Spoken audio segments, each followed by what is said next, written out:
Good morning and welcome to the Planning and Placemaking Committee of 22nd September 2022.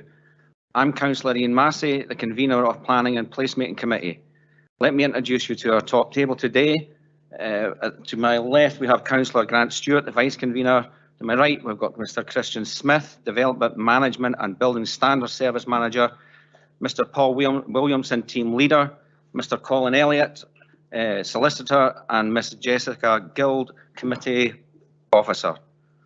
There have been no apologies or substitutions from members today. Jessica, is that correct? I have apologies from Councillor Waters and Councillor Harvey is substituting. Thank you, Jess. As this is a hybrid meeting, members joining virtually are reminded that if you leave the meeting during consideration of any application, then you are unable to participate or vote on that item when you return to the meeting.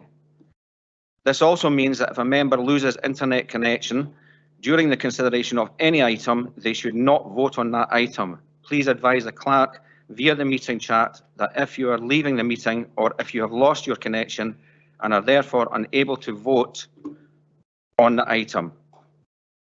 Whilst we are operating a hybrid meeting for the proceedings today, can I remind councillors and officers to use the chat box to attract my attention, which all members and officers should have access to. Q for question, C for comment. I will now ask the clerk to advise of the members participating today and for all members to confirm their attendance once their names have been announced by the clerk, so that this is clear in the recording of the meeting and can also be recorded by the clerk for the minutes. Thank you, Convener. I will run through who we've got in the chambers and I will ask those online to confirm they are present, please. So in the chambers we have Councillor Councillor Anderson, Councillor Braun, Councillor Cuthbert, Councillor Drysdale, Councillor Illingworth. Councillor James, are you online? Councillor James? No, okay, thanks. Councillor Leishman is in the chambers. Councillor Massey, we've heard from yourself, is in the chambers. Bailey McLaren is in the chambers. Councillor Reid, are you present online? I am indeed, thank you. Thank you. Councillor Stewart we have in the chambers. Councillor Harvey, substituting for Councillor Waters, is in the chambers, and Bailey Williamson is in the chambers. Thank you. Thank you, Jess. We move on to declarations of interest. Do we have any declarations of interest on any item today? If so, please put DI in the chat.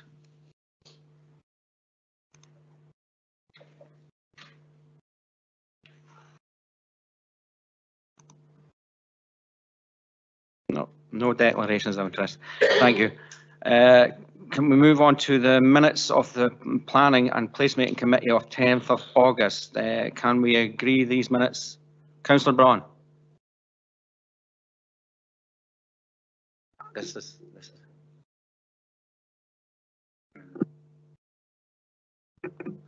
Thank you, Convener. It's just in the minutes, item 612 was actually the Blego Recreation Centre, and the declarations of interest was myself and Councillor Leishman. It wasn't Councillor Illingworth as in the minutes, and also in the body of the minutes it mentions that Councillor Illingworth and Councillor Leishman left the room. It was actually me and Councillor Leishman that left, not Councillor Illingworth, so it's just a slight error of name. Thanks. Thank you, Convener. Thanks for that, Councillor Braun. Deputations. We have some deputations today. Can I ask the committee if they agree to hear deputations on item 511, 512, 513, 521 and 522? Do we agree to hear the deputations? Thank you. Right, we now move on to major applications. Right, the first application is for erection of 4 replacement poultry rearing sheds, ancillary facilities, formations of a suds pond, landscaping and associated works at Napiland, Strathallan, Crieff. I believe Mr Smith is speaking to the report. Thank you, Mr Smith.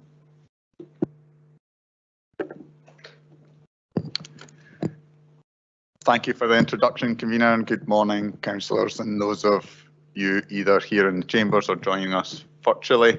I just want to check everyone can hear me okay. I've got the microphone closest or as close to my mouth as I can get at this time. But if everyone can hear me fine, that's great. I'll just continue. So as stated, this application is for a replacement poultry rearing facility. The current situation sees 3 redundant sheds and an adjoining unoccupied farmhouse adjacent, with the proposal a new poultry farm primarily consisting of 4 replacement poultry buildings. Turning to the first slide, here we have an aerial image and this shows the site location, approximately 3 kilometres east of Mouthall. The Machne Burn or Water runs along the southern boundary, with the wider surroundings comprising woodland and farmland. The C457 public road runs along much of the east boundary, and an intervening unoccupied farmhouse is in the southeast corner adjacent to the existing access. The next slide. This shows the existing site plan with the 3 poultry sheds existing in grey. The replacement buildings are identified by the blue dashed lines, indicating that the extent of the buildings is to expand to the north. The existing farmhouse and access are identified in the southeast corner. An existing forestry track coming off the C457 currently runs to the north of the most northerly existing buildings, and more or less between where the 3rd and 4th proposed building would be. The plans show this in light brown. This track would be closed off and a new access formed beyond the northern boundary, the route of that shown in black. Now moving to a more detailed proposed site plan in the next slide.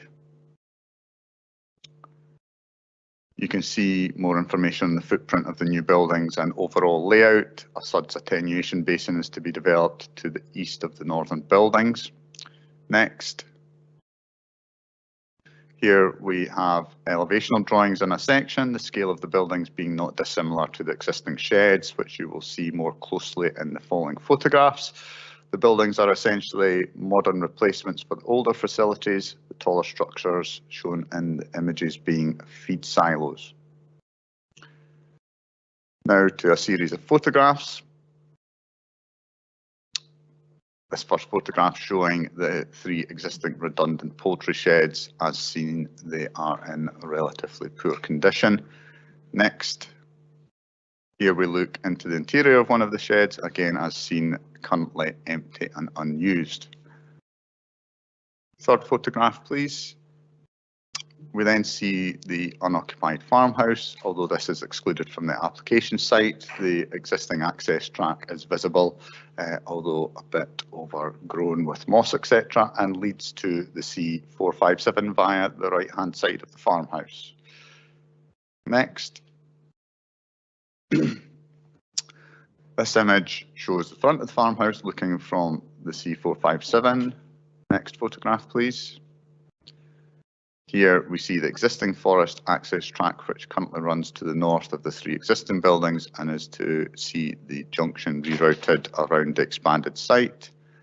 And turning to the last photograph, here we see the existing junction of that forest track, which is to be closed off and a new junction formed to the north. Thank you, Convener. That now concludes the presentation and we return to the proposed site plan. Thank you. Thank you, Mr. Smith. I'll now hand over to the Vice Convener for deputations. Thank you.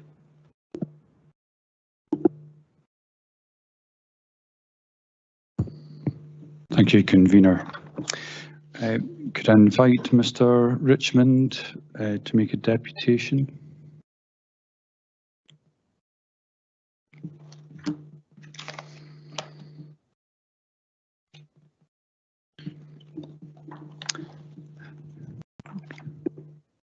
Hello. Thank you, Convener, and thank you everybody for, sorry. Good morning. You'll be aware that you have 10 minutes to talk. I will give you a prompt about 9 minutes, so it gives you a chance to summarise. So when you're ready, I'll switch off and you switch on. thank you again.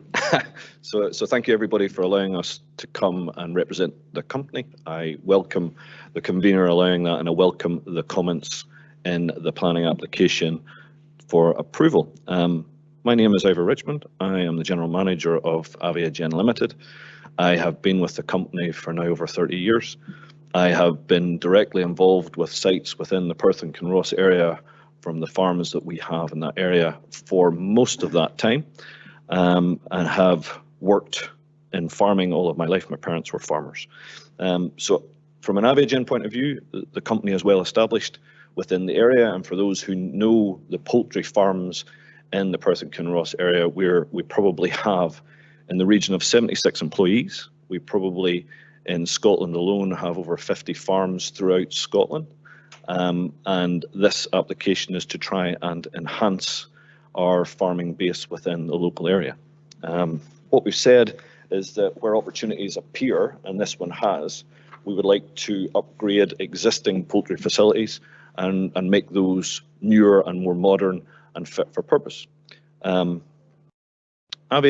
is a primary breeding company. That makes us slightly different from other poultry applications in that we breed to export our eggs or chicks further afield. So we sell to 21 countries throughout the world and are seen as one of the primary breeders within the world. One of the people talk about welfare. Welfare to us is probably paramount to everything. A happy chicken, and you see the phrase occasionally, a happy chicken performs very well. So our obligation in every instance is to try and do the best for the chicken and the environment. These poultry sheds that we plan to build, if approved, will be of state-of-art metal portal constructions, ventilation optimised to enhance the welfare of the poultry and their subsequent performance, and everything designed to fit in with the neighbourhood. We want to be good neighbours. We have a number of farms throughout the Perth and Kinross area that, for hopefully most of you, you actually don't know they're there. You drive past them and don't recognise them. A well-managed poultry farm is just a building at the side of the road that you don't know is there. And I aspire, as always, to have our facilities of that nature.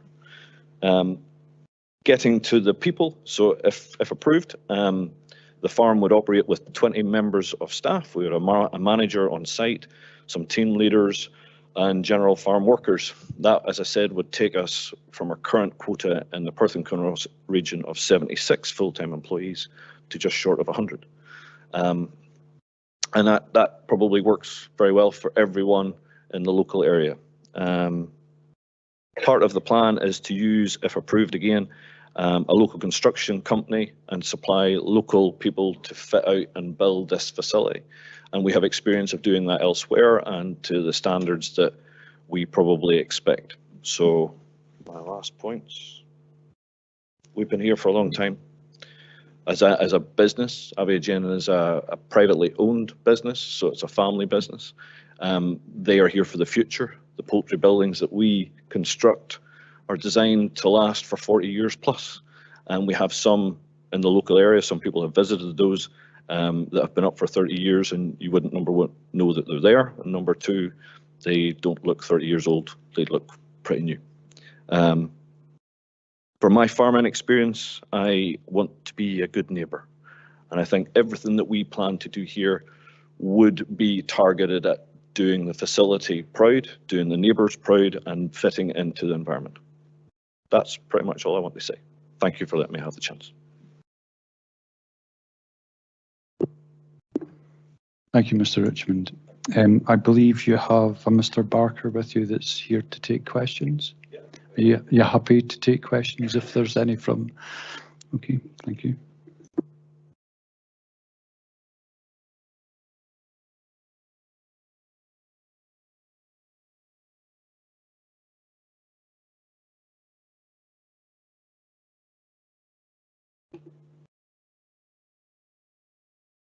Councillor Cuthbert. Thank you, Vice Convener. It's a fairly simple question. I just wondered, do the poultry sheds require venting on occasion? And if so, do you think that will impact at all in the local area and the wind direction and so on?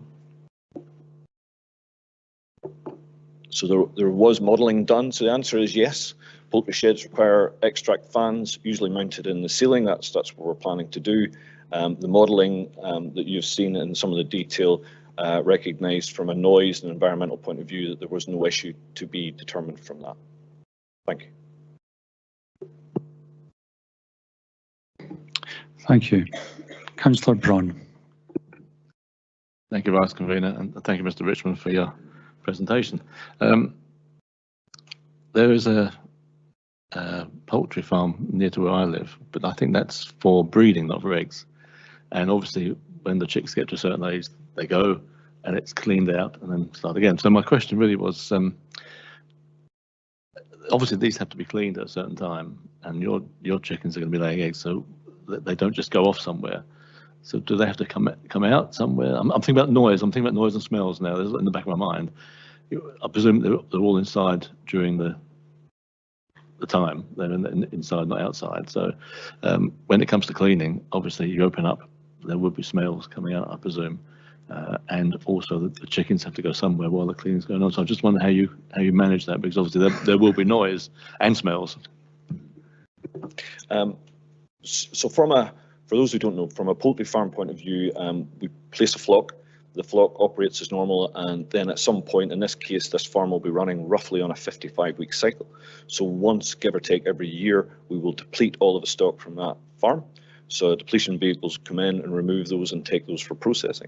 And then we'll move into what we call a clean-out period. So we'll remove the litter, and that will be taken away by local farmers and spread on the ground. And the value of fertiliser at the minute, you recognise that this is probably something people want.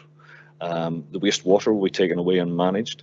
And that whole process, we think we're quite good from a health and safety point of view, from a welfare point of view, from a noise and neighbourly point of view. Actually, on the way here, we have a depletion happening tomorrow morning, and we're phoning the neighbours to let them know that we're doing that so that they have that. We try and manage our neighbourly relations as best as we can. Thank you. So just to follow through then, as far as local people are concerned, if the chance of getting any smells or noise, it's only every 55 weeks, and you're pre-warning them that it's going to happen. Okay, fine, thank you. Thank you, Councillor Braun. Can I invite Councillor Reid? Thank you, Convener. Thank you, Mr. Richmond. My question is regarding access to the site, primarily during the construction phase. The C457 is an extremely narrow road, and it's virtually impossible at the moment for two vehicles to pass. Do you have a formal traffic management plan that you can share with us? And which direction will do you envisage the construction traffic access to come from? So in the documents, the approved contractor, as part of our application, has the obligation to manage and have a traffic management plan. From my experience of the site, would estimate will be coming from both directions, both north and south, but they will have a clear plan of the vehicles and how often they're doing that. So that will be managed, because we recognise that the road isn't exceptionally wide. Thank you. Thank you. Thank you, Mr. Richmond, for your deputation. You're now free to go because there's no further questions. I'll hand the meeting back to the convener. Thank you. Do members have any questions for officers?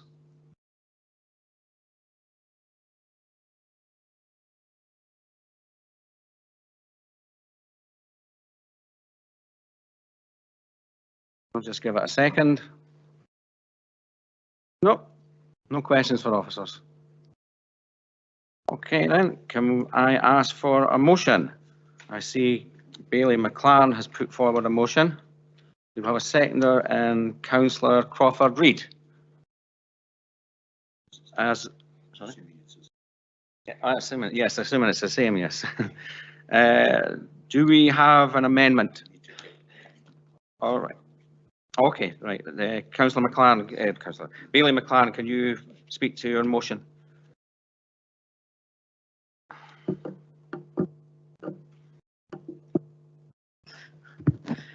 Thank you, convener. Yeah, I would just like to propose the motion that we've been discussing for the erection of 4 replacement poultry rearing sheds at Napilan, Strathallan and Crieff. I see this as adding to the employment of Perth and Kinross and also an integral part of food production chain, and I'm happy to propose the motion. Thank you.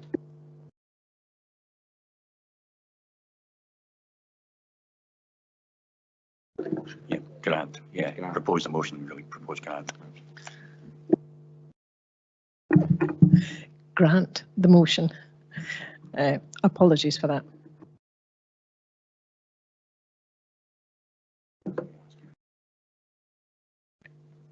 Councillor Reid, are you seconding the motion? Happy to second the motion being granted. Thank you. Do we have any amendment?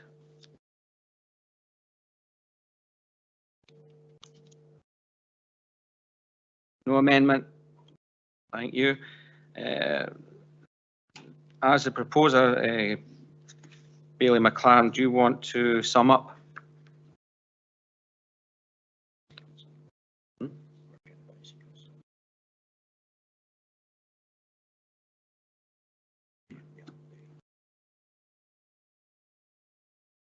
Okay. Right, that's okay. Right, so we'll just skip that bit then.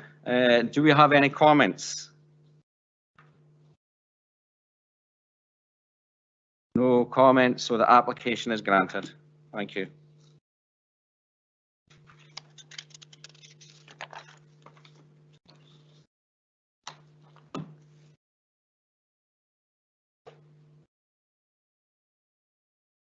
Right, we now move on to item 5, which is the formation of a 49 megawatt battery storage facility comprising battery storage units, ancillary buildings, vehicle access, landscaping and associated works at land 140 metres northeast of Jamesfield Organic Centre, Newborough. And I believe Christian Smith is speaking to this report again. Thank you. Thank you, Convener. This application in effect relates to a revision of a previously approved battery storage facility to the east of Jamesfield. That previous planning permission remaining invalid and could still be implemented.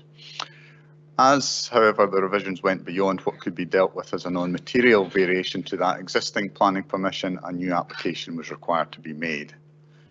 These new proposals see the use of improved technologies and enhanced mitigations in relation to ground levels, landscaping and soil management than was the case in the previous proposal, and I'll now take you again through a series of images to set the scene. This first image is an aerial photograph showing the location east of Abernethy and north of the A913, with the Jamesfield complex to the immediate west. Beyond to the southwest is the existing substation, whilst to the north at the end of the visible track is a wind turbine. You might just see that. Next slide. This image is simply a plan outlining the site and its access, which is the tail running to the bottom left. It comes from the west via the Jamesfield car park. Third image. Here we see more detail of the layout, and next, in a bit more detail, the ordered layout of the facility and how it is enclosed by landscaping.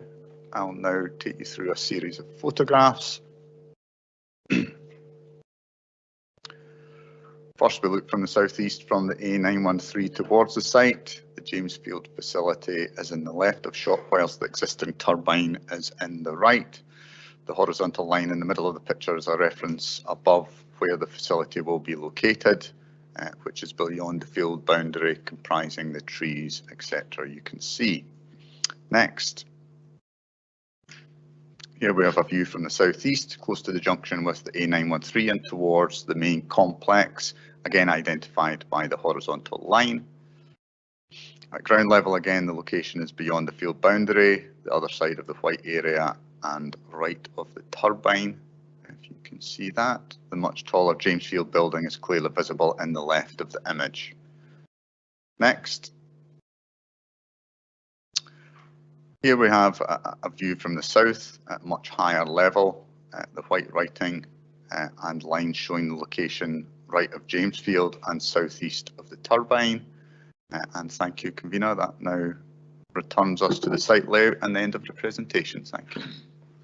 Thank you, Mr. Smith. Again, I'll hand over to Vice Convener for deputations.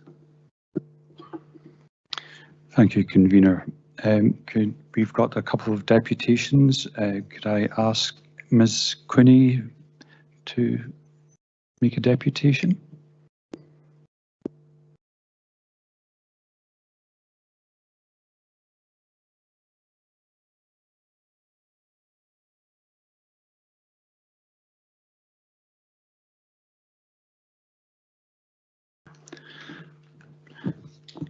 Good morning, Ms. Quinney. As with the previous application, we have 10 minutes in total to talk. I'll give you a prompt at 9 minutes for your chance to summarise. And if you'd like to stay at the podium, we might have possible questions.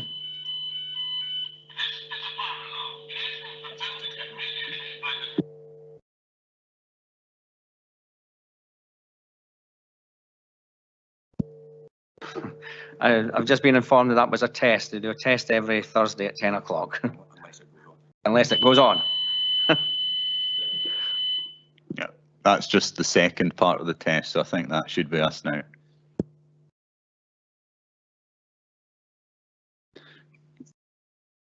Can I point out that obviously everybody will know that this has been a rearranged meeting, so we don't usually have this meeting on a Thursday, so that's what caught us by surprise. Sorry, Ms. Quinney. I was saying that I'll give you a prompt about 9 minutes, and maybe you'd like to stay and maybe take some questions after your deputation. So in your own time, if you'd like to start, and remind you to switch your microphone on when I switch mine off. Good morning, everyone. Thank you very much for listening to me this morning. I must admit I'm a little nervous, so I apologise for that. I may end up reading largely from my notes, and I hope you'll forgive me for that too. I'm a director of a company called Guyana Limited, and we own and operate the garden centre at Jamesfield, which is shown just off the OS map that you have up there on the screen. I have a slight complication here, and perhaps the committee can advise me. Because we're also objecting to the next planning application, and the issues are very similar, I've actually amalgamated my comments this morning into one. Now, I don't know if you want me to repeat those comments again in relation to the next application, or whether you're happy to take maybe separate questions from me on both applications.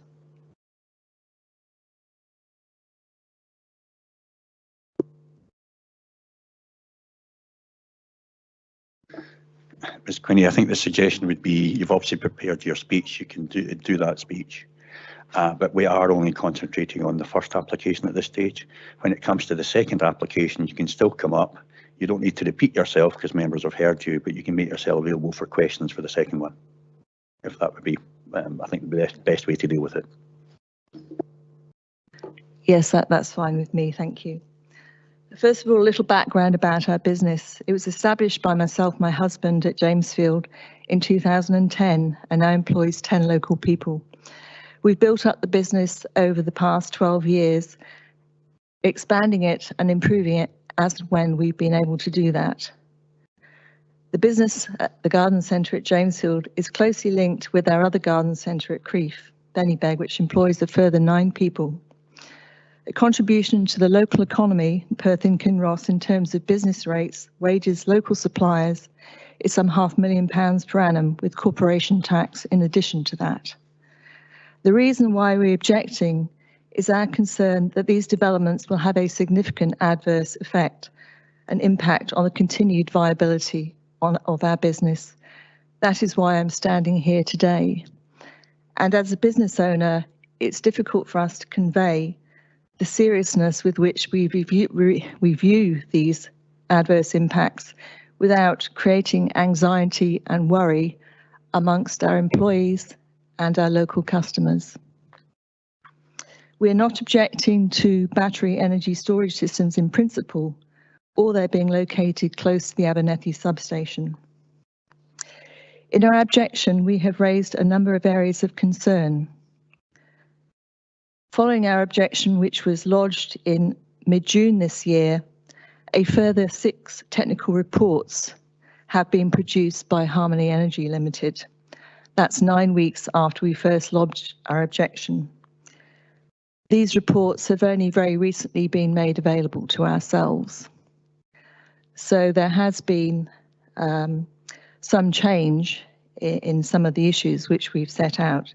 I'm pleased to say that some of the issues have now been resolved to our satisfaction, and also that a number of the suggestions that we have put forward, which will not only lessen the impact of the development should they be granted permission on ourselves, but also others, that these have been taken on board by the applicant. We've made further comments on these technical reports and on the letters of rebuttal by the applicants. It is my understanding, however, that the members may not have been made aware of these latest comments. So I'm now going to concentrate on those issues which we believe are still outstanding and need to be resolved. The first concerns public health and safety at the site, the impacts of public health and safety, particularly fire risk, to staff at the site, to customers, members of the public. This is a difficult and complex issue. And hopefully, with the information we provided in our objections and by the applicants, that the members will have some better understanding of what some of these issues are. I would like to, however, bring 2 recent developments of note to the attention of the committee. On Tuesday this week, that's the 22nd of September, a fire occurred in a grid-scale battery energy storage system at Moss Landing in California, involving a Tesla Megapack lithium-ion battery of the type being proposed at Jamesfield. This is the 3rd fire at the Moss Landing site, albeit in a different section of the site under different ownership. I'd now just like briefly to read the news report about that fire that happened on Tuesday. CNBC News. A Tesla Megapack caught fire at a P&G energy storage facility in Monterey, California on Tuesday. The fire caused road closures and shelter-in-place orders for residents nearby. Richard Stedman, an air pollution control officer, said in general lithium-ion battery fires can emit toxic constituents like hydrochloric and hydrofluoric acid. Firefighters use hydrants and water supply installed at the facility and work to prevent flames from spreading to adjoining batteries and structures in the larger system. The forest in charge said, "We let the initial Megapack burn out. It's too early to know what the cause of the fire was." In our objection, I referred to 6 fires that have occurred at battery energy storage systems around the world in 2022. In that objection, I wrote that it can be anticipated that more BESS failures will be recorded by the time this planning application is decided. Regrettably, this is indeed the case, and another 3 fires have occurred since I wrote that objection back in June. The second point I would like to draw committee members' attention to is that a motion was passed in the House of Commons on Tuesday the 7th of September this year, calling for the introduction of a new bill, the BESS Fire Safety Environmental Permits Bill. The motion received sufficient support for the proposed bill to go to the 2nd reading, which is scheduled for the 24th of March 2023. The bill will call for the following: local fire and rescue services, health and safety executive and the Environment Agency, or in the case of Scotland, SEPA, to be made statutory consultees at the planning stage for BESS applications. Industrial lithium-ion BESS to be categorised as hazardous, and for COMA, that is the Control of Major Accident Hazards regulations, to apply. All existing BESS facilities to be within the UK to be immediately reviewed in relation to fire safety and environmental risk. I believe that these two planning applications are very likely to be refused if this bill is passed and they become classified as hazardous and subject to COMA regulations because of their proximity to commercial and residential buildings. But time is not on our side. It will take probably 1 or 2 years for this bill to pass through. I'd also like to make the point that no consultation with the Scottish Fire and Rescue Service has yet taken place. Despite us drawing our attention repeatedly to this issue, and despite a local planning authority being able to seek views beyond the statutory requirements when assessing planning applications. We note that the Scottish Government recently chose to consult the Scottish Fire and Rescue Service in relation to the large-scale battery energy storage system that is being proposed in Angus at Teeling.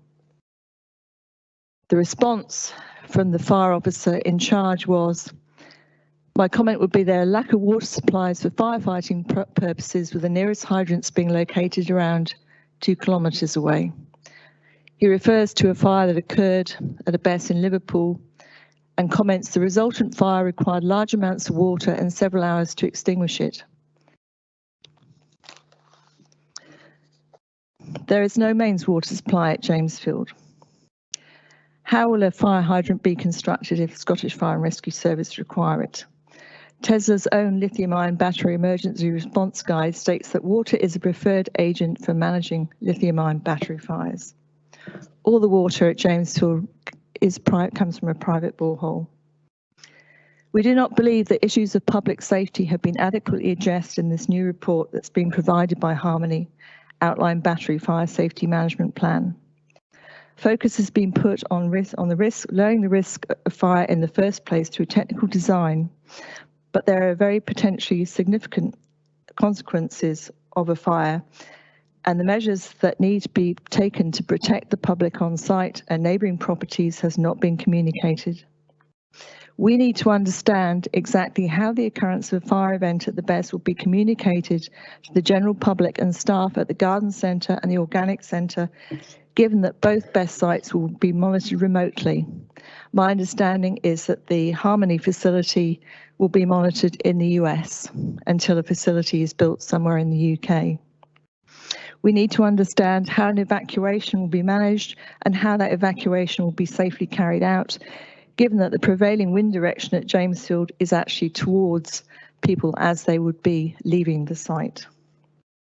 For those members familiar with the site at Jamesfield, I asked them to think through what the sequence of events might be should a battery fire occur, when dozens of members of the public are in the garden centre, the children's nursery, which is only 70 metres away, the farm food shop and restaurant.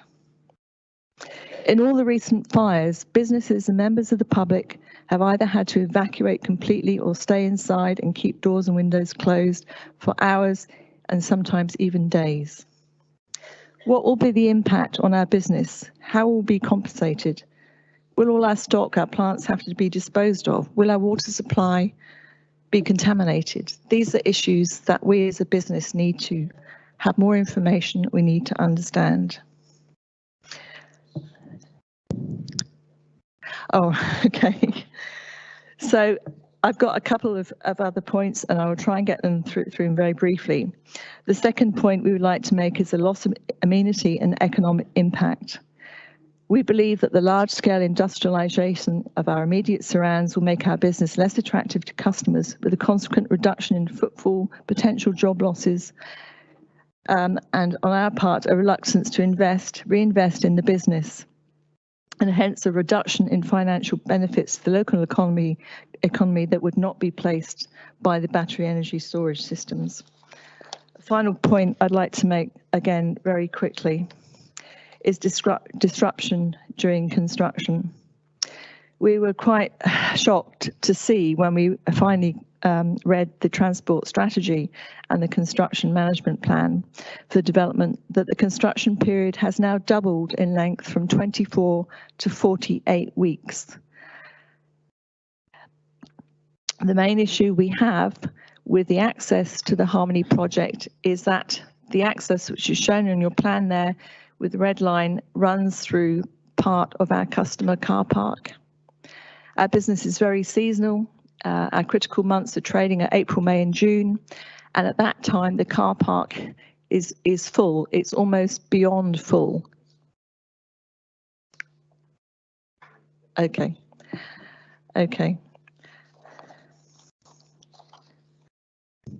Thank you for listening to me. I'm sorry I didn't get through the whole thing, but hopefully we provided enough information to make you aware of why we're so concerned about this. Thank you. Would you like to stay at the podium, Ms. Quinn, in case members would like to ask a question? Can I ask members to submit questions?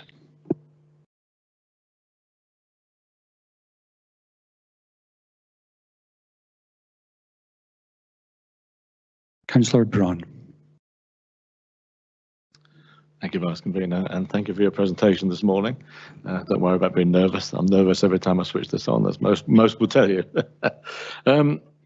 You mentioned fires at other facilities, and obviously the one in California is too soon to know, but there are other fires you mentioned. Do we have any indication what was the cause of those fires?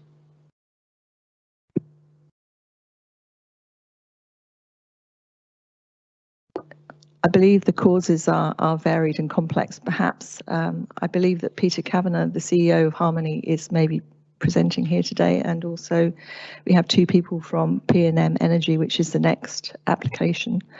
They may be able to provide you with more information. I don't believe there's one single cause. And a positive thing to come from these fires, although obviously you don't want them to happen in the first place, is each time there is a fire, there is an investigation and measures are taken to improve the technology. But that is part of the problem. The technology is very fast changing. The other issue is that because the technology is so new, that health and safety legislation has not kept up with the technology. So there are no generic bespoke standards, sorry, I should say generic, there are no bespoke standards in place in terms of British standards which apply specifically to battery energy storage systems. Likewise, the legislation that is currently being applied to regulating them, most of it predates the introduction of these grid scale developments by many years. I know from correspondence that I've had through my local MP, John Nicholson, with the UK government, and also obviously the motion that went through the UK House of Commons 2 weeks ago, that the UK government is certainly looking into this issue. We can but wait and see what happens, but like I said earlier, this isn't going to happen quickly. This legislation is probably a year or 2 years away before its introduction. What I would like to see happening is guidance issued by the Scottish Government, the UK Government, to planning authorities to encourage or commit them to consulting more widely with the Health and Safety Executive and the Fire and Rescue Service at the time a planning application is determined.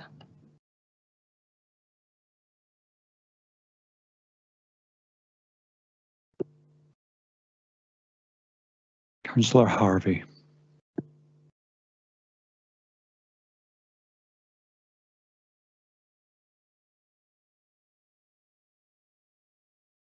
Okay, thank you, Convener. Actually, this question was the question Councillor Braun asked, so I don't have anything additional to add. Thank you.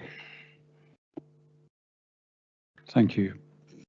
Councillor James. Thanks very much, Convener. I wasn't sure if my chat function was working. Great presentation, by the way. Your nerves didn't show. The question I have, I'm familiar with the site, but I'm aware that there's two applications. The next application is closer to what I would consider the main road. This application we're dealing with, Google Maps seems to be a friend. And on Google Maps, it shows a series of polytunnels where this facility is proposed to go. Are those polytunnels in your ownership, or did you sell those in order for them to apply for this permission? No, they're not in our ownership. We own the parcel of land which the garden centre sits on at Jamesfield. The surrounding land is owned by the farmer Ian Miller. One of his relatives has a business, Belfield Organics, which produces organic vegetables for local caterers, hotels, local residents, and the polytunnels belong to that business, Belfield Organics.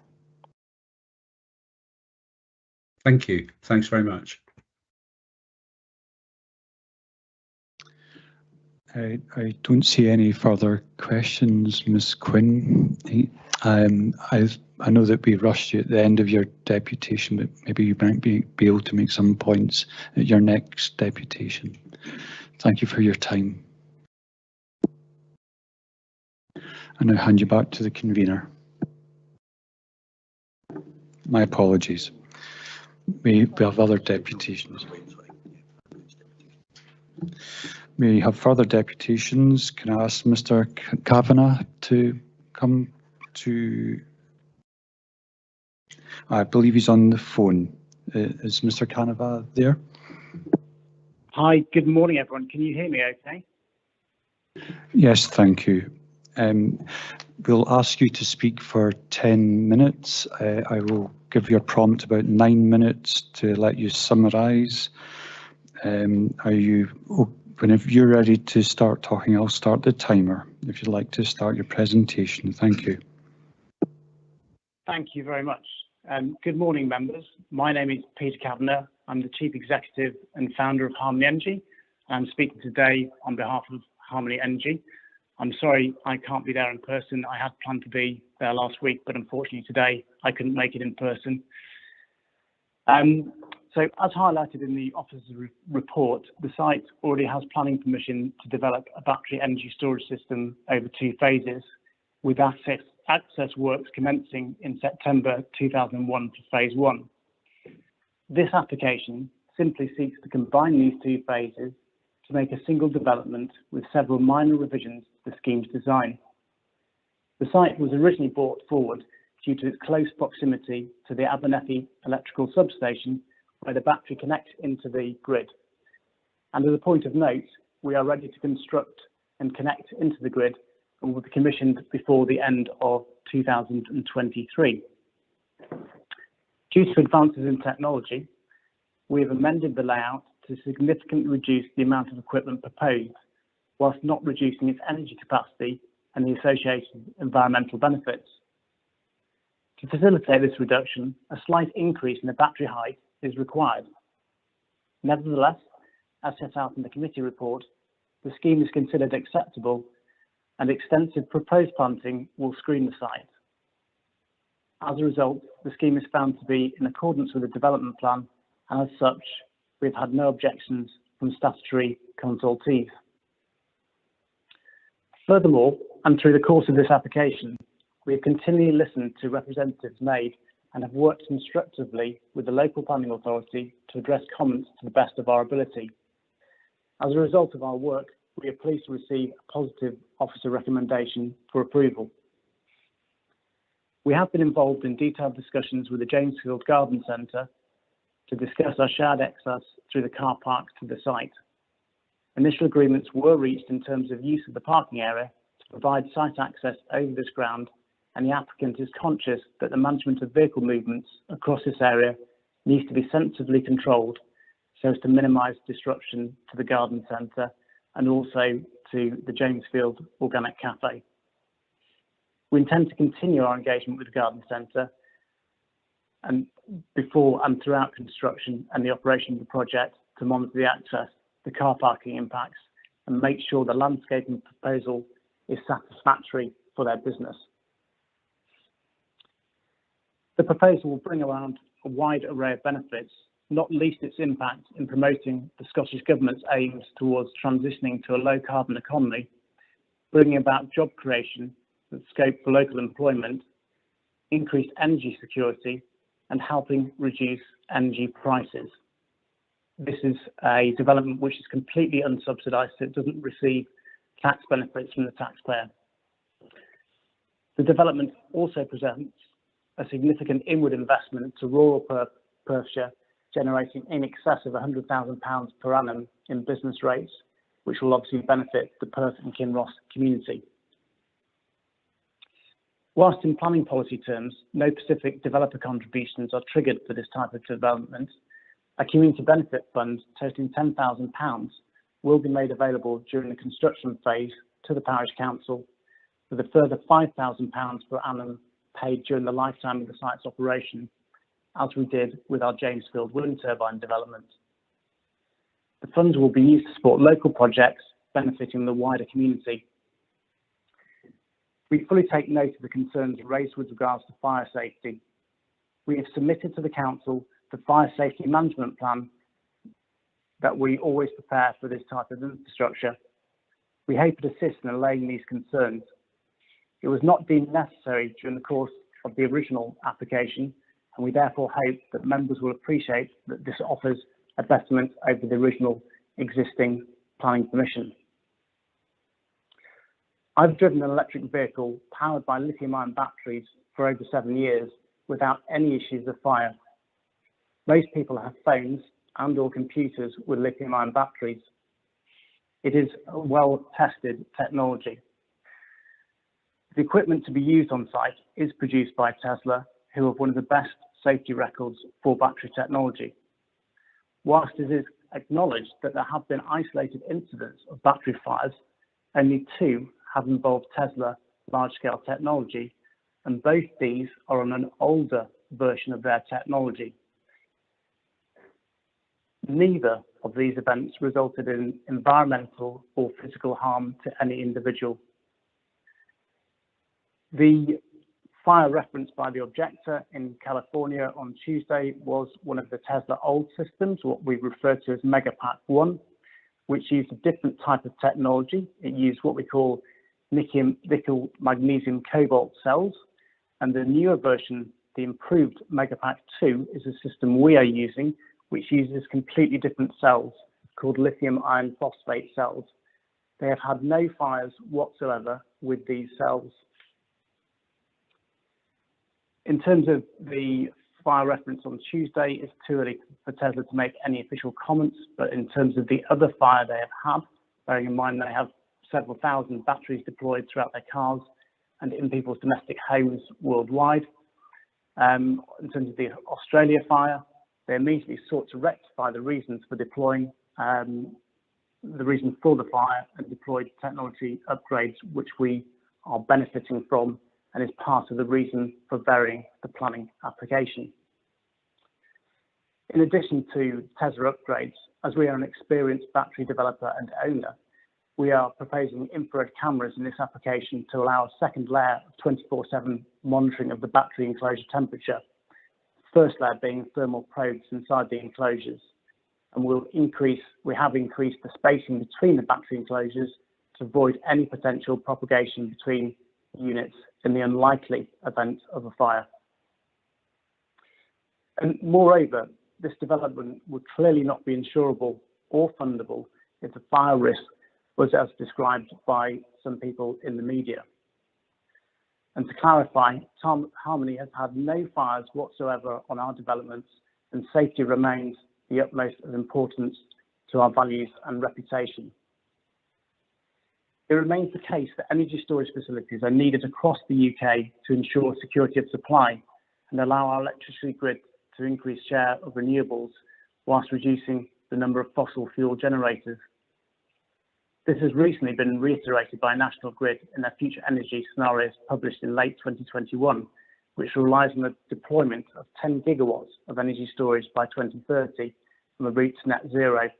That's an almost tenfold requirement on where we are today. The environmental benefits associated with the scheme remain as important now as when the original applications were approved, and the need for energy security has become significantly more important since then. We ask that you support the officer's recommendation and approve this application today. Thank you very much for listening, and apologies that I can't be there in person today. Thank you, Mr. Canavan. Are you willing to stay on the phone and possibly take questions from members? Yes, absolutely. I welcome any questions.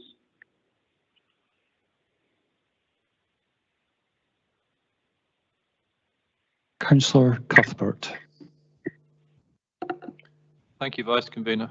Yeah, I was just wondering, we've heard from the garden centre that they've got a very peak season of about 4 or 5 months.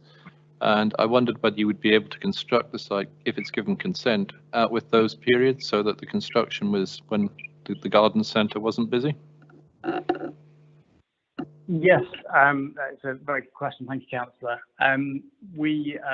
Obviously we've been engaged with the garden centre already. Very happy to go back to them on construction dates and work around it as best we can.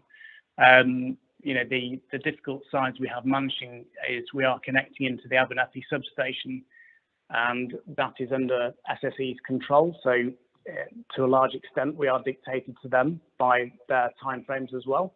But certainly, you know, we remain open to engaging with the garden centre in terms of, you know, improving the timeframes and avoiding their busy hours. Certainly, you know, in terms of movement of large equipment, etc., we would always avoid the working hours anyway. But yeah, very open to that suggestion.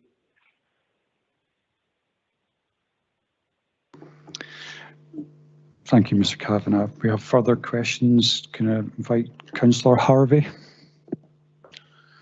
Hi, thank you, Vice Convener. Mr. Kavanagh, thank you for your presentation. I assume you heard the previous presentation about some of the issues regarding your development. One of the questions I had, I've read your fire risk assessment or your version of it for this, and it's quite a good document, an interesting document, but I would always be careful saying that there's never a risk of any fires with batteries. However, they had a comment about the emergency response procedure and concerns regarding that. And I appreciate this is early in the project, but what are your thoughts towards any emergency response procedure or plans or that type of thing? Thank you.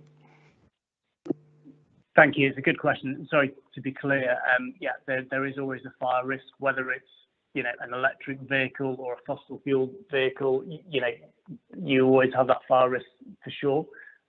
All we do is try and go for the best gold-plated technology that we can.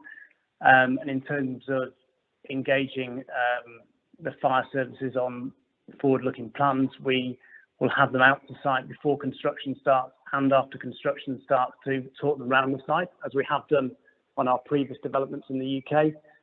We always do that to ensure that a thorough plan is put in place, you know, in the unlikely event of a fire.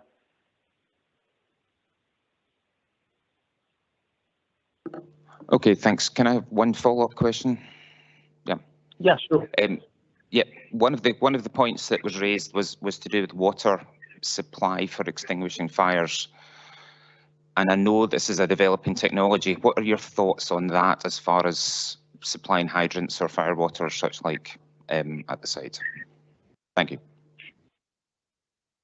Thank you. Yes, so the objective reference, there is a borehole there, but there is also a large pond at the front of the Jamesfield cafe. And just to be clear, the building there you saw on the plan, that is owned by Ian Miller, who is the landowner that we have the lease with. So he owns all that area.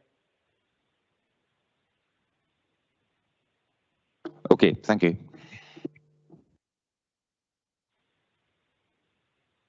Councillor Braun, I see you've got a couple of questions. Would you take your first one, please? Yeah, yes, Vice Convener, I've actually got three, but Councillor Harvey's asked part of mine, so quicken things up. Good morning, Mr. Kavanagh. I hope you can hear me. Thank you for your presentation. The first question, going back to fire again, you mentioned obviously technology has improved vastly, but with the fire of these other sites, is there a root cause for these fires, or does technology avoid that in future? Yeah, thank you. So the root cause on the fires to date have been due to the type of lithium cells they've used. So they're they're magnesium cobalt cells, which basically, you know, you've had this problem in phones historically where, you know, on a hot day you'll feel your phone heat up. You know, lithium ion cells do heat up when they're under stress, and the nickel magnesium cobalt cells had a higher temperature threshold than the technology we're now using, which is called lithium iron phosphate. So it has a lower temperature threshold, therefore the fire risk is significantly lower.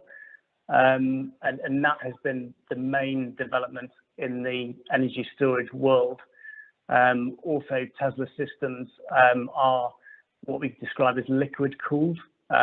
So they have fans on top of the containers that draws in air, and the air is used to cool the liquid, and it's an even distribution of cooling those cells, which, you know, it is a very expensive system, but, you know, as far as we're concerned, it's still the best on the market, and we use the safest there is. Other developers will use air-cooled systems, which take out air from the inside. They don't have any cooling liquid around them, and they blow air over the cells. And that is what happened in the fire that the objector raised that happened in Liverpool, which was not a Harmony site. It was not Tesla equipment. It was from a manufacturer called NEC, which has now gone bust.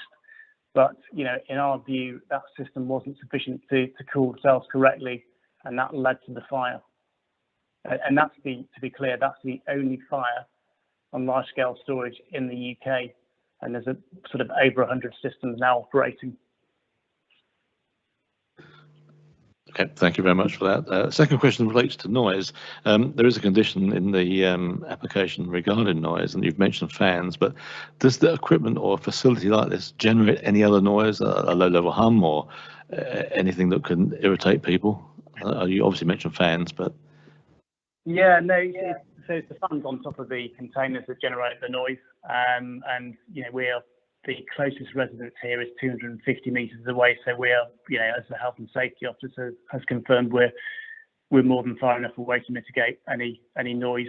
And the noise is always measured at the worst point of time. So we have to assume the system's operating at full capacity all the time, which it simply will not be. So it always takes the worst case scenario into consideration. Okay, thank you very much. And my last question really is looking towards the future. There's obviously other technologies coming for energy sources. And I know the lifespan of this equipment is 50 years, but if they become obsolete because of other technology, is there a lot of damage to the field? Or is it, once they're removed, can the field easily be brought back into what it was? Yeah, that's right. It's a good question. So on here, the lifetime is 40 years, and we have a condition with the landowner to put the land back to its original form. So the megapacks, the batteries sit on concrete plinths. So you have foundations and landscaping that's done, but we will put it back to its original form. And it's important to note on that same note that you know, we are doing extensive planting around the site, so it will be very well screened, particularly as mentioned in respect of the garden centre. It will be completely screened around that side in terms of the extensive planting that's done. So, you know, it'll be up to the landowner at that stage what he does with that planting. But obviously, you know, our preference would be that planting is left and it benefits, you know, local wildlife and increases biodiversity around the site. Thank you very much. Thank you, Vice Convener. Can I invite Councillor Leishman's question?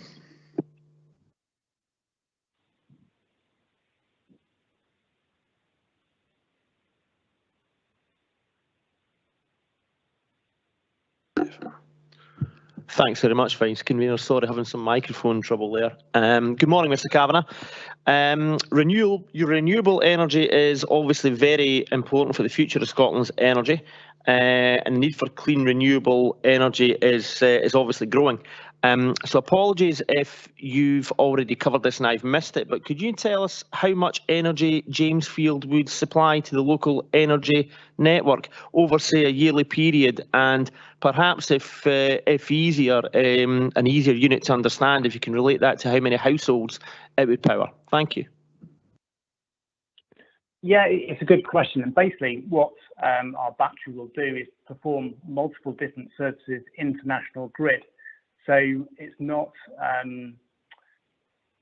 easy as saying it will supply X number of houses. I mean, if you did it in number of houses and you said, you know, over a 2-hour duration, it would supply roughly 100,000 homes in the local area.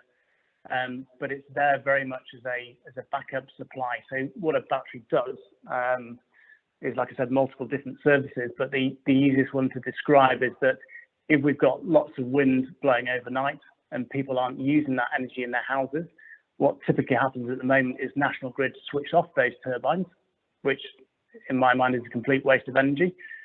Whereas what we can do is by keeping our battery on the system, we can take the energy from those turbines, charge up the batteries, and then discharge it the next day when the network's under stress.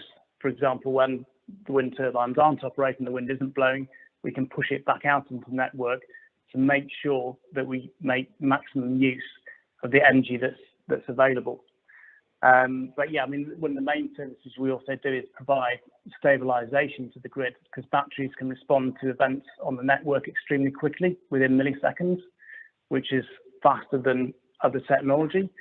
So that, that becomes critical in avoiding any blackouts when the grid becomes under severe stress, which we're seeing more and more these days.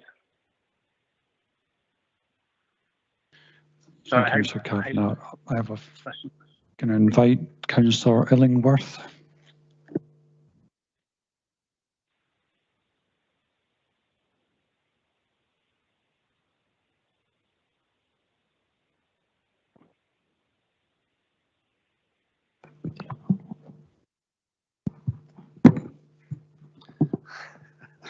Apologies for the delay. The owner of the garden centre is concerned about construction traffic interfering with her business. Are you able to reduce the amount of traffic movements during her opening hours during the busy months of her year? Yeah, sorry, it's a good question. I think this was raised by one of the first council's questions. So we're very happy to engage with the garden centre, and we already have done indeed on the car parking situation to assist there. So very happy to engage should the planning be approved. And I'm sure there's some workaround we can do there in order to get the larger loads in early outside of working hours. And we will do all we can. We always want to be good neighbours. We have been on all the sites we've developed, and intend to keep our reputation intact. So yeah, very happy to engage on that. Okay, thank you. Thank you, Mr. Kavanagh. There doesn't appear to be any further questions, and you're now free to go. I'll now hand you back to our convener. Thank you, Vice Convener. Can I ask members, do they have any questions for officers?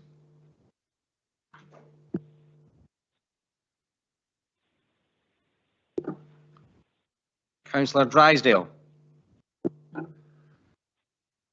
Thank you, Convener. We've heard a lot this morning about potential fire risk, etc., and I just wanted to ask officers whether, given the concerns that have been expressed in this regard, whether there was any consultation with Scottish Fire and Rescue Service.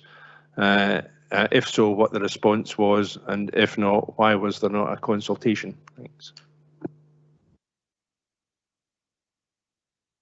I'll take that, Councillor Drysdale.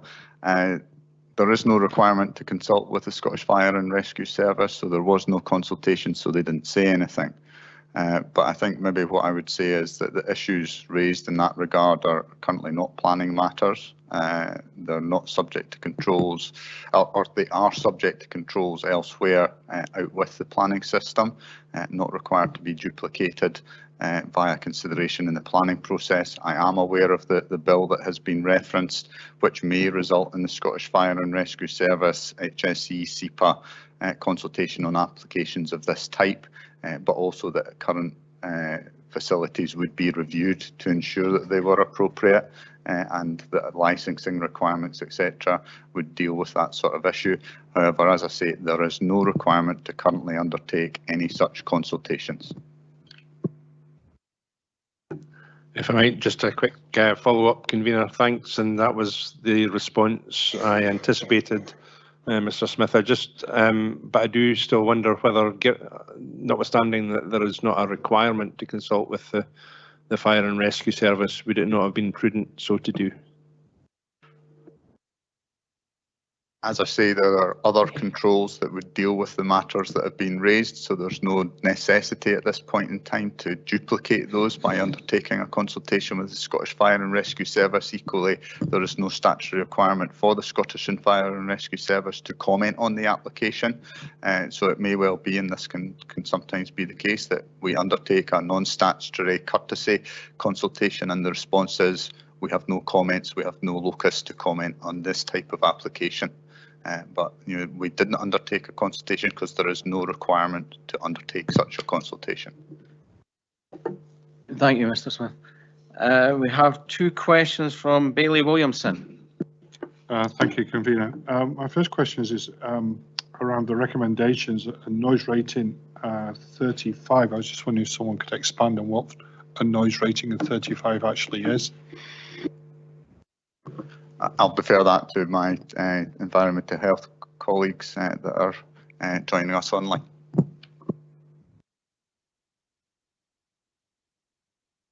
Yeah, a noise rating curve is the standard way of measuring for plant equipment and noise internally in residential properties. And it's set for a daytime for 35, and then a noise rating for this area would be 20 for the evening period, nighttime period. Thank you, but just coming back on that point, what is a noise rating 35 equivalent to? Is it me clapping my hands, or is it a tornado flying over the top of us? It's for a low level frequency. Okay, thank you. My second question, therefore, is about the lighting. The external lighting is going to be triggered by motion. I'm just seeking some reassurances about how that might work if animals, for example, I don't know, badgers or rabbits were to get into the compound.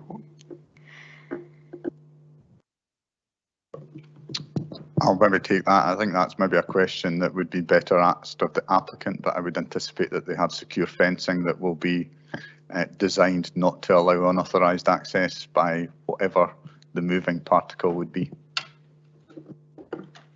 Thank you. Councillor Harvey, you've got a question. Thank you, Convener. The question's related to Councillor Drysdale's question, and I assume the answer is probably the same. Has there been any consultation with the HSE in regards of this, particularly as it's a fairly new type of development? Thank you. Again, I would just refer you to the response that I gave previously. There's no requirement to consult with the HSE. There are other statutory provisions that would require to be complied with the planning process. So it's not a matter currently for consideration in the assessment of this application. Okay, thank you. Councillor Cuthbert. Thank you, Convener. I've actually got 2 questions, if it's all right. Basically relates to conditions. I'm just wondering, is it possible to condition that the construction should take place out with the trading months of the garden centre, or the principal trading months of the garden centre? My advice would be that wouldn't be a planning matter, but something for discussion between the 2 parties involved if they wish to agree that. So in response, no, I wouldn't like to recommend a condition like that. It wouldn't be in compliance with the tests required of conditions. Sorry, for clarification, are you saying that we couldn't condition that, or you would advise against us conditioning for it? My take would be that it wouldn't comply with the test required of conditions, so it wouldn't be a competent condition. But my esteemed legal colleague may wish to comment further. Just to add to that, I think you've already heard that there are other parties involved, and particularly SSE, who you don't have control over. So I think it would not be a reasonable condition, and therefore not competent under the test to do that. You have obviously heard that they will do the applicant will do their best, but in terms of going to the level you're talking about, no, I don't think you could condition it. Okay, thank you for that. The second question is about the water supply.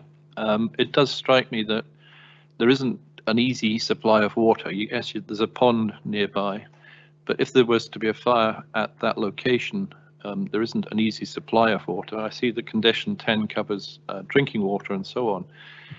Is it potentially possible to stipulate there should be a supply, say, of water for half an hour of firefighting? Should it be necessary for a fire hose, something like that? Again, similar to some of the responses I've given to other questions, those matters would be controlled by other statutory provisions, and I would assume that the applicant will require to satisfy various bodies or themselves that they have adequate protection measures in place, but it's not a planning matter in my opinion. Thank you. Councillor Braun. Thank you, Convener. My understanding is obviously there are 2 existing plan permissions in place, which would imply that whatever decisions made here today, those can still proceed, is my understanding. Mr. Kavanagh mentioned that the new technology, the storage, was slightly higher than the existing, the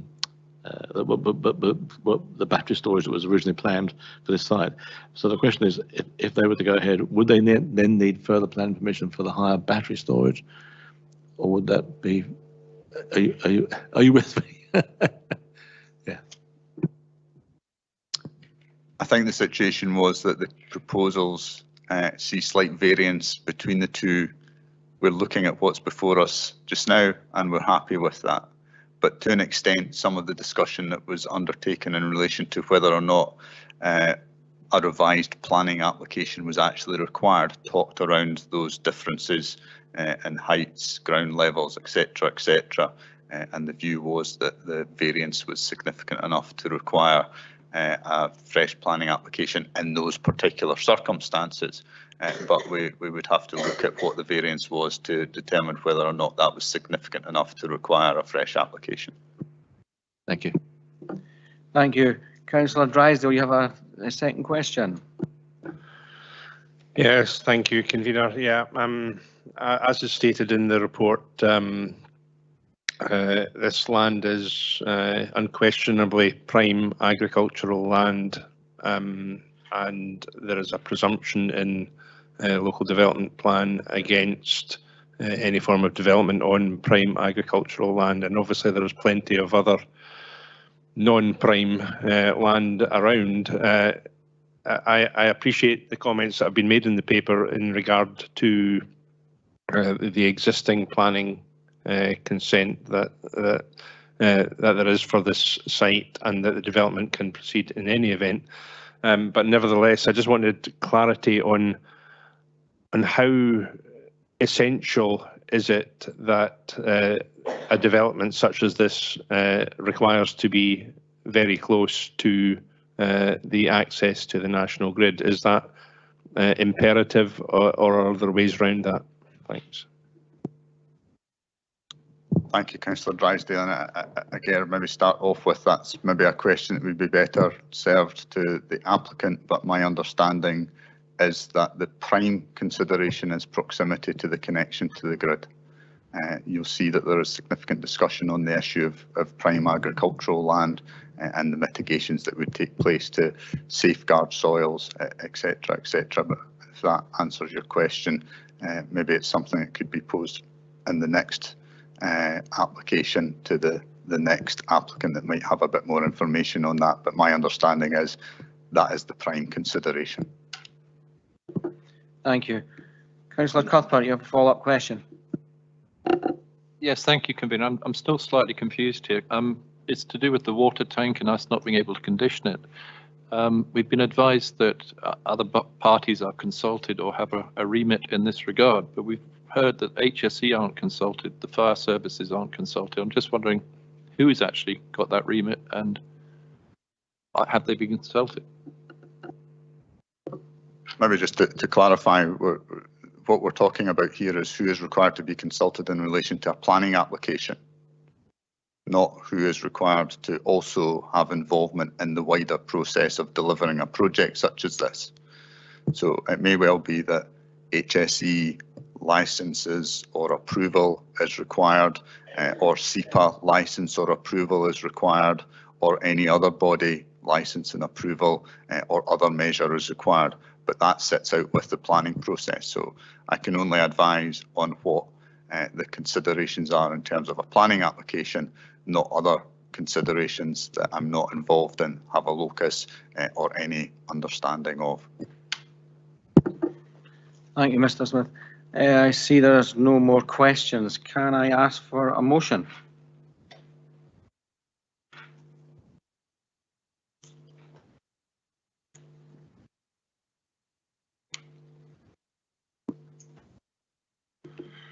I'll move to approve the application, Convener. Your motion is to approve the application. Correct. Right. Can I ask for a seconder? Councillor Drysdale, yes, I'm happy to second that motion. Thanks.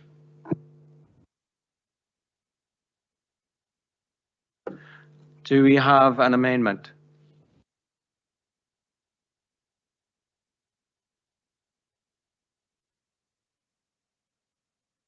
No amendment. Can I ask members if they want to comment on the report?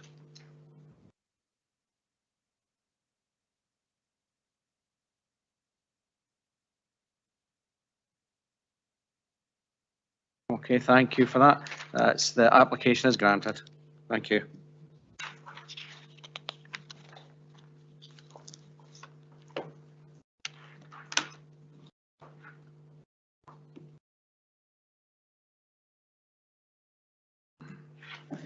We now move on to item 511, formation of up to 49.99 megawatt energy storage compound comprising battery storage units, ancillary buildings, landscaping and associated works, land 60 metres north of Abernethy Cemetery, Newborough Road, Abernethy.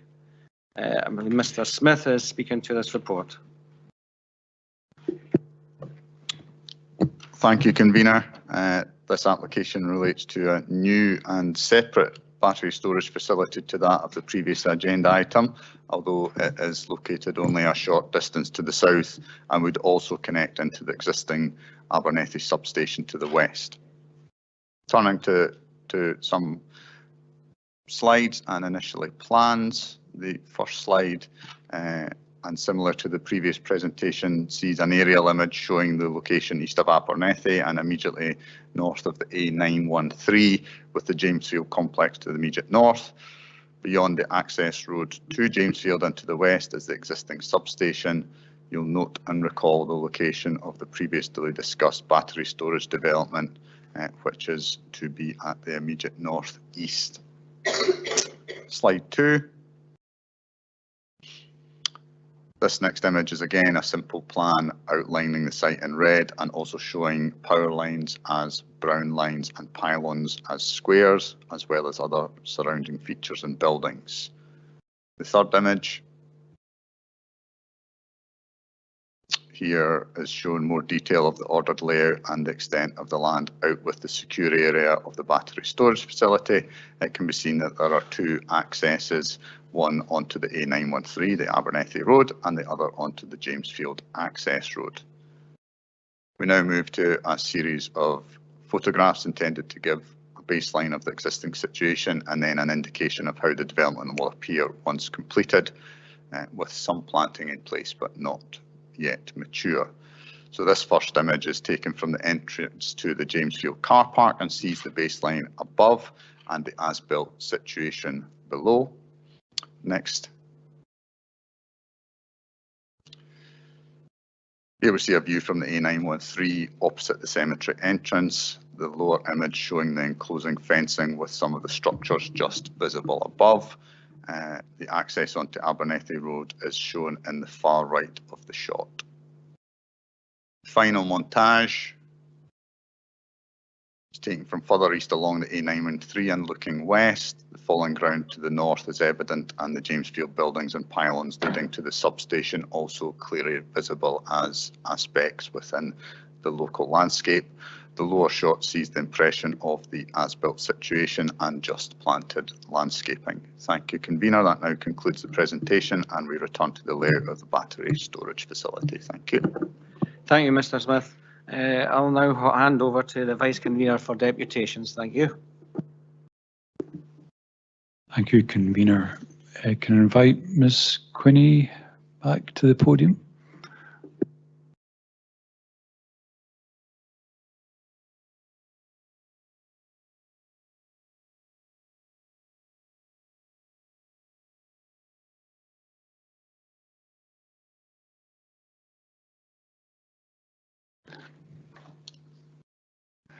Thank you, Ms. Quinney, for your patience. Would you like to proceed with another presentation, and maybe you could give us a catch up with it when I cut you short? Okay, thank you. Thank you for allowing me a second opportunity.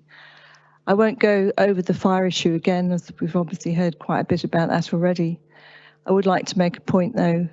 Councillor Cuthbert raised the issue about water supply, and I think he mentioned should there be provision for, say, half an hour's worth of firefighting. Well, in relation to the fire that occurred at the Victorian Big Battery site, which is also Tesla Megapacks, the fire brigade required 150,000 litres per hour. So we're not looking at small quantities of water in these instances. We're looking at very large quantities of water. I should also add that water isn't generally applied directly to the batteries because they're electrical fires. It's essential to damp down surrounding areas which don't have the same level of protection as the batteries themselves do. So surrounding infrastructure, surrounding buildings.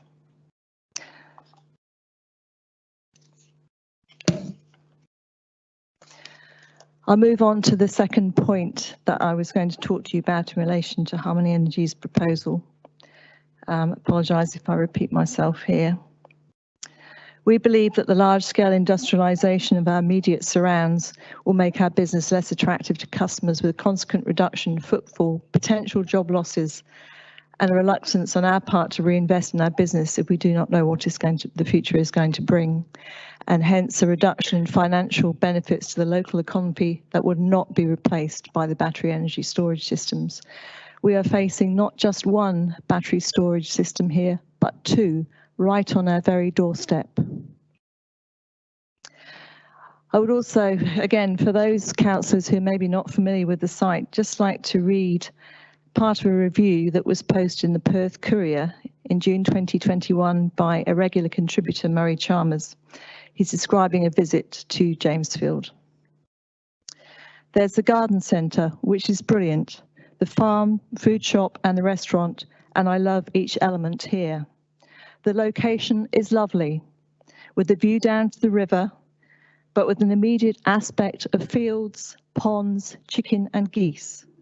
On a sunny day, which this was, there is nowhere more delightful to chance upon. What will Mr. Chalmers think once these battery storage units are built right in front of those views and right next to the farm, food shop and restaurant and the garden centre?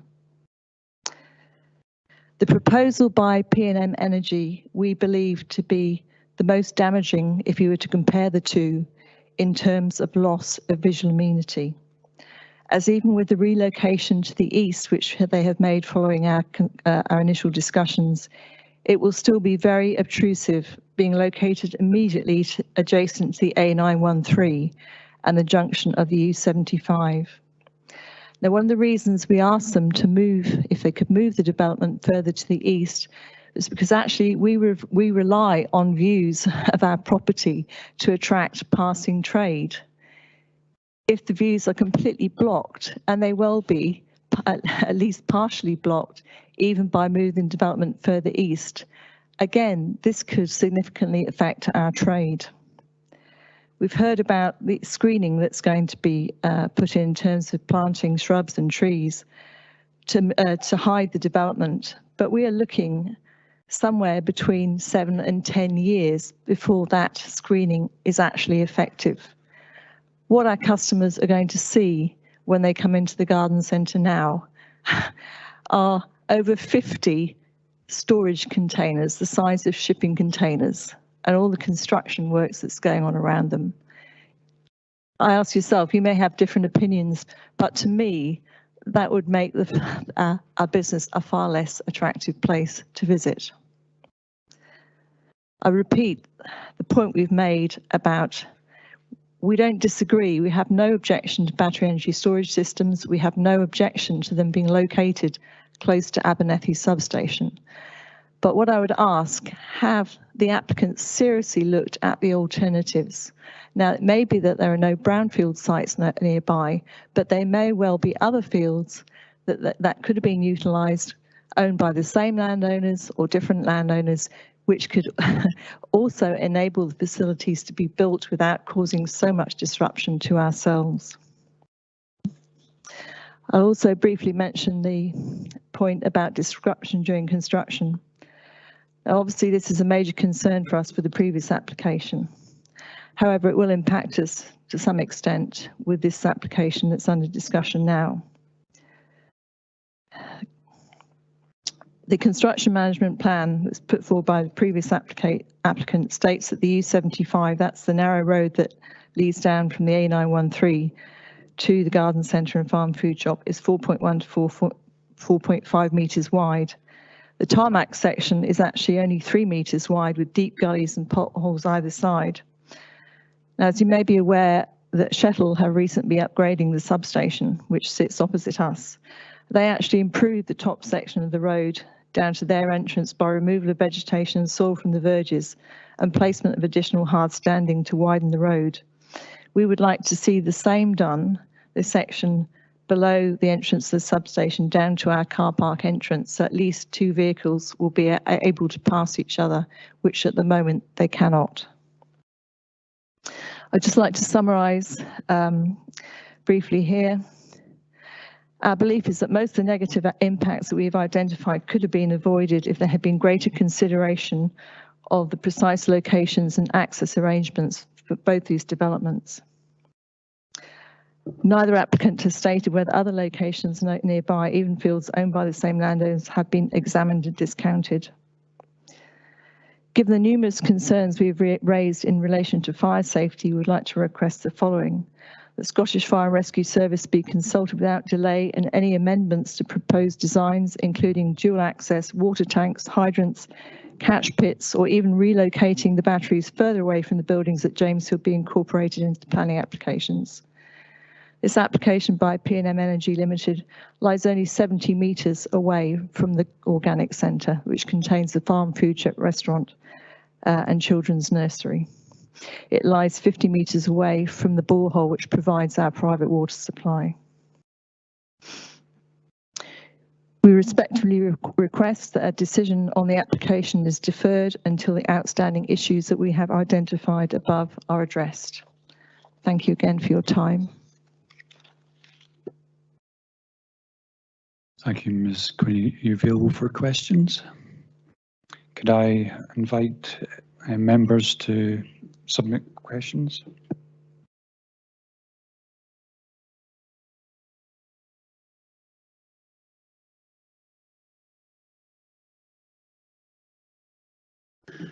There doesn't appear to be any further questions, Ms. Quinney. Thank you for your time. You're free to go.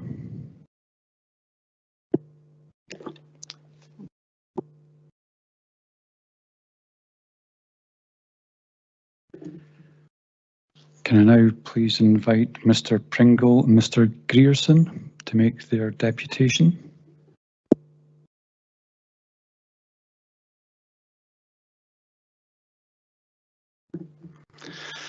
Good morning, gentlemen. I'm sure you know the process now, that although there's 2 of you, it's still 10 minutes, and I'll give you a prompt at 9 minutes.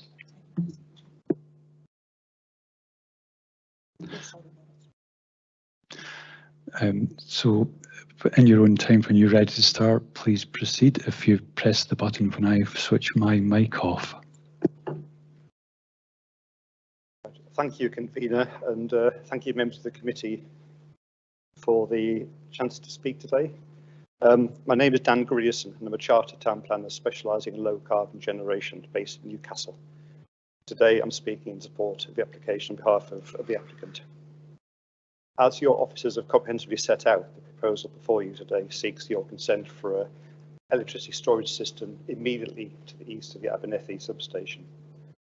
The project's role will be to import and store power from the grid via an underground connection to the substation whenever there's an excess of generation, and then export it back to the grid when there is a deficit, either due to demand or a problem with supply. In practice, the project will connect directly into the circuit serving the Griffin wind farm and will operate closely with this large generator, balancing its generation output. Nowadays, both periods of overgeneration and undergeneration on the grid are associated with the varying performance of renewables. So the project would effectively store renewable power when there is too much, would then export this power back to the grid when the wind drops and the sun goes down, reducing the need to use gas generation to plug the gaps, which obviously is very important at the moment.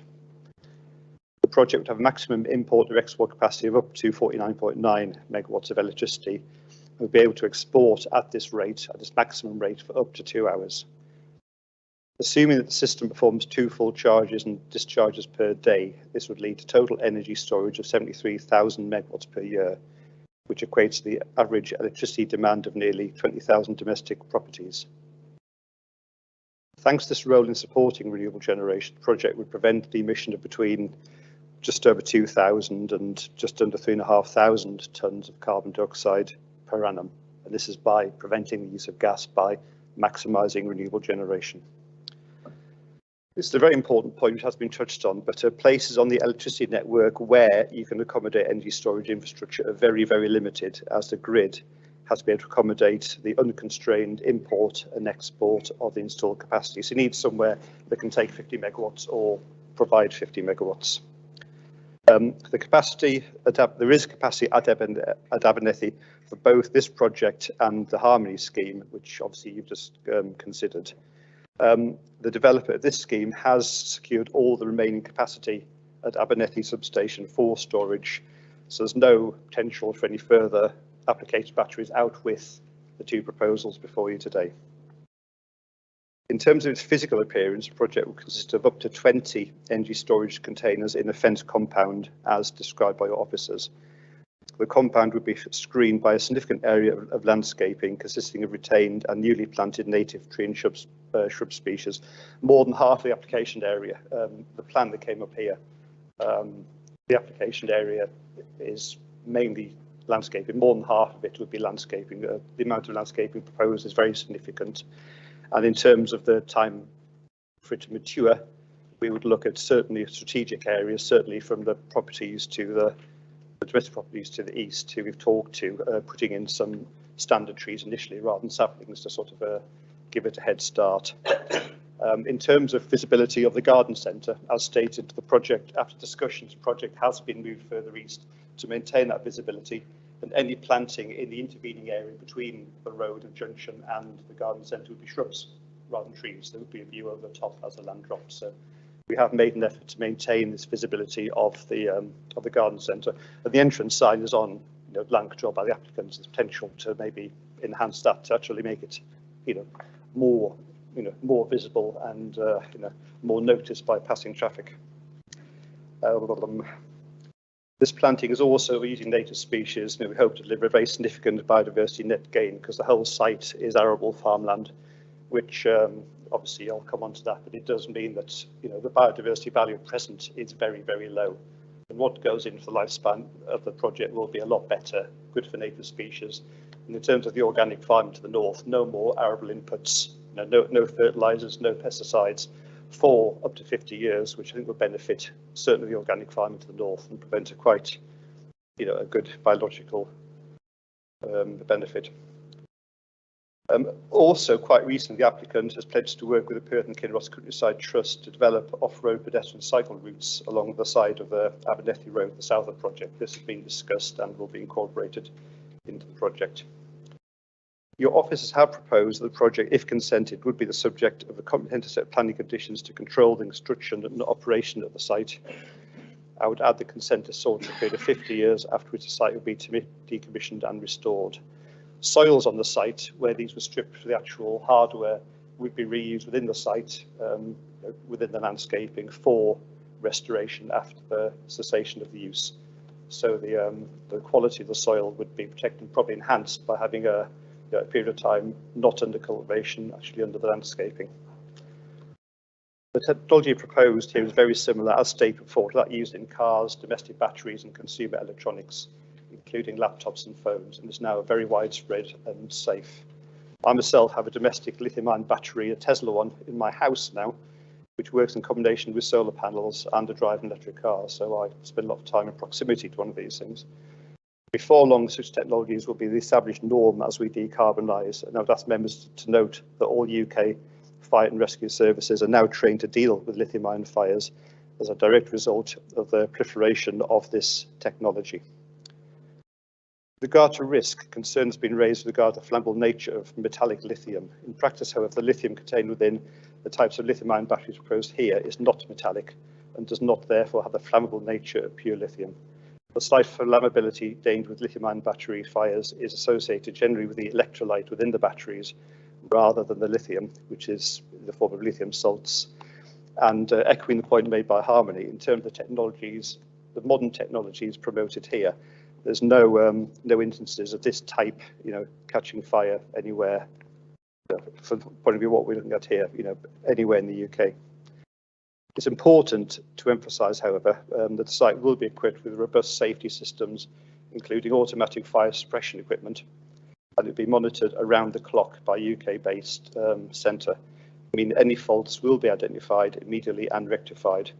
A response plan in the case of any incidents will be prepared in advance and put in place in coordination with the fire service. So we will talk to the fire service. The point's been made that to get insurance and to get funding for these things, they have to be bulletproof. And we will have these discussions, which we can certainly keep your officers aware of as it takes place. I'd also emphasise that there are no issues regarding the insuring of energy storage sites of this nature, and no special operational precautions are necessary. I think one other point I'd like to emphasise, after discussions with the garden centre, we were originally proposing to access the site during construction from the minor road next to it.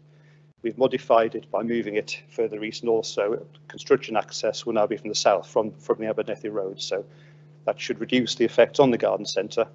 There is an access shown into the site from the minor road. That would be for day-to-day maintenance, which is maybe at most a van a week. So we have, obviously we haven't addressed the garden centre's concerns, but we have tried to a degree to do so. So thank you, Chair, and Convener, and members of the committee for your time. We're more than happy to answer any questions you have, and I'll now hand over to Andrew, the applicant.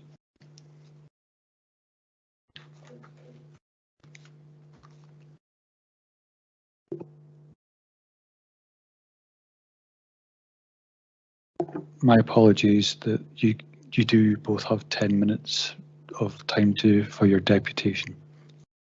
So in your own time. Good morning, Convener. Good morning, Committee. My name is Andrew Pringle. I'm Project Director with the applicant P&M Energy. I'm a chartered engineer. I've been involved in renewable energy for the past 15 years, constructing, developing onshore and offshore wind projects throughout Scotland. The burning of fossil fuels is devastating our planet, be it in the fuel for combustion engines or fuel to power electricity generating stations. It is driving up our cost of living, creating untold poverty to millions due to the high price of gas. It is estimated that by the end of this month, 53% of UK households will be living in fuel poverty. Renewable energy is our future, slowing the impact of climate change, lowering the cost of energy by reducing our reliance on fossil fuels, and ensuring that we will not be held to ransom for our energy supplies. Scotland is at the forefront of renewable energy. We lead the world with our skills and ambitions with regard to offshore wind. The recent ScotWind auctions are scheduled to generate an additional 25 gigawatts of offshore energy. Our onshore wind development is due to double our current installed capacity to over 18 gigawatts. We are on the right path to sever our reliance on fossil fuels, critical to meet our net zero ambitions by 2050. Whilst this is all positive news, due to its intermittent nature, renewable energy is not a consistent source of energy. During periods of high winds, we have surplus wind energy. National Grid pays wind farm owners constraint payments to switch their turbines off. During one 24-hour period in 2021, National Grid paid over £9 million to surplus wind generation. Conversely, during periods of low wind, we have a huge reliance on fossil fuels to generate our energy. Incorporating energy storage into our energy system is an ideal companion to the levels of renewable energy we are intending to construct. We can store the energy when it's surplus requirements and release energy during periods when the wind speeds are low or the sun isn't shining, minimising our reliance on fossil fuels and critically maintaining the stability of the electricity grid. The UK government estimates technologies like energy storage systems supporting the integration of more low carbon power could save the UK energy system up to £40 billion by 2050, ultimately reducing our energy bills.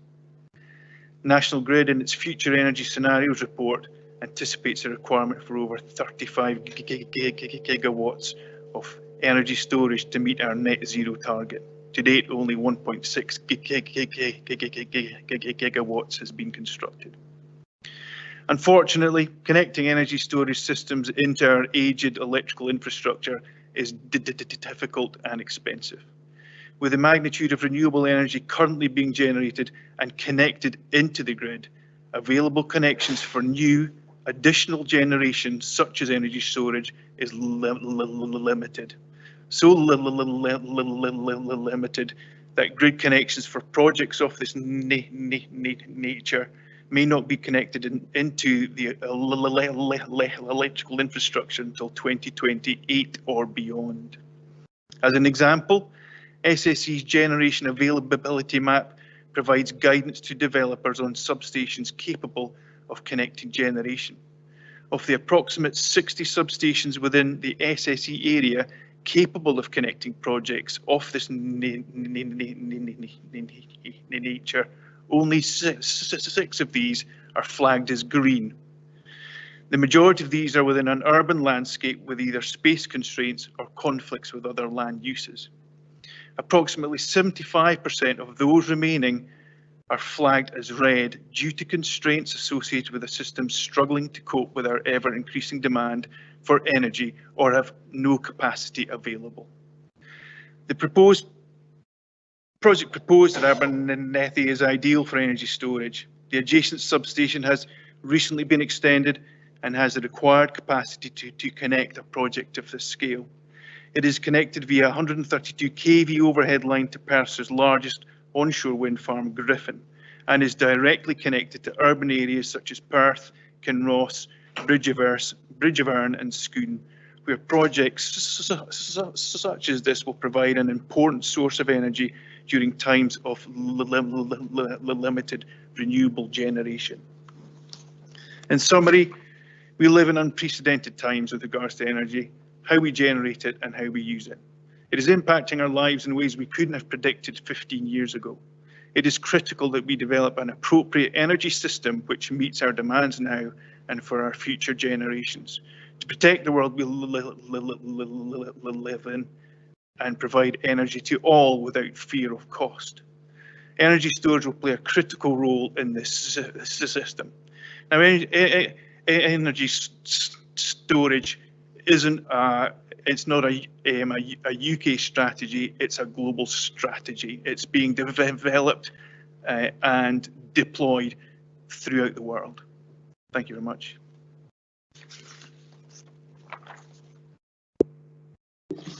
Thank you, gentlemen, for your deputation. Are you willing to take questions? Good, because we've got questions in. Could I first come to Councillor Drysdale? Thank you, Vice Convener, and thank you for your deputations. We've heard from another deputation about the proposed siting here.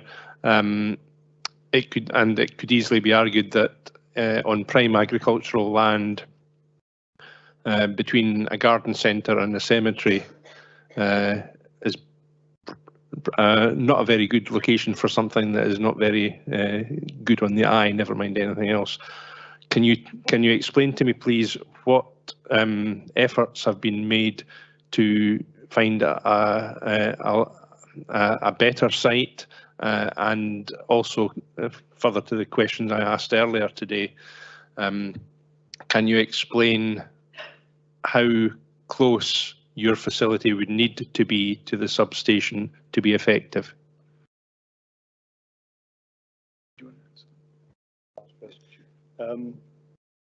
The issue with the site location is driven by proximity to substations. If you're close to a substation, then underground cabling is viable, so you have no additional effect, and we are physically adjacent to it. In terms of the site selection, I mean, it's a relatively well-screened site. I appreciate it is next to existing development, but I mean, that's often considered to be a benefit. And as you saw from the visualizations, I would maybe point out the visualizations show the site as built, and then after a period of time, provide some additional ones showing how the landscaping will mature. It's been designed and sort of located and set out so the surrounding fence, which would be a sort of a muted colour, would conceal the equipment inside. So very, very limited visibility of it. It'll look like a fenced enclosure. You know, these structures inside aren't very high. And, you know, if, you know, from visiting the site, it does arguably sort of sit quite well with the adjacent Jamesfield Centre, the back of that face of the road where the servicing is and vehicles park. And by putting the battery site where we put it, and also the large amount of landscaping, I would like to re-emphasise that, you know, half the site is landscaping. It would, in our opinion, have a pretty negligible visual effect initially, and that would mitigate quite rapidly over time. And I'd re-emphasise the point that certainly to kickstart that process, we would be looking at, rather than whips, some bit larger standard trees from day one. Yes, on your question with regarding what other locations were considered, it's probably worth bearing in mind that cables underground do lose power over length. We did consider a site directly to the west of Abernethy substation to the northwest, which is owned by the same landowner, but there's 2 or 3 overhead pylons in this vicinity, and it would be complex to actually construct a site in those areas.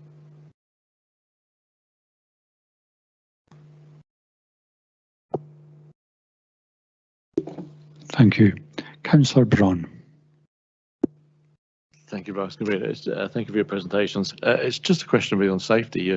You mentioned that the site will be monitored within the UK, presumably from a remote site. And I'm just wondering if, in that case, if one of these storage facilities starts to overheat or starts to show problems, I presume you can cut it out of the circuit and obviously monitor what's happening and maybe discharge it, or to avoid the fires. One thing about the fire risk. So these systems are monitored 24/7 by a SCADA system, and that SCADA system will detect heat gains, it'll detect smoke, and you know these are then linked to alarm systems. If alarms are triggered, the site is shut down. And obviously an emergency response plan is activated, and that will include the contact of local fire and rescue. Sorry. Just to clarify then, so if one starts to overheat, the whole site is shut down, effectively. Is that what you're saying? Yes. Thank you. Thank you. Councillor Harvey, you have 2 questions. Can I have your first question? Actually, just one question, because Councillor Brown basically asked the question I was going to ask. When it comes to when this fire is detected, you mentioned a fire suppression system. Could you give me some details on what that actually is in this case? Thank you.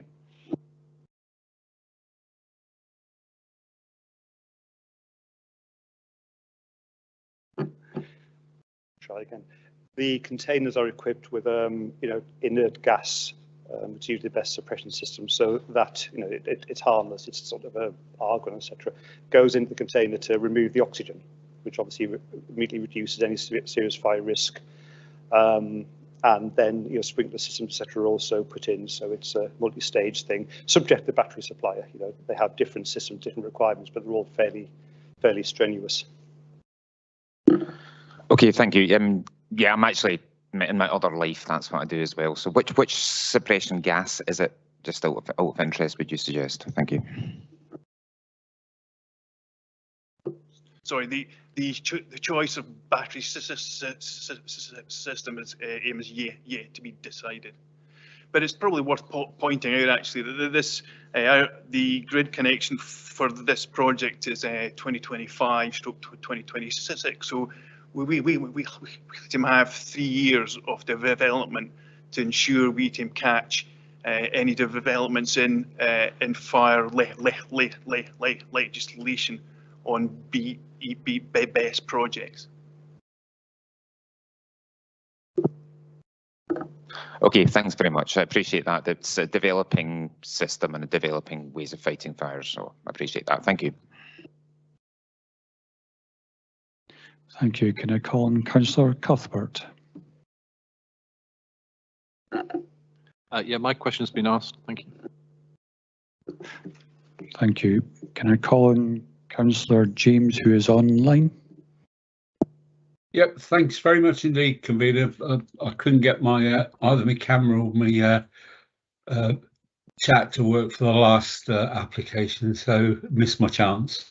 Thanks for your presentation, gentlemen. I was a little bit disappointed with your reference to it being a low biodiversity site, on the site of an organic farm and a garden centre, but that's another point. Can I ask, please, is the land already in your ownership? And what was the reason for going for the site to the, and did that have a bearing on the site to the east of the substation, and why not the land to the west of the substation? I don't know if that kind of makes sense. Thank you. Yes, on your second point, we did consider the fields to the west of the substation. Unfortunately, they are traversed by 132 kV overhead lines, and we would be restricted on what we could actually do in those areas. We don't own the land. We'll be leasing it. The other question.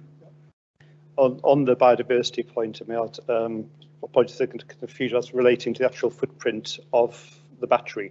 The whole project sits on arable land, which doesn't have much value because it's ploughed and farmed around the clock.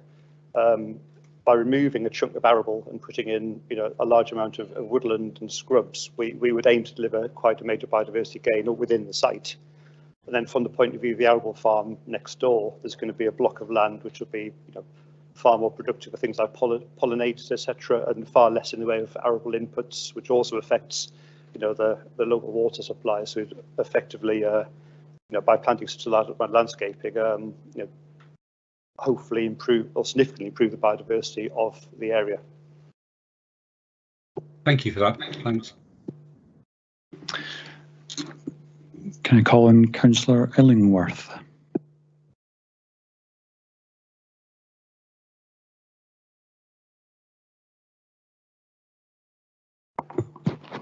Great, thank you. We've got two relatively major construction sites very, very close to each other proposed. Can you work together to reduce the impact on Guyana? And there's two roadways planned there's a roadway planned for each of those sites. Can you work together so you only use one roadway? Is that possible? On your first point, I believe Harmony's project is going into construction shortly. They've got a 9-month construction project. I think it was mentioned. So they'll be completed their project next autumn. We don't go into construction until probably 2025 at the earliest. So there'll be no overlap between the two projects. As Dan mentioned earlier, our intention is to access for construction via the A913. So there'll be no impact from our project on vehicular access to the Jamesfield Garden Centre. With regarding sharing accesses, it's not something that we've spoken to Harmony about, so I can't comment on that. Are you able to have that conversation and see if we can reduce the impact? The problem is that, well, yes, I'm sure there's a possibility there, but the issue there is it's land that isn't owned by Dimas. But we'll certainly have the conversation. Yeah. We'll approach them and move the idea. Yeah. Just have merit. Thank you. Can I call on Councillor Anderson? So just a minor concern. As such, the two 50 megawatt units set up so close. When National Grid calls for some power, who will they go to? How much will they take? You're linking close to Griffin. Say Griffin is one of your sub companies, whatever. But I'm sure Harmony will be taking electricity from Griffin to charge them up and store as well. So there's no real difference there. How does the grid call on requirement 100 megawatts? It's just for this area, Tayside, or are they calling for much further than that? So it's probably worth pointing out that the battery storage projects currently being developed vary in size from 50 megawatts to over 500. If there's a call, say for example, during periods of low wind speeds, low renewable energy output, we can export our power over a 2-hour period onto the grid. It can go to Perth, it can go to Dundee, it can go to Perth and Kinross. It's not specifically distributed locally to the area. It's where the power is required. No, I think I'd add to that you know, that what National Grid nationally states is a requirement for these things. It's a long way from being met.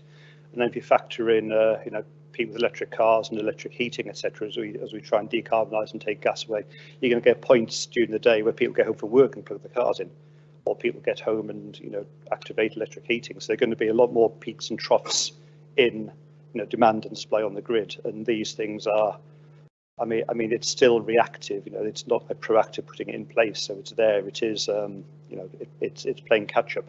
But the requirement and need for these things does greatly exceed the current deployment. Thank you. Councillor Braun. Thank you, Vice Convener. It's just coming back to a question I asked on the last application, was to do with noise. Is there any noise output from this? I presume there's ventilation fans on the storage batteries, but is there any sort of low-level hum or anything that comes across? Bear in mind you're much closer now to the garden centre. A noise assessment has been done, and based on, you know, indicative kit. And as Mr. Cavan from Harmony mentioned, you get the most noise at points where the thing's working flat out and it's hot. So the worst case scenario is the middle of summer when it's boiling hot and the batteries are running flat out. That's a very small percentage of the time. You know, a lot of the time the cooling will be sort of idling. So there won't be a huge amount of noise, but all the noise modelling is based on this worst case scenario. So if you're driving a car, you're going your fastest. So that's how the noise is assessed. The noise report actually identified there's actually no requirement for any acoustic fencing. You know, noise limits would be met. Your office has suggested a range of you know, standard but fairly stringent noise conditions. I would say, you know, I would maybe make the point that if there were any exceedance, which is highly unlikely, you know, under the terms of planning condition, this would have to be rectified. But it's quite away from domestic properties, and we don't anticipate any noise issue. And one final point is, you know, as these things develop, they are actually getting quieter. You know, a few years back, you know, the noise from cooling systems was higher than it is now. You know, they are getting far more refined.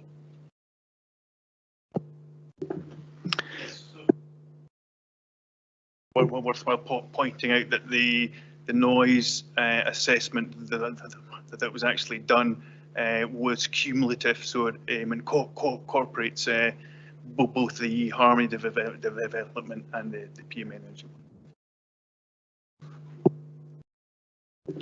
Thank you, gentlemen. There appears to be no further questions, so you're now free to go. I will hand you back to the convener. Thank you. Can I ask, do members have any questions for the officers?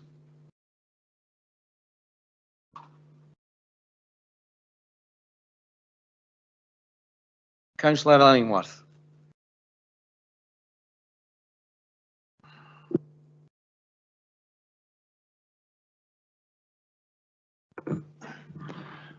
Thank you, convener. It's about noise. How would you say that the noise compares, the noise from this plant would compare to the noise from the road next door to it? And it's also worth pointing that the nearest residents live in the cemetery, and they're unlikely to be affected by any noise impact. So it's comparing the noise from the development to the noise from the road. Thank you, Councillor Illingworth. I'll defer that to my environmental health colleagues who will talk you through how background levels and predicted levels would be considered. All of it I can say is that the noise coming from the development site would be masked by road traffic noise. So it would be more at night time, hence why we've had the robust condition on for NR 20 at night time. Does that answer your question, Councillor? Yep, thank you. Yes. Thank you for that. Councillor Cuthbert. Thank you, convener. Yeah, it relates to the landscaping. I couldn't see a condition. I may have missed it. I'm just wondering, first of all, whether it has been conditioned, and secondly, whether we can stipulate that the landscaping should be completed to some extent prior to commencement of the actual works in putting in the units and so on, so that it's hidden all the way through. Thank you, Councillor. I think condition 9 is the one that you've maybe missed. It's under the heading biodiversity, but it says a detailed landscaping plan scheme shall be submitted to and approved in writing, etc., etc., a fairly standard condition in relation to that. And in terms of the timing, we feel that the timing that we would normally see would be appropriate. Thank you for that. I see there are no more questions, I believe. Can I ask for a motion? Councillor Drysdale. Want to speak to the motion? Thank you, convener. First thing I wanted to say is I'm 100% behind the drive for renewable energy sufficiency in Scotland, and I would be entirely supportive of any proposals that comply with local development plans and Scottish planning policy. However, I don't believe that this one does, and I'll set out why. I'm not persuaded that the carve out, if you like, in policy 33B is satisfied here because of the answers I've received from the deputations. I'm moving for refusal on the grounds of a breach of policy 50 and policy 1BB. And if I might elaborate slightly on policy 50, which relates to prime agricultural land. It states that outside the identified settlements, development on prime agricultural land, unless it is necessary to meet a specific established need, such as a major infrastructure proposal, and only where there is no other suitable site available on non-prime land. And as I say, we have heard that there are other potential sites available relatively close to the substation.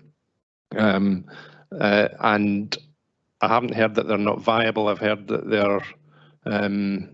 they're more complicated and possibly less profitable. But I haven't heard that there are no other viable sites. So I don't think that the criterion of it being necessary to use this specific site has been satisfied. In terms of policy 1BB, which relates to the wider landscape character of the area, we heard from the original deputation about the pleasant aspects and the scenic nature of this area, which is of course why there is a garden centre and tourist location there in the first place. And again, I feel that I'm not persuaded that a development such as this will, which is, as I said earlier, be between a garden centre and a cemetery, will be in keeping with the wider landscape character of the area. So as I say, in summary, I move refusal of this on the grounds of non-compliance with policy 50 and policy 1BB. Thanks. Do you have a seconder for your motion?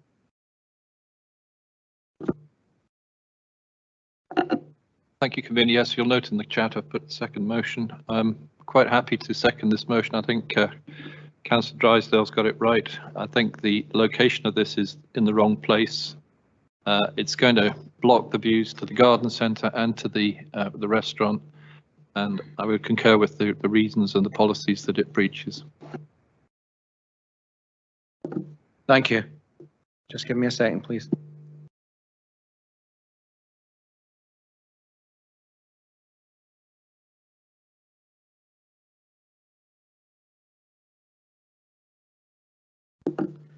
Do we have amendment?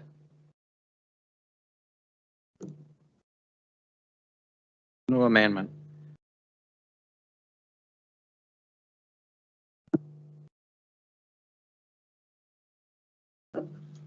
Sorry, Councillor Byrne, I didn't see that. No, it's late coming through. I beg your pardon, Convener. It's just the technology, I think. Yes, I'll put an amendment through to move the paper as is. I understand the points raised by Councillor Drysdale and Councillor Cuthbert. I understand where they're coming from on that. When it comes to policy 50, yes, it is prime agricultural land, but we are in a situation now where we need to switch to renewable energy. Renewable energy as it is, and it's mainly sourced from solar and wind power, is not constant as fossil fuels are. And therefore there are times when it's not capable of producing energy, and there are times when it produces more than necessary. And we need to try and balance that out. Now these storage facilities, of course, in my opinion, are necessary in the short term.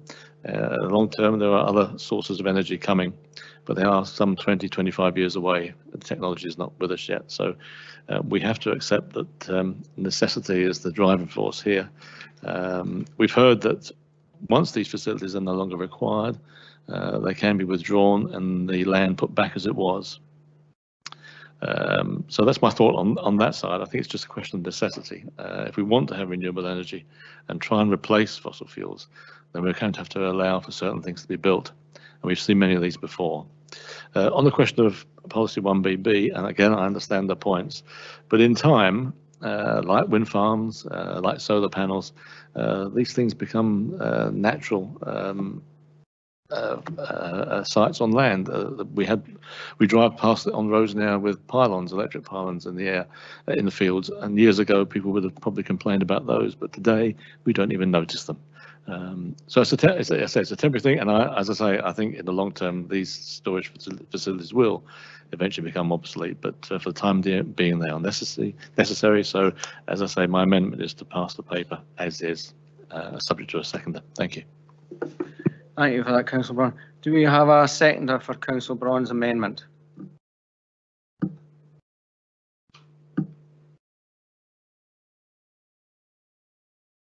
Councillor Leishman.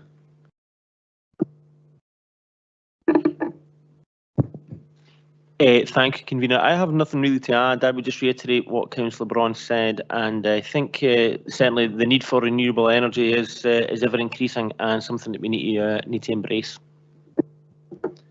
Thank you.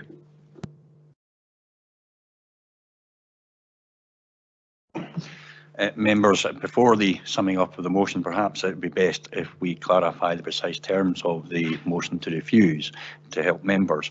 Now, I've got something written down, and I want to clarify with Councillor Drysdale and Cuthbert that is, what your motion to refuse is. Just to be clear, although there's been mention of the garden centre, etc., I mean, you're not directly talking under the placemaking policy. It doesn't directly refer to businesses. You're talking about the wider landscape character. Now, and which I think was what you led into in your motion. Now, what I've got written down is that the proposal will be contrary to Perth and Kinross Local Development 2, 2019, Policy 1BB, placemaking, as a proposal would, from what I've heard you say, and these are my words, would be predominant and visible within the wider landscape area. And in terms of the second ground of refusal would be contrary to policy Perth and Kinross Perth and Kinross Local Development Plan 2, 2019, Policy 50, prime agricultural land, as a proposal involves the loss of prime agricultural land. It has not been satisfactorily demonstrated the proposal is justified in this location.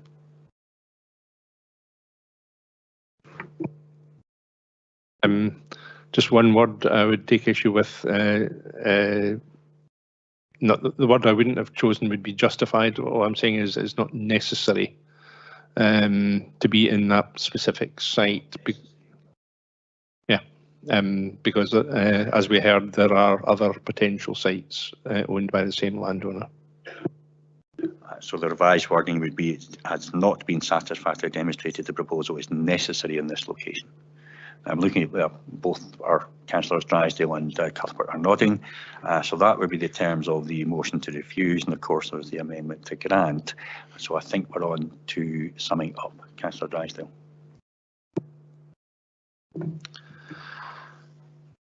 Thank you.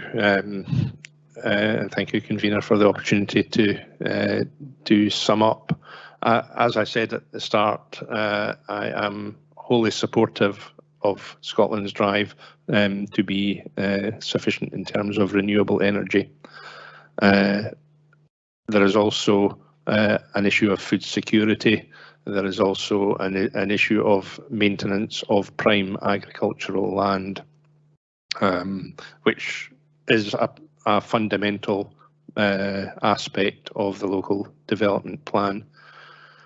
There are other areas of non-prime agricultural land and brownfield sites available across our land to develop suitable battery storage facilities and other infrastructure projects without reducing prime agricultural land in the way that this proposal does, in my opinion. So as I say, we heard that there are other sites available and that could be developed, and so I urge the applicants to explore these if my motion is successful. But I do not feel that this site is suitable for this type of development. Thank you.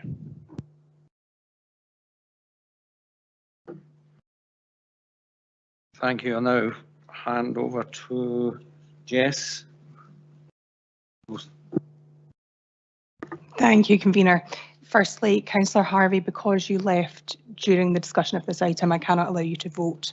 So members, when I call your name, if you could please let me know if you are voting for the motion proposed by Councillor Drysdale and seconded by Councillor Cuthbert to refuse the application, or if you are voting for the amendment proposed by Councillor Braun and seconded by Councillor Leishman to approve the application. Councillor Anderson. Approve. The amendment I'm going for.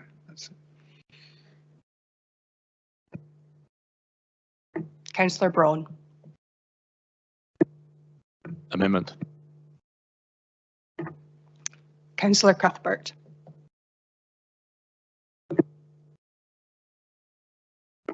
Councillor Drysdale. Motion. Councillor Illingworth.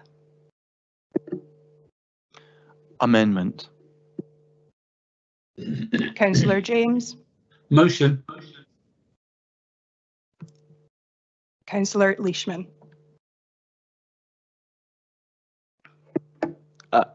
Amendment. Councillor Massey. Amendment. Bailey McLaren. Amendment. Councillor Reid. Motion. Councillor Stewart. Amendment. Bailey Williamson. Motion.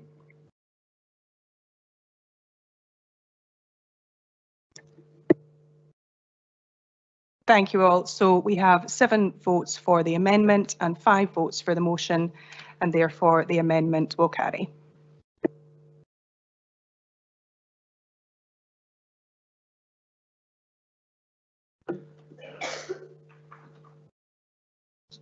That's that then. Permission granted for that then. Thank you. I now propose that we have a comfort break of 10 minutes. Is that agreeable to the committee? Yeah, thank you. Brilliant. Thanks, Chair.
Hello and welcome back.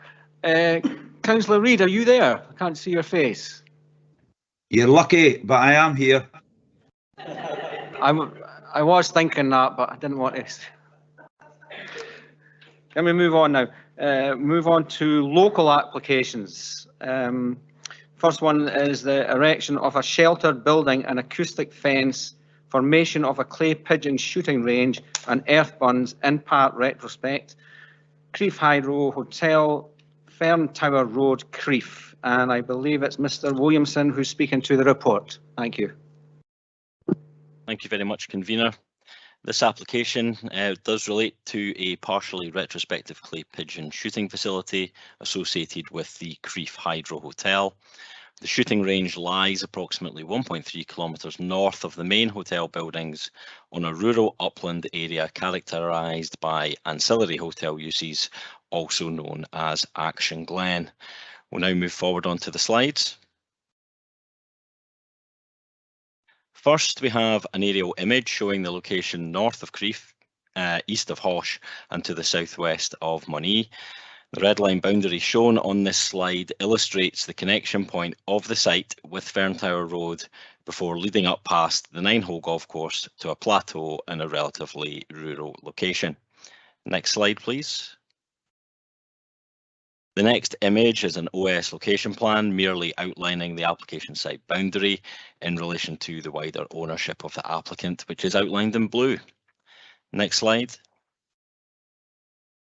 The third image shows a more detailed layout of the site, with the shelter building located towards the north and C-shaped earth barns to the north, west and south. The plan also illustrates the topography in the area, together with the presence of nearby trees. A new acoustic barrier of 1.5 metres in height would be added to the top of the existing earth buns.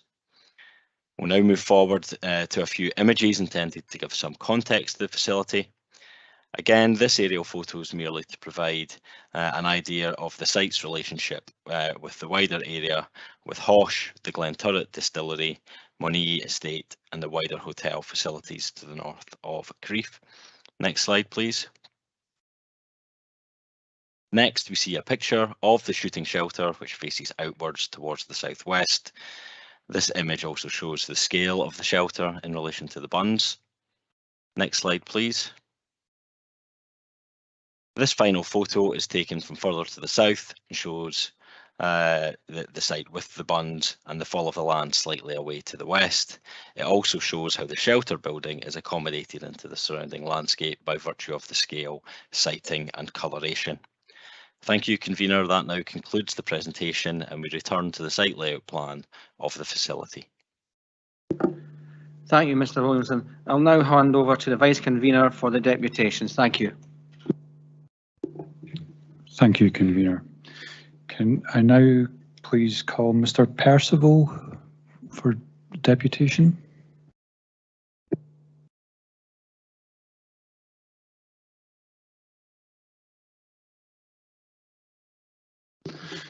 Good afternoon, Mr. Percival. I'm sure you'll be aware of the format of 10 minutes, and I'll give you a prompt at 9 minutes. So when you're ready, please start. There are two others who will provide longer deputations, but mine will be very brief. I'm a resident at the Hosh, some 700 metres or so from the site of Action Glen. Recently, and it wasn't the first time, I heard some music, some loud music in the garden of my house, and I thought it was quite close by, so I went to investigate, but apparently it came from Action Glen itself. So I did take a walk up there, and I was very surprised because what I found was that they had a single speaker set up for an activity that they were doing up there, pointing up the hill, i.e. away from the Hosh. And when I went round to the front of the speaker, it was moderately noisy, but not desperately so. It was quite a restrained approach that they were taking with the music that they were playing. Walking around the back of the speaker, just a few meters away, it was very, very quiet, or very modest, shall I say, in the volume that was there. So nobody would consider that an unreasonable volume to be playing music up in Action Glen. However, despite it pointing away from the Hosh and us being 700 meters away, in our garden, that was very, very distinctively audible as that very, very irritating thump, thump, thump, thump, thump bass note. So I'm sure you'll hear lots of information about, and have seen lots of information about, the volume of noise that will come from the activities from the clay pigeon shooting. My point is that even quite modest noises from Action Glen are very, very audible within the Hosh. Thank you. Thank you, Mr. Percival. Are you willing to take some questions from members? Of course.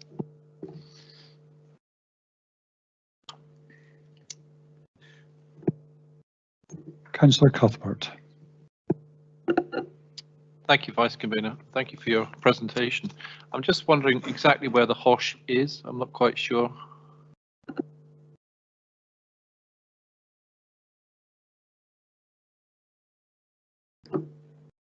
Thought I had. It lies 700 meters to the northwest of Action Glen.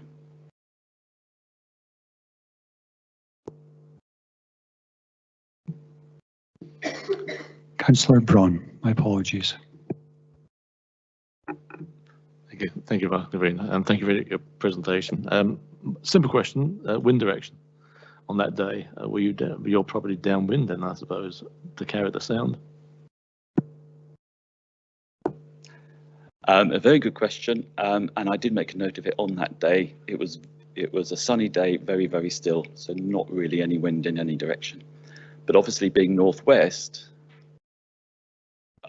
we are broadly speaking downwind of the prevailing southwesterly winds. There appears to be no further questions, Mr. Percival. Thank you.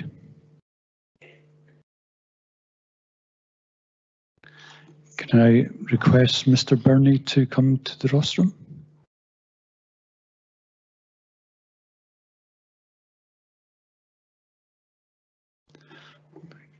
Good afternoon, Mr. Burney. I'm sure you're aware of the format of a 10-minute period, and I'll give you a prompt at 9 minutes. And whenever you're ready, I'll start the timer when you start talking. Thank you.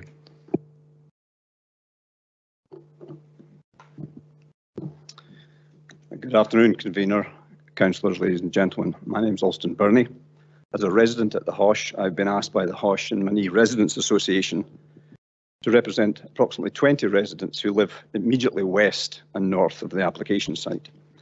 To assist you with a better understanding of the distances involved, I've brought along a couple of visual boards which may answer some of the questions that were just raised.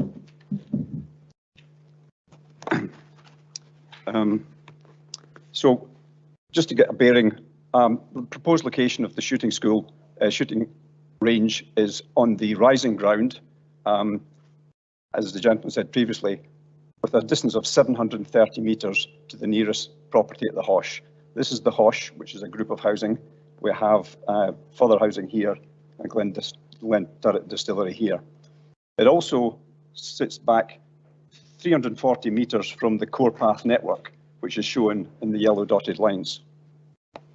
One further point I think worth making is in terms of recommended safety standoff zones. This is looking from the west now. We have the shooting hut here. The recommended safety zone by the Scottish Clay Pigeon Shooting Association is a minimum of 275 metres. The Chartered Institute of Environmental Health actually recommend a standoff of 300 metres. But you can see within the very perimeter of that standoff, you have various other hydro activities located on the periphery of the danger zone. Thank you. When clay pigeon shooting first started in this location in 2019, it caused significant upset to the neighbour residents, their pets, livestock, before it ceased due to complaints. It should therefore not be unexpected that the prospect of having up to 3 shotguns being discharged simultaneously for potentially 48 hours a week and up to 200 days a year has created the necessity to come before you today to ask you to consider this application with the caution it merits. The application has received over 73 letters of objection, with a further 40 after the deadline, due to the fact that numerous properties were not notified. That's a large number of objections by any application standard, and even unusual for a major housing application. The Chartered Institute of Environmental Health published guidance in relation to the control of noise relating to clay target shooting. This was published in 2003 and is widely recognised by the planning authorities as it is referred to in appeal decisions and court judgments. Central to this guidance, it recommends that a noise buffer zone of at least 1.5 kilometres in the direction of shooting is advisable. This has not been adhered to in this case, as it only provides a buffer zone of less than half of that, with the closest dwelling at the Hosh being only 730 metres away. The recommendation before you, along with the proposed planning conditions, rely heavily on the consultation response prepared by the Environmental Health Officer.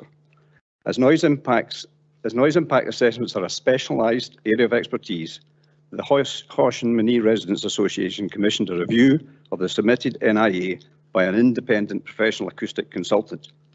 This independent review confirmed our concerns that the information presented by the applicant's agent to the Council, upon which the Environmental Health Officer has relied, is not compliant with the recognised guidance as set out by the CIEH. The guidance notes that generally the orientation of shooting should normally be away from the location of noise-sensitive premises. This application completely ignores this advice. More specifically, the CIEH guidance differentiates between major and minor shoots. The definition of a major shoot is a shoot that will have or will require to have planning permission and will operate on more than 1 day a week. CIH guidance states that 4 or 5 test sessions would be appropriate for a major shoot, operating on more than 1 day a week, and advises the NIA to consider varying conditions over both weekdays and weekends. Again, this application has ignored this advice. There was only ever one noise test undertaken at the nearest sensitive premises, which took place on the 20th of January 2020. The guidance goes on to note it is particularly important that measurements are made with a positive wind vector. In this case, that would be a northeasterly wind blowing from the location of the shooting range to the Hosh. On the date of the test session, according to the applicant's NIA, the wind was blowing in the opposite direction in a west to southwest. Again, this is ignoring the advice contained within the CIHA guidance. As a result of the flawed methodology and inadequate testing to the nearest residential properties, there is absolutely no evidence that the mitigation measures proposed will meet the recommended noise thresholds, and I'm happy to quote from any of the above advice from the CIH during questions. On reviewing the proposed planning conditions 1 and 4, the approach that has been taken here would appear to be to allow approval of this application first and then to test it when it meets, to test whether it meets the recognised guidance after operations have commenced. There is no mechanism within the proposed conditions for what should happen in the event that the subsequent testing fails to meet the acceptable sound levels at the nearest properties. Will shooting be required to stop until the issue is resolved? As this has not been specified, unacceptable noise levels may have to be endured on the grounds of best practice being adopted, which is wholly unacceptable. When assessing any planning application, it should be considered against the relevant PKC LDP policies. Policy 8, Rural Business Diversification, says proposals for new tourism-related developments and expansion of existing facilities will meet all of the stipulated criteria. The proposed shooting activity fails to comply with 2 of the 9 criteria listed in the LDP. These being Policy 8C, that the proposed use is compatible with the surrounding land uses and will not detrimentally impact on the amenity of residential properties within or adjacent to the site. Policy 8D, that the proposals can be satisfactorily accommodated within the landscape and the environmental capacity of the site. This is not the case when the CIH guidance is applied to the buffer zone. Policy 1A, placemaking, says development must contribute positively to the quality of the built and natural environment. Policy 1BB states that it should consider and respect the wider landscapes of the area. The knock is of particular natural sensitivity and local amenity and makes a positive contribution to placemaking. However, the very nature and intensity of the noise impact will undoubtedly result in loss of amenity. Policy 39, landscaping, states development and land use changes should be compatible with the distinctive characteristics and features of Perth and Kinross's natural landscapes. Accordingly, development proposals will be supported where they do not conflict with the aim of maintaining and enhancing landscape qualities of Perth and Kinross. More specifically, Policy 39C, that proposals safeguard the tranquil qualities of the area's landscapes. And the proposal fails to meet objectives of Policy 41, biodiversity, which states that the Council will seek to protect and enhance all wildlife and wildlife habitats, whether formally designated, protected or not. And lastly, it's contrary to Policy 56, noise pollution, which states there will be a presumption against the citing of development proposals which will generate high levels of noise in the locality of existing proposed noise sensitive land uses. Coincidentally, this application has many similarities to a recent planning application for clay shooting at Roybridge that was refused by Highland Council on the 10th of March 2020. The Council's reason for refusal was that the application was contrary to Highland-wide LDP. An appeal was subsequently lodged to Scottish ministers, and that appeal was subsequently dismissed by the reporter on the 2nd of October 2020. The reporter's decision found that the lack of a comprehensive noise assessment leaves some remaining risk of noise nuisance, given the nature, intensity and frequency of the noise from this activity, even if noise limits can be secured, and that he did not consider that the economic benefits outweighed the conflicts with the Highland-wide LDP. In both cases, the CIH recommended buffer of 1.5 kilometres could not be achieved, and that the reporter had concerns that any restrictive provisions would not address the potential impact on the residential amenity, given the character and intermittent nature of the noise.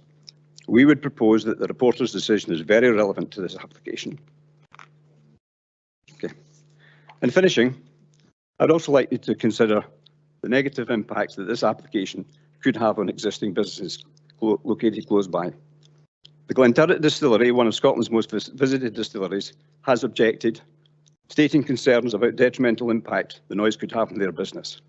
Having recently invested 10 million over the last 3 years to create a premium brand destination with a Michelin star restaurant and more than doubling its workforce to 62 employees.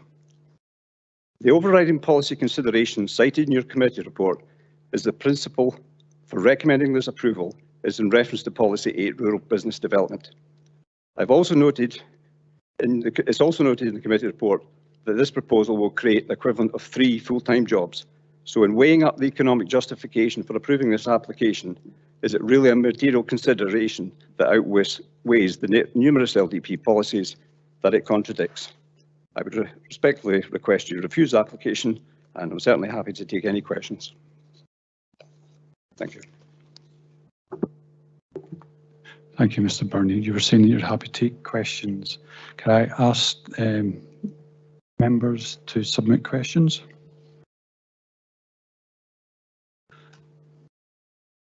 Bailey Williamson. Thank you very much. Thank you very much for your presentation. You stated within your presentation there was just one survey completed, a noise assessment survey. But when you look online, it looks like there's been 2 assessments. One was done on the 21st of September. Is that correct? As well as the January one.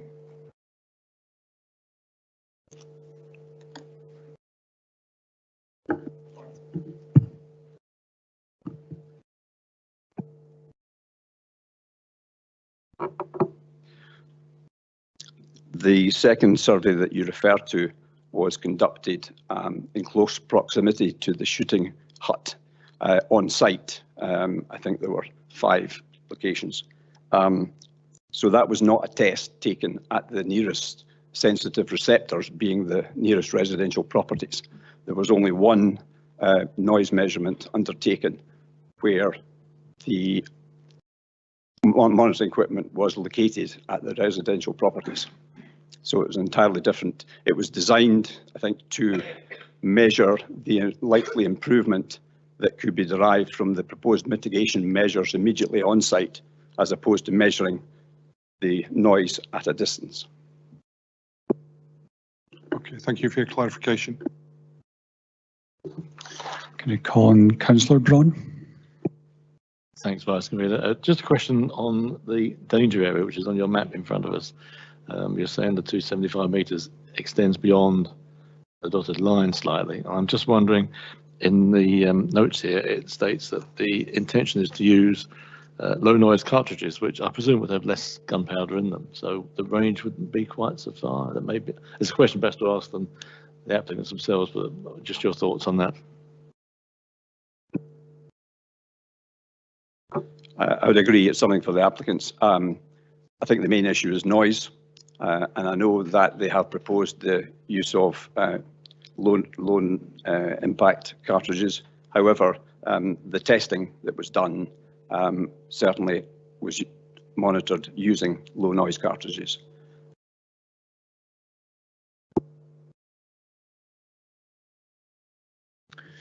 Can I call on Councillor James? Thanks, Convener. Thanks for your presentation. Appreciate it. My question was, you mentioned that 48 hours of shooting per week. I was just looking at the actual report put in front of us, and it's only between 10 and 5 during the weekdays and 11 and 5 on a Sunday, and 1 to 2 hours. I'll make that out to be about round about 28 hours, which is half of what you were expecting. Does that make a difference? And also, I know whereabouts you are. I used to live in Turretbank Road quite a while ago. But do you ever get the noise of shooting from the estate, Monsey Verde and what have you, at all, please?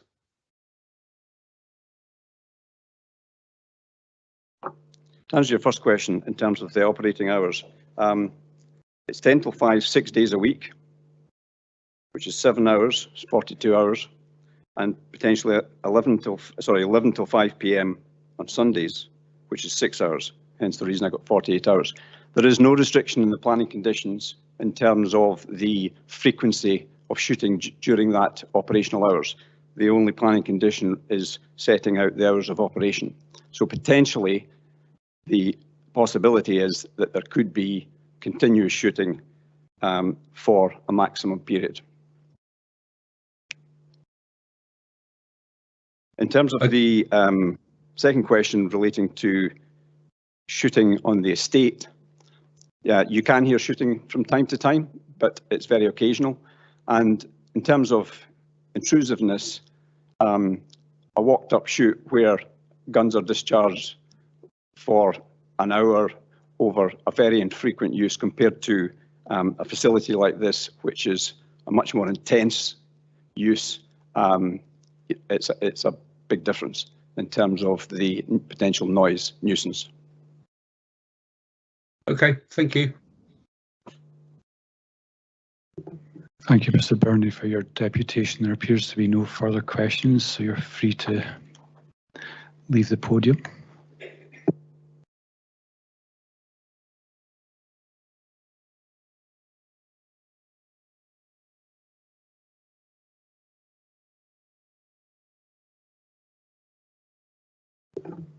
I'd like to call on Ms. Crichton.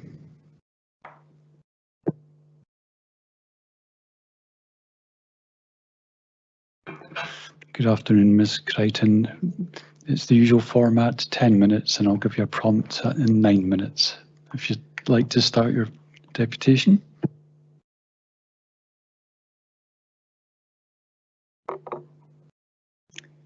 Thank you for allowing me to speak today. You will be aware, if you have read the objections, the feelings of the people of Crieff around this application are high. The Knock is our playground, and many call it the jewel, a jewel that PKC has invested in heavily.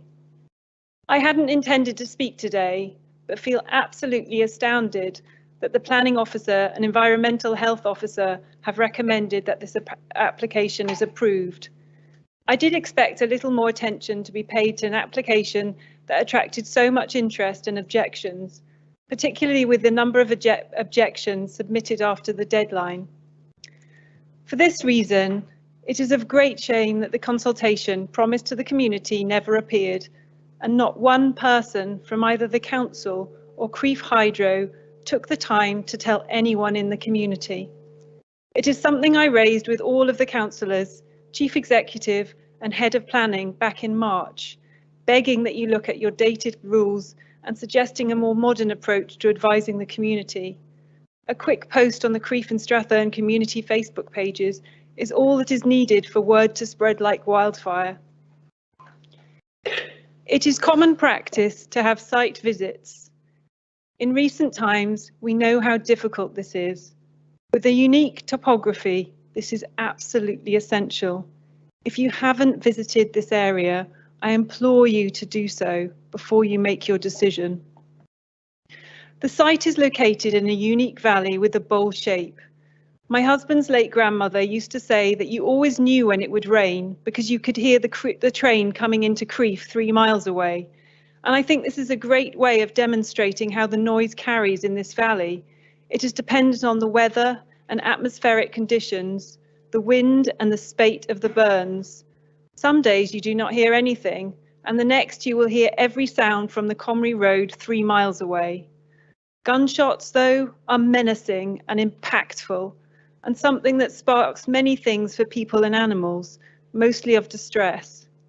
I have seen firsthand the distress caused to neighbours' dogs who were too scared to go outside to relieve themselves during shooting times. One neighbour's horse bolted when she was on him. These are constant shots, sometimes over a prolonged period of time. The shooting from the hydro caused immense distress to my family, as well as my neighbours. For me, it was frustrating to put a baby to sleep. I can't imagine the distress it caused to one objector who works night shifts, but also as it caused distress to our holiday cottage guests. We lived in fear that a review stating that our cottages were within earshot of a shooting range would close our business. My boys are a little older now, and my next fear is of their and our guests' children's safety. The Minnie estate boundary is 10 metres away from the shooting huts, where Denham Architects has incorrectly identified on the planning application as being Crieff Hydro's land. We are sure this mistake is just carelessness rather than misleading, and I'm happy if you put the map up to show you where this is incorrect. We are talking about guns here, not lasers or anything else. Guns are dangerous weapons, and the guns used could cause a fatality. Sadly, we continually hear about gun violence in the media. Looking at the statistics for Scotland, there has been a continued increase. Is putting a shooting range next to an archery range, a children's play area, and several core paths a good idea? Would you take responsibility if anything goes wrong and there is a tragedy? When we first started looking at the shooting range, the fencing was completely inadequate with no signage. I've helped lost tourists from the hydro before in this area and even driven them back to the hydro. My children are getting older. They already roam about where they can. Is it safe to allow children to roam about near the shooting ground? This is what an adequate buffer zone provides. We moved to Minnie 8 years ago to take over the running of Minnie Estate.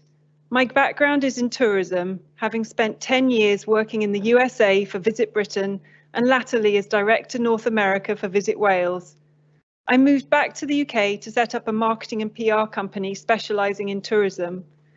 I mention this as I have broad experience in tourism, perhaps more extensive than the PKC planning department, and I'm knowledgeable in the intricacies of tourism businesses and how they are interlinked.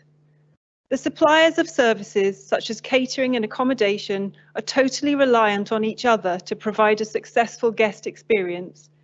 If you ask any business in Crieff, from taxi drivers to restaurants and shops, they will know of Mani and our guests. We also have seen our business grow from the new facilities at Glenturret Distillery and welcome their continued investment.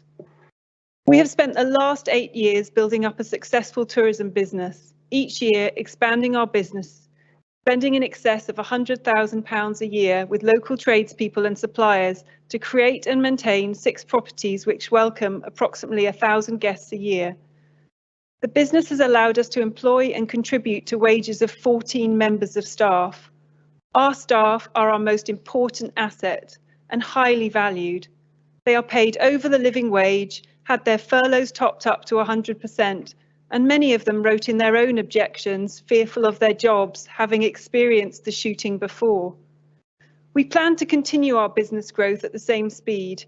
We are 5 years into an 8-year restoration project of 2 listed built properties, both within 500 to 650 metres of the range, that we will restore to productive use. We will host our first wedding soon, and this year have increased our group visits by over 200%, having just hosted a group of 17 American photographers and guides who stayed for 6 nights to take wildlife photography around Mani. They were blessed to see herons, buzzards, owls, ospreys, and a whole host of other animals and birds. Every night they ate at a different restaurant in Crieff, hiring a local caterer for their last evening. Our guests bring a huge amount of revenue to Crieff and come year after year to enjoy the peaceful area. They shop locally and many do not stray far, preferring to enjoy the tranquility the area offers and the chance to have a break from their stressful lives. I understand that PKC value the introduction of new businesses, but if it is at cost to other local businesses as well as local people, breaks several planning laws, how can this be of benefit to anyone? The reports from the Environmental Health Team and Planning Department are wholly inadequate, and having lived through the hell of the shooting the first time around, we as a community, the sound professionals hired by Crieff Hydro that conducted the report, indeed, one of the professionals who wrote in an objection, as you may have read in the recent Courier article when it was reprinted, stated, "The noise mitigation report uses words such as subjectively noticeable and states, whilst the increased barrier will reduce the shooting noise, it is still likely to be noticeable at the residential locations. This is not a mitigation report, it is an indictment of the proposals." As well as other professionals who have viewed the site cannot see how any additional barriers will make the significant difference needed to meet CIEH guidelines. I urge you to turn down this application. Thank you. Thank you. Are you willing to take questions? Can I call in members to submit questions?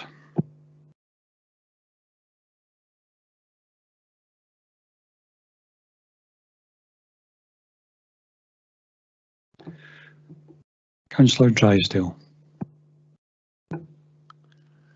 Thank you. Thank you for your deputation. Very clear, and thanks for your presentation. I just wanted to come back to properly understand how the local community became aware of this this proposal. Obviously, it's grown. The awareness has grown recently, given that you indicate additional complaints have come in since the deadline day. I just wonder, can you tell the committee a little bit more about how the community became aware of this and whether there was any dialogue at all through community councils or otherwise from Perth and Kinross Council? There was actually no communication. I found out too late, 2 days before the deadline for objections, from a community councillor who'd been on holiday. And I did write in at the time because we'd been told, because the application had been submitted previously, that we would be told if they reapplied. And I have the emails from the planning department, but because it was a new application, they didn't have to tell anyone local. So they've met their guidelines, but nobody told us. We just happened, luckily, a community councillor discovered it just after she came back from holiday. Thank you. There appears to be no further questions, Ms. Crichton, so you're free to go. Thank you for your deputation.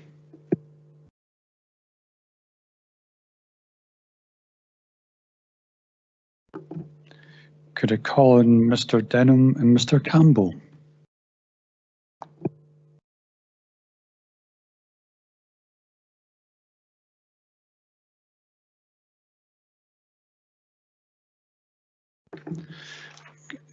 Good afternoon. I'm sure you're aware of the format, so I will give you a 1 minute warning so you can summarise, and it's 10 minutes each that you have, okay?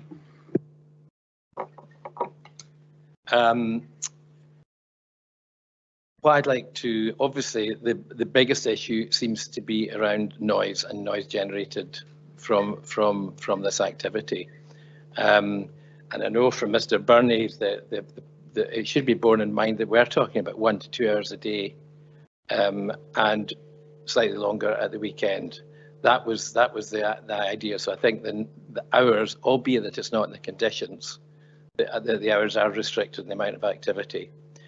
Now, we have David Chapman here, and I think given he's a noise consultant, has prepared the report. Obviously, a lot of the criticism has been around these issues, and it would be good if he could discuss the methodology. There's a couple of things in terms of the conditions that there's a slight kind of contradiction to that might want to be discussed more openly. So maybe we could call him in a minute, and I'm sure the questions are going to be around noise. I think, first of all, Christian Campbell, who's the General Manager of Crieff Hydro, would like to say a few points from the client's point of view. Thank you, Jimmy. Hello, everybody, and thanks for your time today. My name is Christian Campbell. I'm the Resort General Manager at Crieff Hydro. And for those of you who are not familiar with Crieff Hydro, although most of you, I'm sure, are, we have 900 acres in Crieff. We employ around 400 members of staff. That increases to over 600 if you take into the company itself. We have hundreds of thousands of visitors coming to stay or visit the hotel every year, and we encourage our guests, as everyone else does, to spend money in the local area with other facilities. One of the business has been grown over the years on introducing new things, and so that's why we want to get different activities. It's important to keep relevant. It's important to have a reason to come and stay at Crieff, and that's what we've been built on for the last 153 years. This activity would bring in some very needed extra revenue that the hotel, as many hotels and businesses have struggled over the last number of years with closures and restrictions. We absolutely want to work with the council. We absolutely want to work with our neighbours, and we want to do everything within the guidelines, and we're willing to come up with something that works with everybody. We see that some of the conditions hopefully gives comfort to all parties, and some of the things just to, we said that there was a comment made about 3 extra staff. Yes, but there's also the other 400 members of staff that we need to take into consideration for the business. And there's some questions around meterage of banding on some of the diagrams. Our interpretation is slightly different. I think it's the line of shooting is the guidelines, but I'm sure the planning department we're probably fully aware of the actual guidelines and have made sure that we comply. I'm happy to take any questions, but as Jimmy said, with a lot of the questions being around sound, and I'm not sure about the protocol, it's the first time I've attended such a meeting. We do have David from a reputable company in Edinburgh if he did have any specific questions about sound. Thank you. Thank you for your deputation. I'll ask members to submit questions, and yes, there could be questions about noise, and we will take responses from your agents.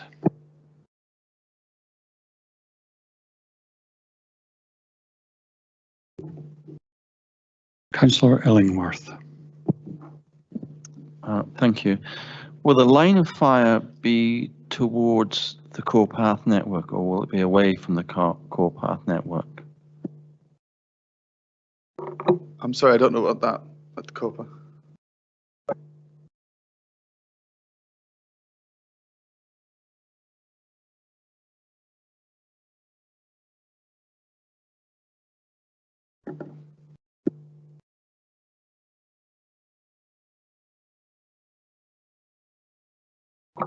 So yeah, we've got lots of risk assessments and mitigations, and believe there's an extra guidance in the proposal to put some extra signage up as well. But no, we've changed the shooting direction, so we don't shoot across anything or into any areas. Okay, thank you. Can I call on Bailey McLaren? Thank you. Yeah, just going back to the first deputation, sorry, forgotten his name, Mr. Percival. He recounted a moment where he had been disturbed in his garden by music. So we are currently speaking about noise primarily from shooting, but what if we have incidences where we have a combined noise from that area that then proliferates towards residents? Has that been considered within your noise assessment? This was specifically built around shooting. We do have other policies and plans around noise for the whole estate, so we would fall in guidelines of what we operate the rest of the resort. But we haven't done anything specifically for music and shooting. This is specifically around shooting noise. Thank you, but that clearly is something that the local residents in the area are concerned about. You know, there's obviously a potential for a combination of noises from that area as well. So, but thank you for the answer. Thank you. Can I call on Councillor Brun? Thanks, Vice Convener. A couple of questions, if I may. First of all, to clarify the hours, I'm a little bit confused now because we're looking at hours of 10 to 5, Monday to Saturday, and 11 to 5 on Sundays. And the gentleman before you said we're looking at 2 hours now per day. So I'm a little bit confused on that, first of all. So the hours are requested, so we have the flexibility to do those activities within those hours. The likelihood of filling those sessions for all those hours is unrealistic. It isn't something we would like to do.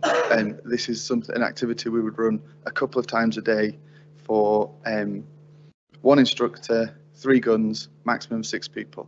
There wouldn't be the demand. It'd be unrealistic to say we were going to fill that many activities. And my other question, you've partly touched on, but I'll ask it anyway, is we're talking about the use of low noise cartridges, but people coming to the hotel may be experienced shooters and have their own guns and their own ammunition. Is there going to be some sort of control to ensure that the ammunition used is only low noise cartridges? And the second thing is, you've answered technically, partially, is there will be an instructor on site for those people who don't know how to shoot.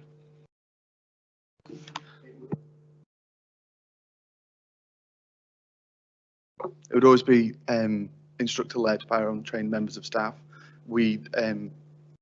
That's not the facility where somebody would come and bring their own equipment and shoot. That's not what it's geared up for. It's geared for an activity to facilitate our guests, bring people.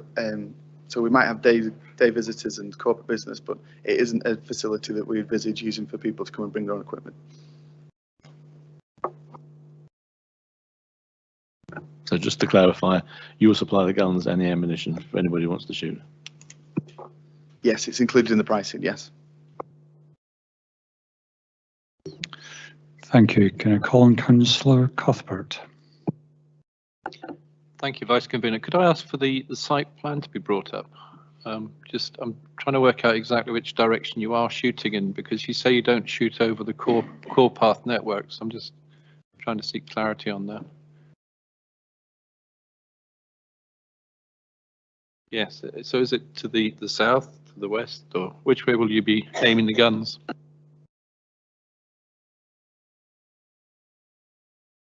I don't know how to answer on a point. So that will be facing as down this way. So shooting towards this way. Slightly southwest. I don't know. I can answer that differently. Sorry. Yeah. Yes. So you're saying that the core path doesn't lie in that direction, is that correct? I'm not 100% sure what core path is. That's why I asked for clarity. But if,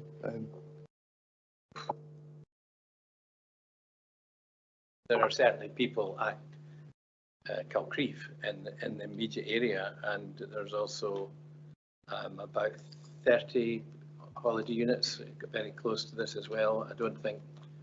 I think from the Hydro's point of view, they've never had any complaints or issues by users of the these self-catering units who are quite close to this.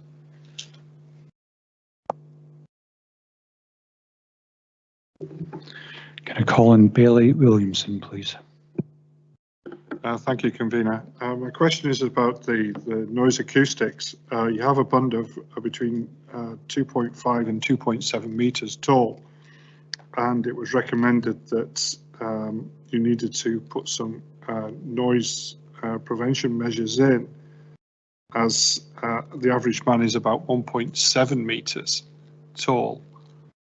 But the noise prevention measures you've had to put in, or the absorbing acoustic barrier, is only 1.5 meters. I'm just wondering why you haven't gone much taller, up to 2 meters for your acoustic barrier. So we ran very many different iterations of the noise model and looked at different heights from 1.5, well, from 1 meter up to 3, 4, and the result was that it reduces 5 dB with a 1.5 meter fence. If you'd raised it to 2 meters, it would reduce by maybe half a decibel or less, or around 1 decibel basically. So there's you don't get a lot more results at distance from raising it much higher than you do at 1.5. So 1.5 is probably the minimum height you would want to get a meaningful result, subjective result, and 5 decibel objective result at the nearby receptors. Just for clarifications, the acoustic barrier, is that just going around on the bund? It's not going to enclose the site entirely? That's correct, yes, because it's all about the noise going out to the nearest noise sensitive receivers, which are to the various areas around the shooting range. So therefore it's only around the bund, which is already optimized for noise control around the shooting range. The shooting hut, sorry. And one final question, just looking at the map, it looks like you're firing north to south when the people who are most concerned are to sort of like the south of the site or southwest of the site. Would there be much difference made by moving the shooting hut so that you were firing south to north?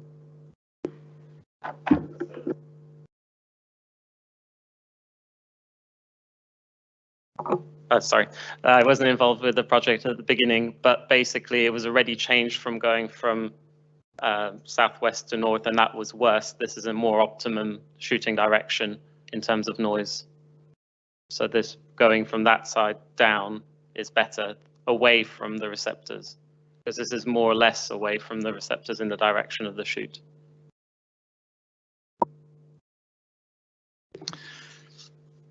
Thank you. Colin, Councillor Harvey. Excuse me. Thank you, Convener, or Vice Convener. one of the previous correspondents or complainants made a comment about a 1.5 kilometre separation distance that as advertised by, or sorry, as recommended by the Clay Pigeon Shooting Association. And this obviously is not 1.5 kilometres. I wonder if you could clarify your viewpoint on why the 1.5 kilometres wasn't adhered to in this case. Thank you. If I'm not mistaken, I can't be 100% sure, but it's in the direction of the shoot that should be 1.5 kilometers. So therefore, because we're not going in the direct direction of the NSR, the noise sensitive receiver, you don't have to go as much. It's just a recommendation of the 1.5. So in this case, we can reduce the distance because we're not in the direction of the shoot. Okay, thank you. Is there any sensitivity on that type of point? You can reduce the distance by a certain percentage, or any clarification on that at all? Thank you. I'm afraid I don't know the answer to that. Okay, thanks. Councillor Leishman. Thank you, Vice Convener. Good afternoon, gents. I think this is more one for probably Mr. Campbell. What uptake do you have for your current air rifle offering? I see that it's a maximum of 6 people at £25 per person, and a session lasts an hour.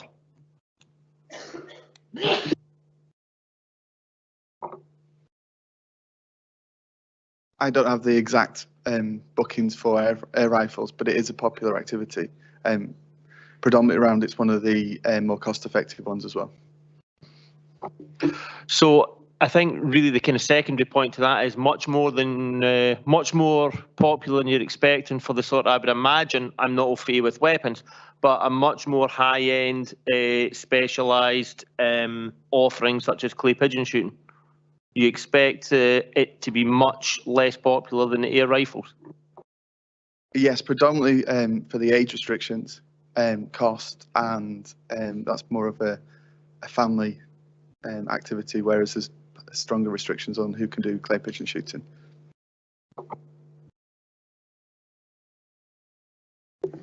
Thank you. Can I call Mr. Williamson? Do you have a comment to make? Thank you, Vice Convener. It was merely just to confirm that there is indeed a core path which runs to the southwest in the direction that shooting would take place, and it runs between Kilcreef Wood to Hosh Farm via the golf clubhouse. So there is a core path in that direction. It is approximately 350 metres from the site of the hut. Thank you for that. There appears to be no further questions, so I do beg your pardon. Councillor Cuthbert.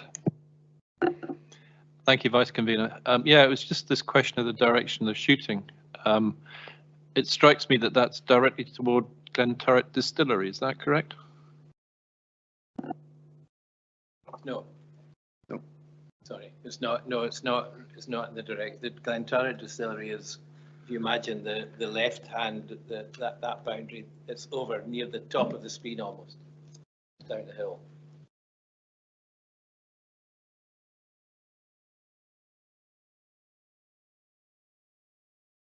Sorry, the left side of the screen at that top corner. It's kind of down the hill from there.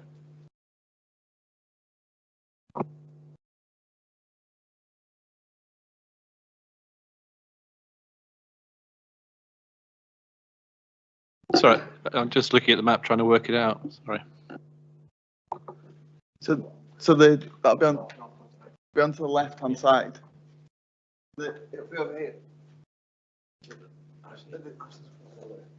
Have you got the bigger scale location plan?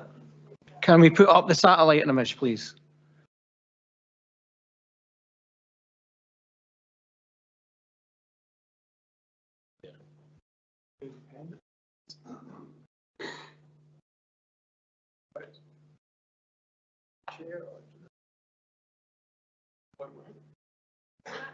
Yeah, fine.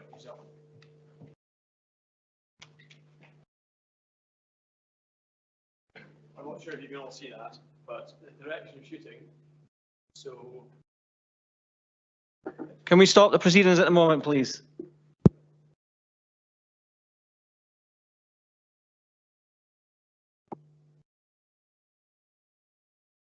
Thank you. Just to say, members of the public, you should stay seated and not come across, because what that then happens is you're only interacting with one member, and members should be able to hear and listen to the one person speaking at a time. Okay, thank you.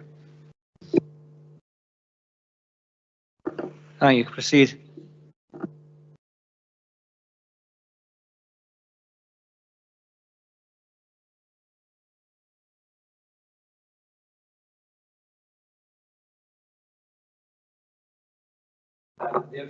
There's the Hosh down here.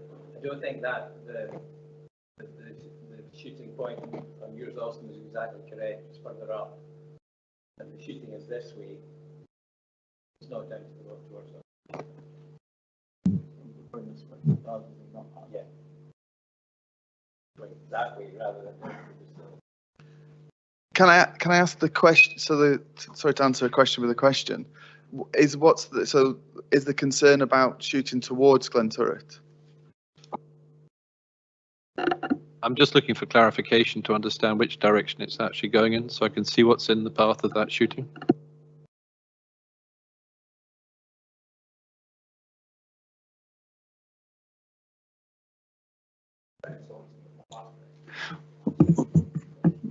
Okay, thank you.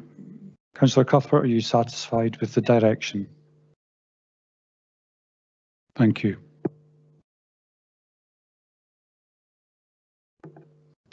Councillor Reid. Thank you. I just wonder if the Hydro have considered using silencers for shotguns, because I know they are now commercially available. No, not to my knowledge, but it's something we can absolutely look into. It wasn't something I was aware of.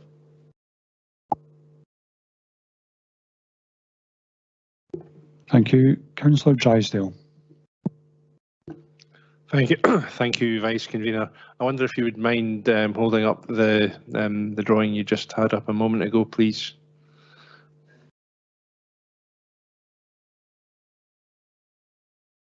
Okay, no, that's fine.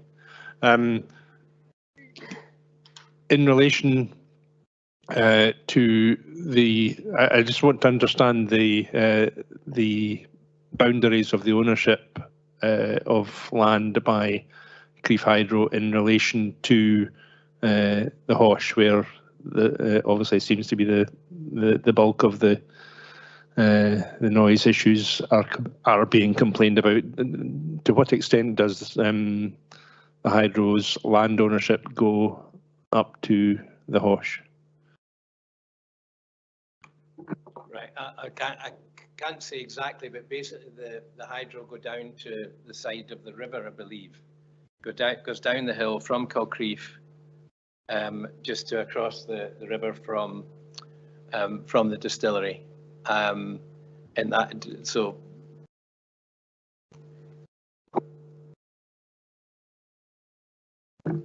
I wonder if officers can assist by putting either a photograph or a drawing up which will illustrate this for me, please. I'll just come in there.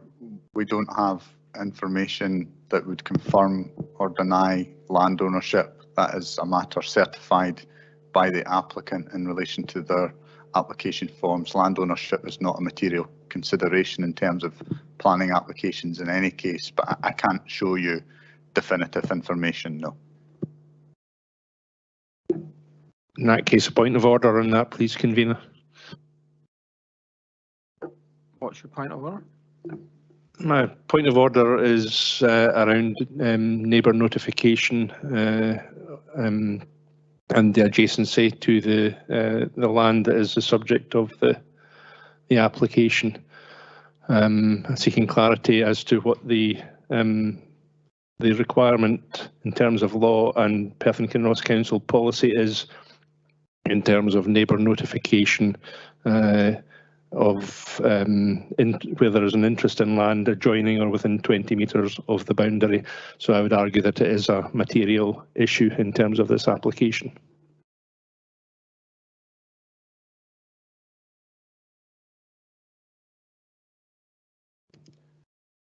Again, I think maybe some clarification there. So in terms of, there's two parts to your question. One, when should owners of land be notified? An owner of a land would only require to be notified under the regulations where part of the site in itself was in their ownership, and the notification would be served by the applicant in themselves. I don't think there's a question that part of the site is not owned by the applicant. In terms of the second part, in terms of neighbour notification, that would be the distribution of notices undertaken by the council to properties with an address point within 20 metres of the application site. This is a question that has been raised with the council a number of times and has been responded to. There is no error in terms of the neighbour notification being undertaken. It was also advertised in the local newspaper, etc. So whether someone owns land that is adjacent to the site or within 20 metres, within that 20 metre zone, there would still need to be an identified property to serve a notice on.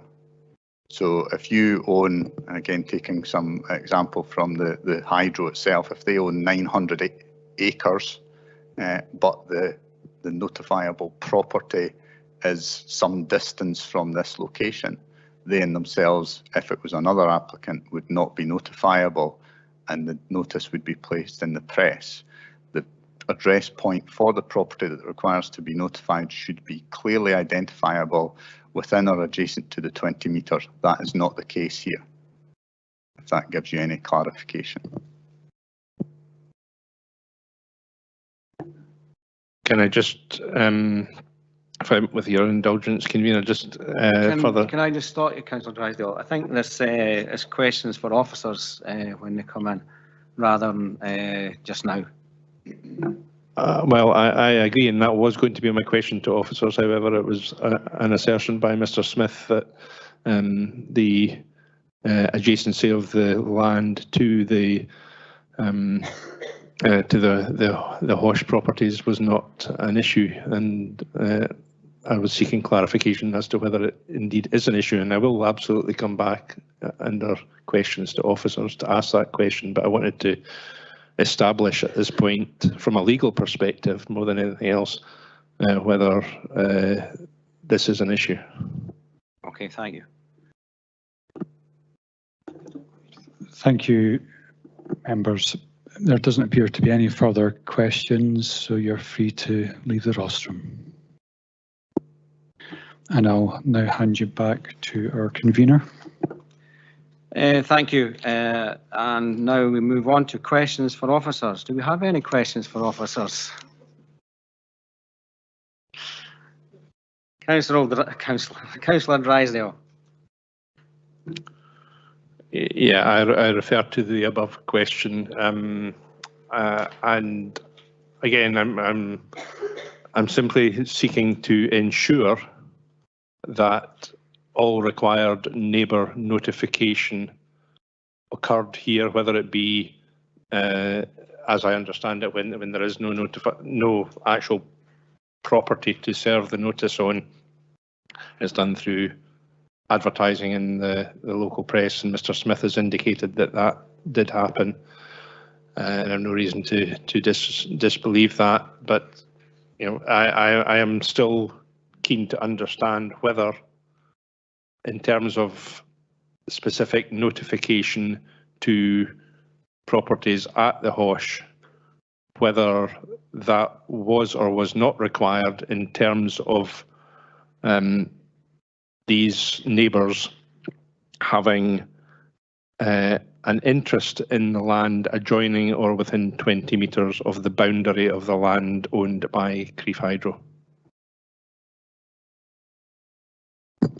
Yeah, I think similar to what I'd said before, and I'll maybe answer your second question first, which is if someone has an interest in land but it is not a neighbour notifiable interest, then the notification wouldn't require to be issued it would be undertaken via the advert. The question in itself, going back to the first part in terms of has proper neighbour notification and other notices been served, that has been looked into in quite some detail because this question has been raised a number of times since March and responded to in detail. And the findings has been that the neighbour notification and other notices have been undertaken correctly. Maybe just giving a bit more information as well. So neighbour notification via notices to postal addresses falling within 20 metres of the site boundary as per national set regulations. In addition, there was a press advert and the application also appeared on the weekly list of applications available on the PKC website, also circulated to all local members and the Community Council. And in addition, we offer a service where anyone can set up alerts which can see them notified of any applications received within an area that they can specify. I also attended personally a Community Council meeting in April which discussed for a number of hours this very project. I took up that invitation from the Community Council and at a guesstimate, I don't have the figures, that there was maybe 50 to 70 people in attendance at that. If I may, just to follow up, Convener, whilst we were listening today, I took the opportunity to call up the neighbourhood notification map that is on the PKC portal, and this is what prompted my question in the first place, because looking at the map, I've got it in front of me here, and I can share it with Mr. Smith if that's helpful.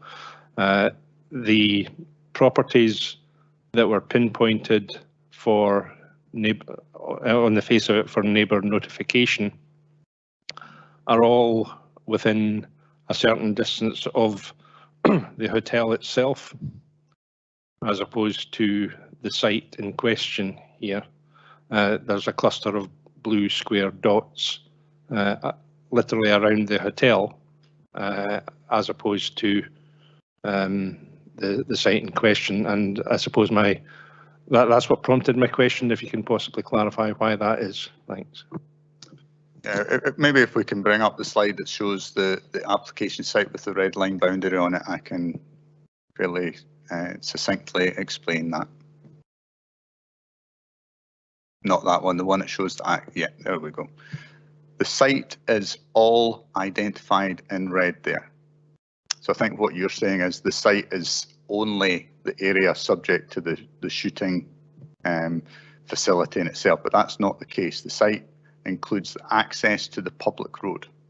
So any properties falling within that red lined area, if they are a notifiable, identifiable interest within 20 metres, would be served with a notice to the address.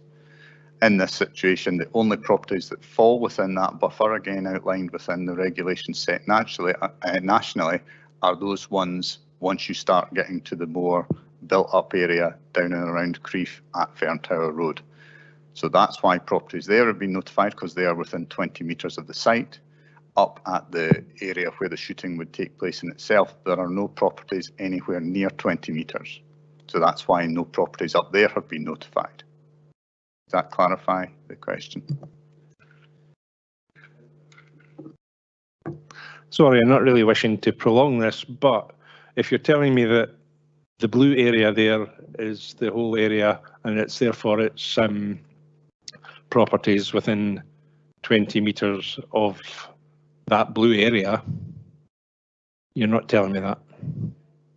Just the red area. Right, okay. And okay, fine. In that case, final issue. Therefore, what we're saying is that properties at the Hosh were not notified. Is that correct? That's correct. I mean, if it would help you, I can. We can share the same map that you're looking at. The only properties that are notified are those ones that are identified both on the map and on the list that is also on the website. But I would, and again, I don't have it in front of me, but I am not aware that properties at the Hosh, which is located quite some distance away from the identified red line site, were notified, because they're well out with the notifiable area. However, there was a press advert placed in the local paper, and the application was identified on the weekly lists that were circulated, available to the public on the website, etc., etc. All in line with the national regulations. I understand your explanation. I just find it strange that the notifications go to properties that are far further away from the site in question than the Hosh, but I understand your explanation. Thank you, Councillor Drysdale. We move on to Bailey McLaren. Thank you. This is a question for officers, yes. Given the discussions that have happened from the various deputations today, are the officers satisfied that the recommendation of conditions are robust enough if we go as far as to approve this application, particularly environmental health with noise and noise management from the applicant?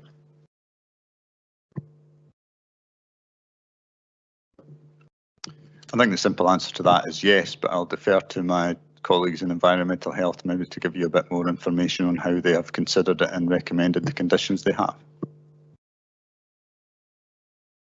Yeah, we think the conditions are more than robust. In fact, they're probably more onerous than what would be generally recommended for such sites.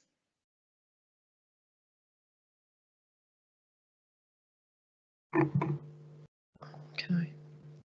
Thank you. Well, just could I just, sorry, just picking up on what I just asked Mr. Smith earlier, if there's a combined issue with noise, because the conditions that you're recommending are primarily designed around the noise from one activity, but if we get combined situations, are we covering these possibilities with our conditions?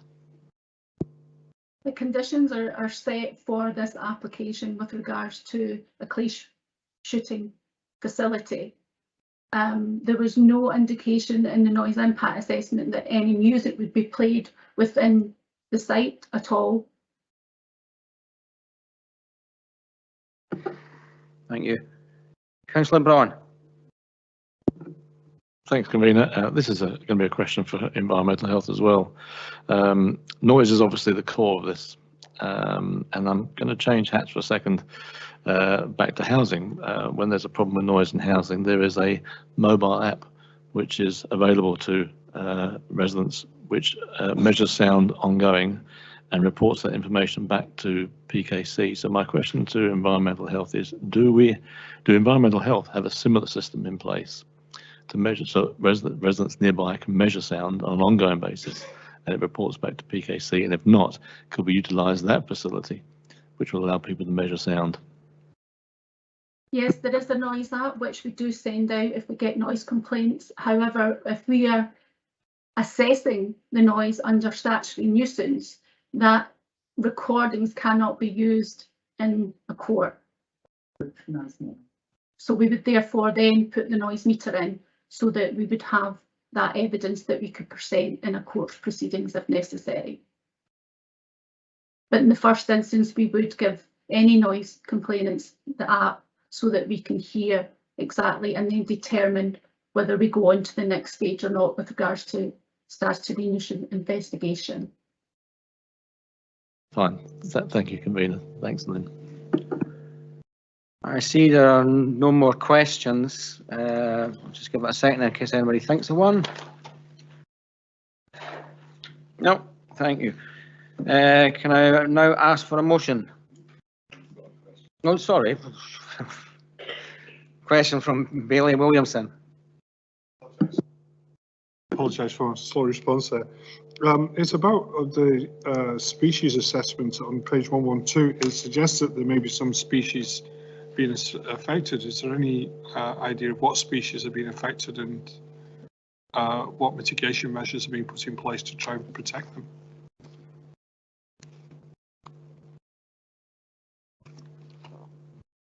Oh, I'm sorry.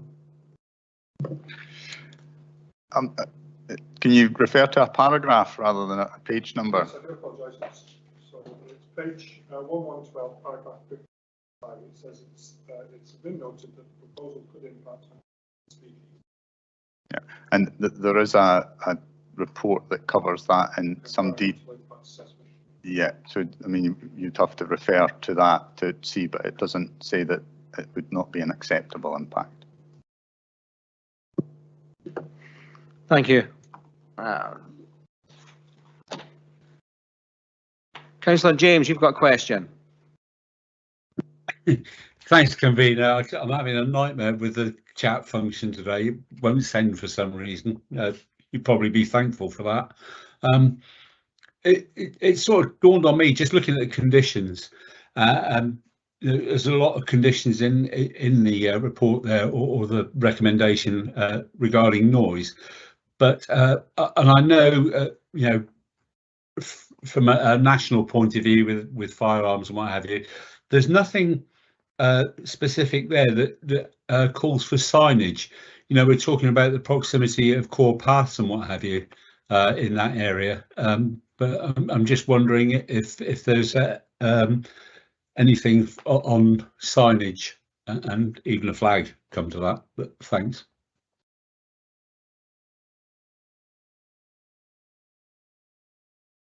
My colleague Paul Williamson will answer that.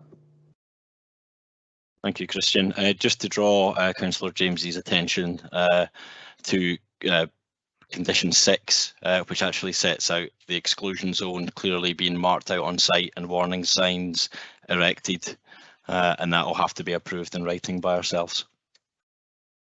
Thanks very much, Paul. I'll read the whole thing next time. Sorry. Thank you, Councillor James. There's no more questions. Can I ask for a motion?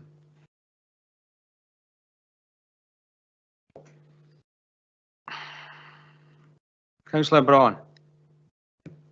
Thank you, convener. I'm going to probably direct this to Mr. Elliott, I'm afraid, on this one for some guidance, perhaps. But I'm in my mind, I'm thinking, in fairness to all, I'm thinking of possibly a temporary approval on this case. In my mind, a temporary approval for a year, but it may be that's too short. But the idea is that, or 2 years, but the idea is a temporary approval, because noise is the core of this case and is the disputed part.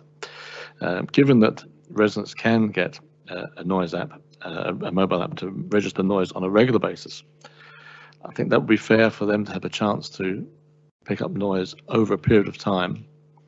The problem with the noise assessments already done was that obviously the weather changes how noise is perceived. That gives an opportunity for both parties to establish a business, a clay pigeon shoot. At the same time, it allows residents to measure the sound over a period of time. I'm not sure whether a year is too short or 2 years. I'm not sure. I'm taking your advice on that, Mr. Elliott. But at the same time, I'm also going to suggest that the Sunday shoot time should be limited. I think 11 to 5 is too long for a Sunday. I was going to suggest 10 till 2 as a time, so it gives people on a Sunday afternoon a rest from the noise. But that's the outline of my suggestion, Mr. Elliott. So I'm going to take your guidance on this.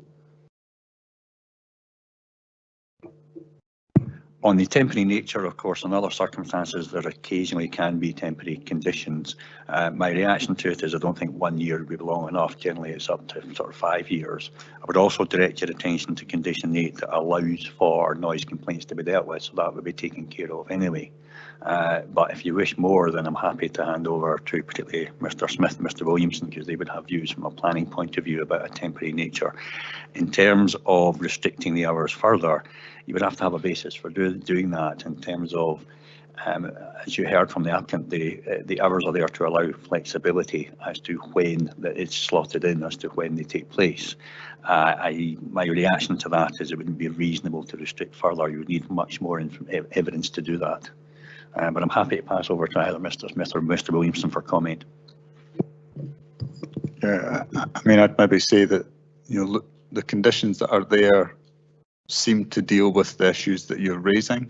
The assessment being that there is no indication from the studies undertaken, and although the wind vector was in one direction, a number of measurements were taken from all sorts of other directions, giving a 360 type approach. Those are my own words. But also the noise levels are quite clearly stated. There are a number of conditions that deal with any exceedances and how that would be done, also measuring after an operational period, etc. So it's up to yourself what you want to put forward, but it seems that the issues are covered by the conditions should there be a noise problem, which is not anticipated by the evidence presented. I think I'm just trying to sort of feel my way through a fair way forward with this, because noise, obviously, as I said, is the core problem, and I just feel that there's a lot of argument over how the sound assessment was done because of the weather and wind directions. I just feel if there was a temporary approval, this would give everybody a chance, residents, to prove or not prove whether there is a sound problem.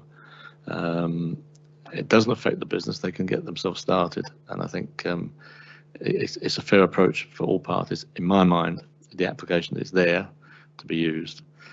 As to the time on a Sunday, my thoughts are that Sunday is a day of rest. It is a peaceful time for people. I think it's only fair that there should be limits on Sunday shoots. We've heard that they're looking only at 2 hours. I think 4 hours on a Sunday, given the amount of time during the week, I think that's a small concession for them to pay. But I'm going to take your advice, Mr. Elliott, again. I appreciate your attempting to be practical, if I've used that word. In terms of, I mean, I'm not going to say a temporary permission is incompetent. I'm not saying that. However, if you are going to do that, the kind of normally in the region of 5 years or so, it would be longer. Of course, you would still have condition 8 in terms of complaints being received, noise app could be used, etc. as a preliminary. But I do have more concern about restricting the hours on the Sunday.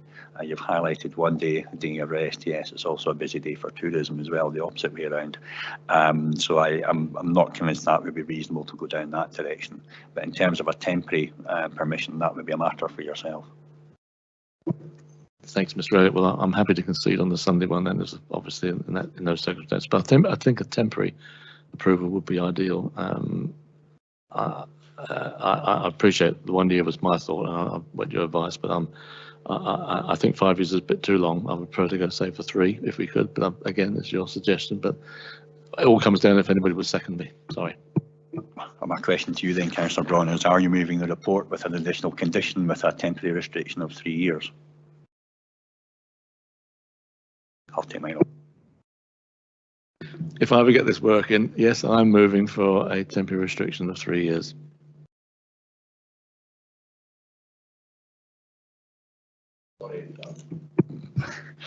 Being whispered to there. Just point out to you as well, Councillor Braun, that condition 4 does talk about a review within 1 month as well. You get condition 4 with one monthly review once obviously it's been the acoustic fence is properly erected, etc., and the insulation. And condition 8 is where you have any justified complaint would then go through a process.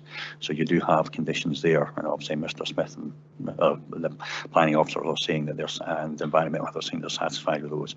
But of course, it is a matter for yourself at the end of the day. I've expressed my views on both matters. Thanks, Mr. Elliott, and thanks, Mr. Smith. But as I say, at the moment, being fair to everybody and giving everybody a chance to assess the sound, I would go for move a temporary approval for 3 years, subject to a seconder, of course.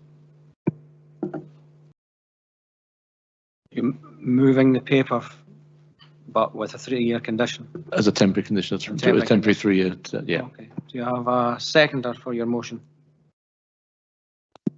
I'm happy to second Councillor Braun's very sensible suggestion. You wish to speak to Councillor Reid?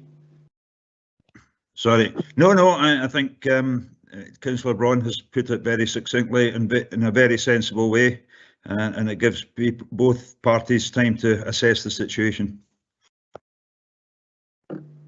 Right, thank you, Councillor Reid. Do we have an amendment?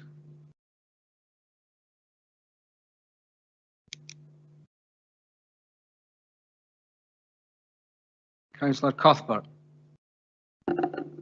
Yes, thank you, convener. I've listened to all the evidence and read all the reports, and I just think a noise like this is unnecessary. And if you're living in the countryside, it has far more impact on residents in the countryside because it's a quieter environment it's being introduced to. So my view is that this breaches policy 8C, in that it's not compatible with the amenity of residential properties within or adjacent to the site.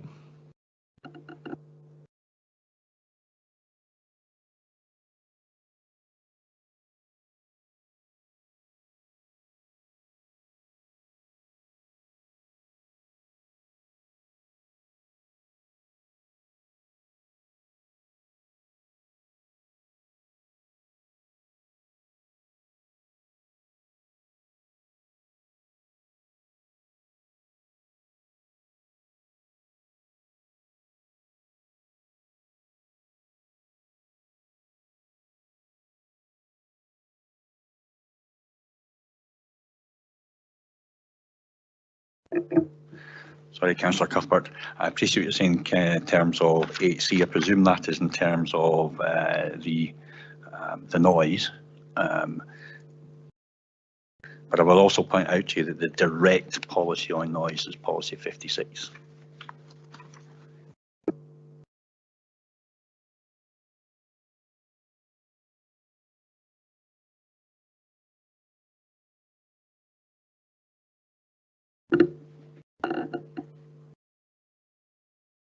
In answer to your first question, yes, 8C is about noise. It's the right for a resident to enjoy the peace in their own home. I think policy 56, yes, noise pollution, I suspect it breaches that as well. And the other follow-up question I have to ask is, are you saying it is unacceptable noise levels, whatever, or are you saying it's not been satisfactorily demonstrated? Which is quite different. In other words, the reports are not, what you have before you is not satisfactory. It's not been demonstrated this activity can take place without annoyance. It's not satisfactorily demonstrated to me. We've heard from residents who live nearby who've been through this experience already. So.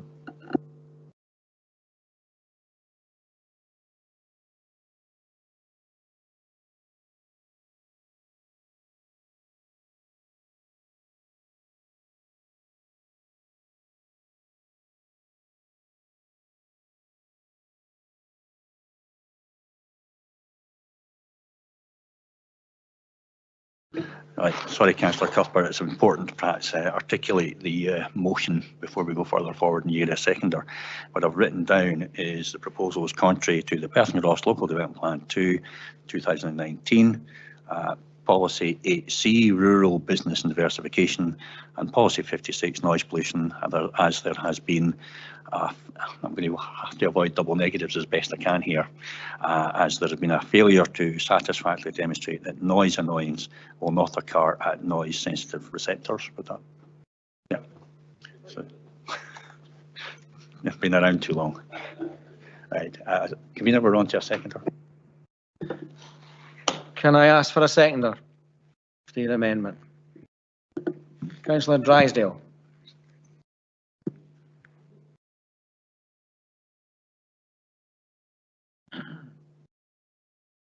Sorry, Miles. Thank you, convener. I'm happy to second the amendment now that it's been deemed competent. Thanks.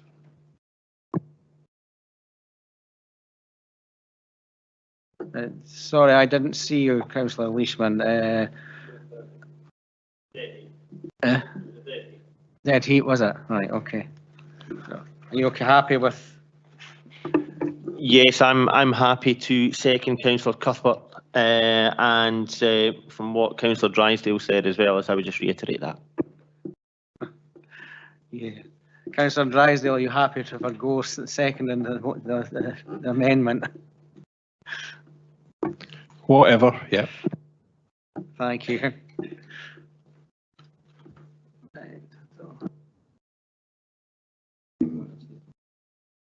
I'll summarise it. Sorry, thank you, Convener. Just to be clear that the motion by Councillor Braun, seconded by Councillor Reid, is to grant with an additional condition that it's restricted to a period of 3 years. The amendment by Councillor Cuthbert, seconded, I've got Councillor Leishman down because in the chat Councillor Leishman appears first. No offence. And that I read out that prior it's contrary to policy 8C and policy 56 in terms of failing to satisfactorily demonstrate about the noise. We're on to summing up by Councillor Braun, followed by the vote. Thanks, Mr. Mayor. Nothing really more to add. I think I'm just trying to put across a case which is fair to both parties and give both parties a chance to prove their side and see what the result is. I think 3 years is, as I say, I would have gone for a shorter period, but in fairness to your comment, 3 years would be fine. That's me summed up, I think. Thank you. Thank you. Can we move on to the vote, Jess?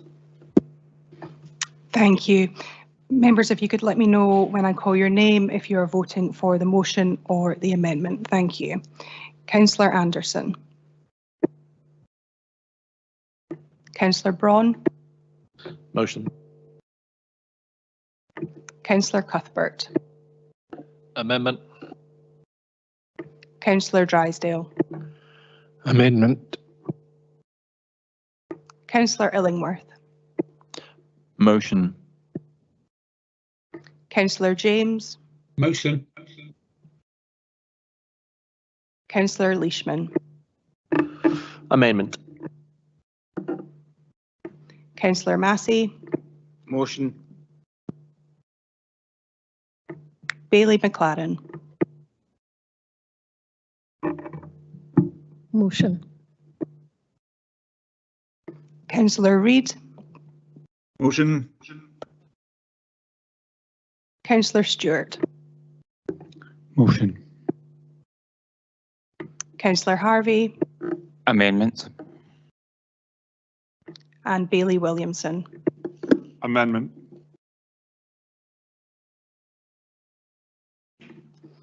Thank you. So we have 7 votes for the motion and 6 for the amendment, and therefore the motion will carry.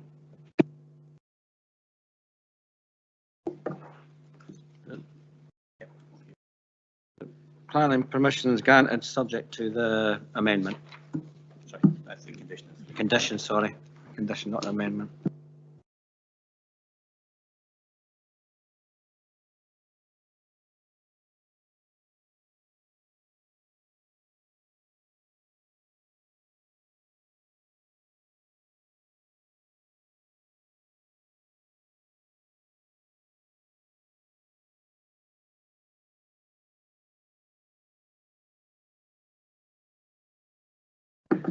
Right, we'll move on to the next item on the agenda.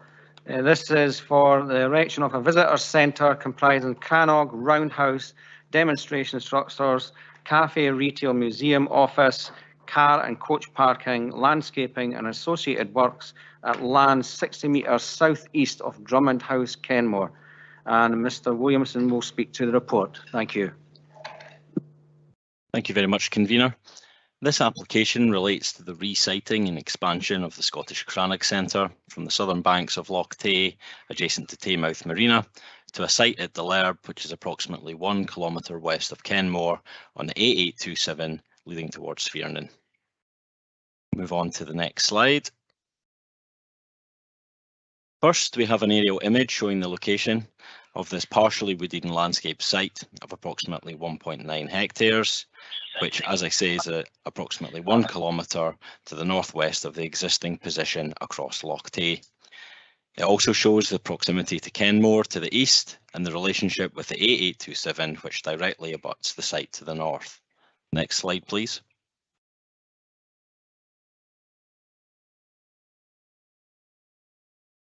This next image is an Ordnance Survey location plan, which shows the application site boundary outlined in red and the remaining land under the control of the applicant immediately abutting the site to the east in blue. Also just visible are the 4 residential properties directly to the north of the site, with a further 3 dwellings due east of the additional blue land. Next slide, please. The third image shows more detail of the site layout.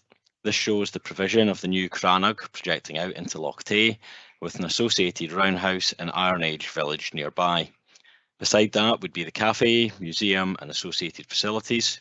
2 performance spaces would be integrated into the existing woodland along the banks, while parking for 47 cars, 4 disabled vehicles, a bus drop-off area and 3 coach parking spaces would be provided to the east of the site.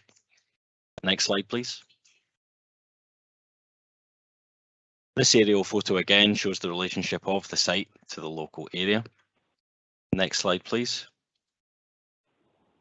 These elevations show the design for the proposed Crannog, which would broadly replicate that of which existed at the Taymouth Marina prior to the devastating fire. It would be accessed via a timber walkway and mounted on timber posts with a thatched roof. Next slide, please. These next plans show the intended contemporary design for the main visitor centre to the southwest of the site access. This would comprise 2 interlinked timber-clad modular buildings with green roofs. We will now move to a few images intended to give some context to the proposal, together with a number of visualisations prepared by the applicant. This photo illustrates the area to the west of the site access, where the museum and cafe would be located, alongside the Iron Age village, which would comprise numerous relatively small-scale structures of varying designs, with construction including dry stain walls, turf and thatch roofs. Next slide, please. Next, we see a picture of the existing parking area facing in a westerly direction and sheds within the site amidst the partially treed setting. Next slide, please. This photo now shows the view eastwards back towards Kenmore from the parking area, where an existing road serves the eastern part of the site and the applicant's additional land beyond. Next slide, please. This first visualisation shows the proposed Crannog from slightly further west of the site, with the context of the mature landscaping beyond and also to the north, which is the left-hand side of the photo. Next slide, please. Next, we have an illustrative view from the south banks of the Tay, indicating the rising topography of the Drummond Hill Wood and Tay Forest Park, with the smaller white lines showing the extent of buildings within the development site, and the wider lines the extent of the wider site and land ownership. Next slide, please. Similarly, this next illustration is from Taymouth Marina and shows the extent of the buildings, the indicative Crannog and the wider site. And next slide, please. This last photo is taken from the shore of Loch Tay at Kenmore and indicates the location of the site in the landscape, with Ben Lawyers in the distance beyond. Thank you, convener. That now concludes the presentation, and we return to the site layout plan. Thank you, Mr. Williamson. I'll now hand over to the Deputy Convener for the deputations. Thank you, Convener. Can I call Mr. Duff? Apologies, I believe Mr. Duff, you're on the telephone.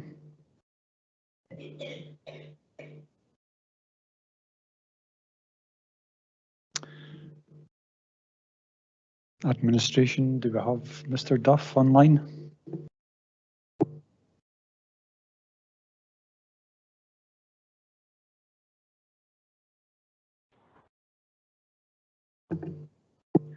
Apologies, I believe Mr. Duff, you're on the telephone. Yes, can you hear me? Thank you. Mr. Duff? Yes, can you hear me? Yes, we can. You're wishing to make a deputation. You have 10 minutes and I will give you a prompt in 9 minutes to help you summarise. And I'll start the clock when you start your deputation. You okay? Sorry, there seems to be a delay on the line. Sorry, Mr. Duff, you're quite faint now.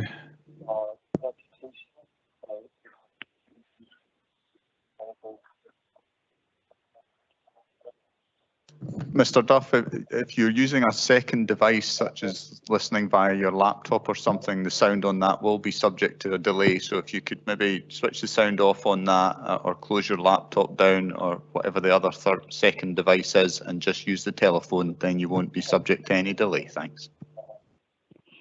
Thank you. Can you hear me now?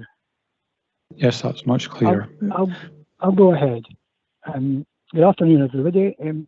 Thanks for allowing me to speak.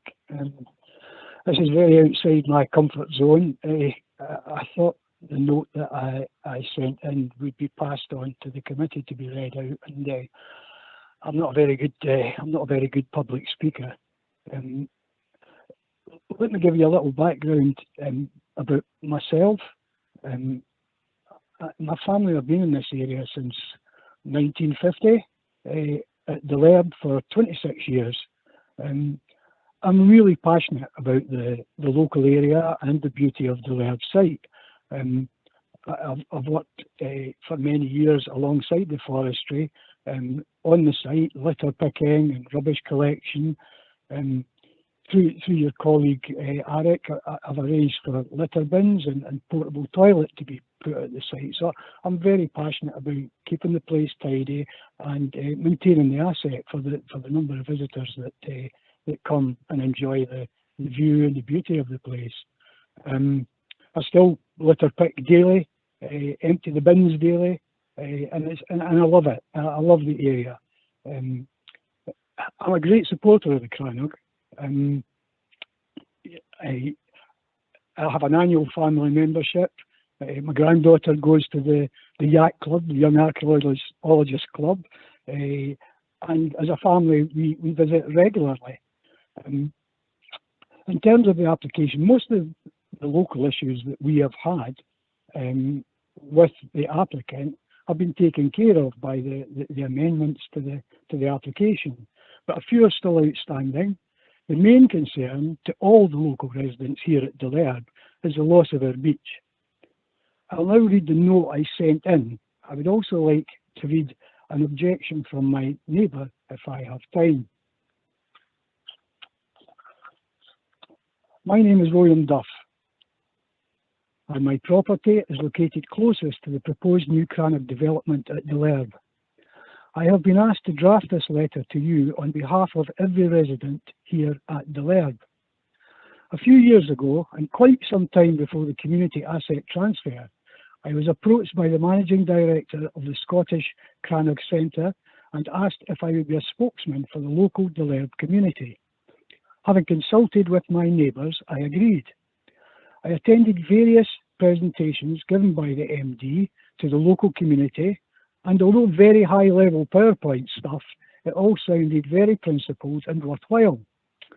Over the next few years, I have had various meetings with the MD, and we agreed on quite a few principles and discussed local concerns and ways to resolve them. The main concern to all the local residents here and in the wider community was the loss of amenity. The small, secluded beach to the west of the site is a sanctuary for us residents. It has the only safe, sloping, sandy beach on the site for the children to play, and because it's out of sight from the main picnic area, it's never really crowded. We sunbathe, we have barbecues, we have picnics there, we get together of an evening to watch the sun go down and catch up with the day's events. We also, with the landowner's consent, paddleboard, canoe and moor our boats in the bay and access them via a small modular jetty we've constructed. From the very beginning, the assurances we were given by the Scottish Crannog Centre was that this small area would be left aside from the development as a recreation area for the residents in the local area to continue to use as they have done for decades. The locals were further encouraged when all the plans that were presented to the local and national press, the Community Council, and are still on show to the general public at the present Crannog site, show the beach as is, and the proposed Crannog on the east side of the old steamer jetty. In discussions with the landowner prior to the planning application, while the project was supported in principle, the main concern was for the proposals to reflect the wishes of the people using the amenity. To this end, the bay has been gifted to the local community to continue to be used for boat mooring and appropriate water sports, and not for the erection of a Crannog that would deprive from the use of the asset, from the beautiful views, and from what we cherish just now, From the objections to this aspect of the planning application that have been put forward by the people who cherish this little haven by the loch side, it is clearly the wishes of the community that the promises they were given be kept. I therefore ask that this part of the application is revised and the proposed crannog be cited where it has been proposed from the very beginning, and the promises given to the community by the applicant honoured. That's all. Thank you for listening. Thank you, Mr. Duff. Are you willing to stay in line to take questions? I certainly am, yes. Thank you. Can I call on members to submit questions?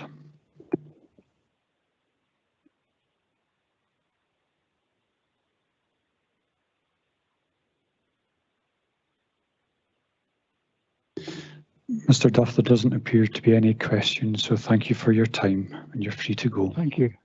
Thank you.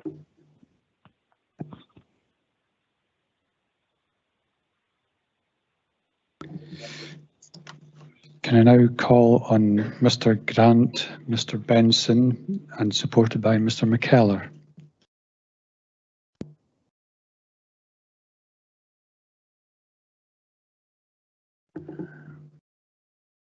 Good afternoon.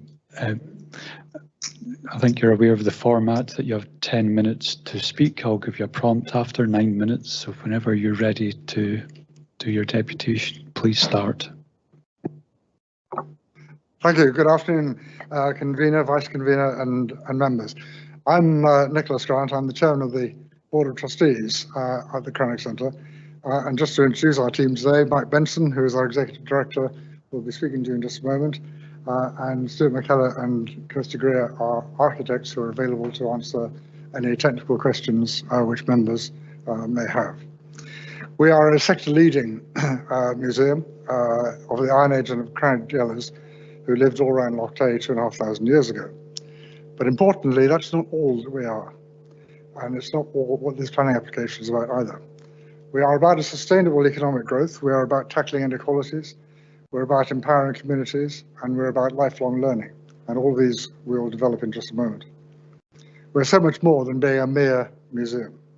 On top of the museum aspect, important though it is, and we're fully accredited by MGS, we have consciously built layer upon layer of social action and outreach that directly benefits all those around us and those further afield right across Scotland. It's for these reasons that last year the Museums Association made us the best small museum in all 4 nations. In the same vein, to be less formal, TripAdvisor put us in the top 4 in all of Scotland. We are a registered charity. We're a company limited by guarantee, so we have no shareholders. We're not for profit, and we are funded entirely by our visitor revenue and training income. We have no public funding for our day-to-day activities, although that is a question that we may come back to another day as far as PKC is concerned. But we've proven ourselves to be very resilient during COVID. We've maintained all of our staff during that period, and we've maintained very high activity figures. We're an SQA recognised training centre. We have a unique role to play in explaining the history of Scotland, and we bring visitors from all around the world.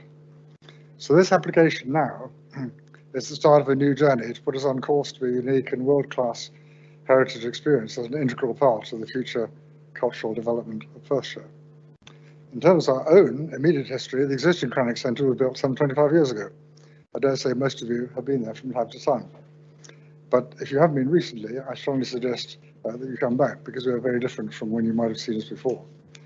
It soon became apparent that our existing location on the south side of the loch was far too small, cramped and hemmed in by Loch Tay Marina. So in 2004, the idea emerged of moving across the water to Lerb, and it was first mooted then. But it remained nothing more than a pipe dream for many, many years.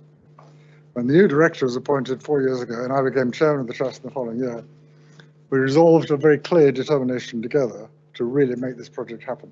But we knew that no one would listen to us unless and until we'd acquired the land at the Lerb, and so we set about a very hard and ultimately successful campaign to achieve the community asset transfer from forestry. That land acquisition was crucial because it enabled us to change the whole concept of the Crannog Centre into something quite bold, quite different and quite ambitious, which Mike will tell you about in just a moment. We brought in new trustees, we rebuilt the management systems, we brought in better planning, we brought in better financial controls, and we brought in better outreach. We're now well established in the Scottish Heritage Establishment. At our own initiative, we organise a public meeting through the Community Council, and we enjoy the full support of the Community Council to keep all our neighbours and local people fully informed. We've worked closely with planning officers throughout, we've conducted all the studies that you'd expect, and we've assembled a technical team of contractors who are ready. So, well, we are now ready. We've made the case for change, we brought in the vision of what it really could be, and we've won the capital funding, not only from Scottish Government, but also from Ganachie, SSE, Heritage Lottery, MGS, and indeed yourselves, the PKC. So that's my bit finished. I'll introduce Mike, who will complete the presentation.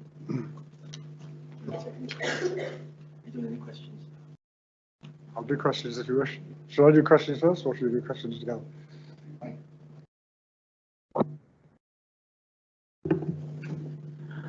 We're probably happy to take questions at the end.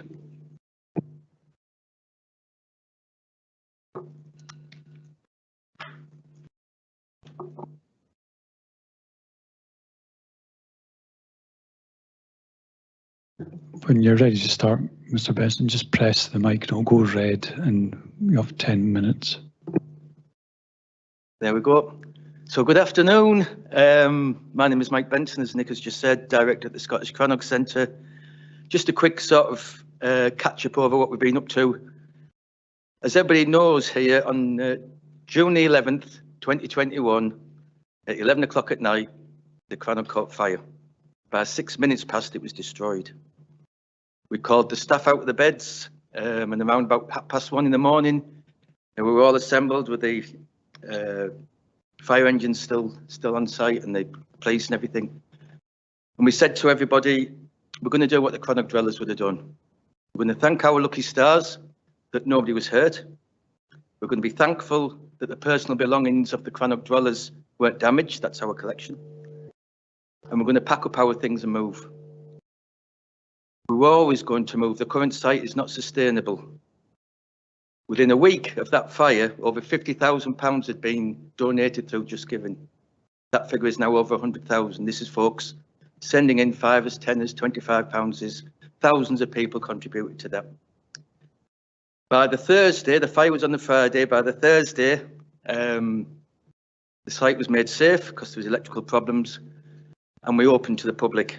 And I'm not too sure who cried the most, the visitors or the staff. Not too sure. On the following Monday, we had our music night. We do that every year on the 21st of June, and we sold out to a super evening.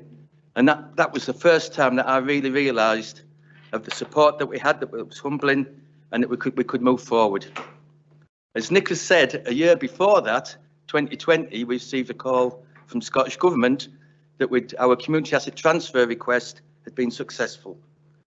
They told us, because of the ambition for what we wanted to do, the social economic impact of what we will be achieving, that far outweighed the value of that land. And they were able to sell us that land, Delurb, for £1. The year before that, we started work on the apprenticeship programme, driven by the belief that you can only engage with diverse audiences if you have a diverse workforce. And so we set about recruiting the apprentices, and that started in 2020. Through the pandemic, when we could open, we set about engaging and inspiring our visitors. We also, over the months, have worked closely with Perth Autism Support, Women's Aid Perth, RASAC and Barnardo's. And last Saturday, we closed the museum to the general public so that we could create a safe space for families working with Barnardo's that have been through a tough time. As custodians of Delurb, and that's what we see ourselves as, we understand that Delurb is not just for the Crannog Centre. It's for the folks who come and use it, whether it's the local residents, the dog walkers, the paddle boarders, the wild campers, the wild swimmers who swim in the snow, I don't know why, the barbecuers, all the folks that use Delurb. So part of our development was to enhance what was possible there with improved parking, footpaths, toilets that work and flush, showers for the swimmers to use, and I have been working closely with Billy, and Billy was on earlier. We absolutely get on like a house on fire, pardon the pun, but we differ a little bit in various areas, and part of the conversations have been that we'd also look to build a small jetty for Billy and the local residents to use to tea the boats and such. So that's kind of what we've been up to over since the fire, really. The Iron Age Village is going to be a community build. The intention is that the materials used for the Iron Age Village will come from within travelling distance of a Crannog dweller. So the reed for the thatch is from the Tay, stone is locally sourced, the turf is locally sourced, the timbers will come from across the road in Drummond Hill. So that's kind of where we are, and we've done lots and lots of workshops. Christie's sat in with various community members as we've tried to design together what these buildings will look like, the small Iron Age Village buildings. So to sum up, at one end of the Tay lies the V&A in Dundee. At this end of Scotland's most powerful river will lie the new Crannog Centre. A special place, we believe, that will day in, day out do what we do best, tell the inspiring stories of the Crannog dwellers. Thank you very much. Questions? Push the button. Thank you for your deputation. We have questions in already. Can I call on Councillor Illingworth?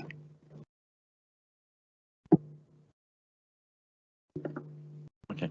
Will the new Crannog be on the site of a previous existing Crannog, or is it a completely new Crannog? And I can invite Stuart to maybe talk a little bit on this as well. We're just to one side of an existing Crannog, which is part of the drive of where we've situated. So when people go on to the new Crannog that we're going to build, when the lock is low, you'll be able to see the remains of the previous Crannog, which is just so many metres away. Stuart? Yeah, no, you put it quite nicely, Mike. Mary's Distaff is about 200 metres to the west, and the new Crannog's purposefully aligned on an axis from Mary's Distaff to the roundhouse, which sits behind the new Crannog.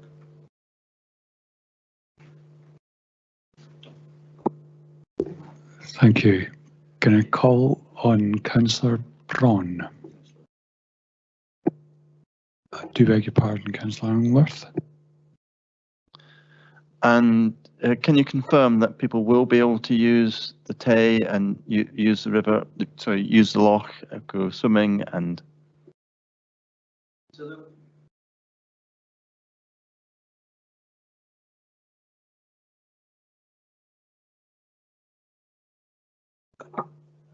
Beyond adventure and places like that, they will still have access to run their kayak training and everything.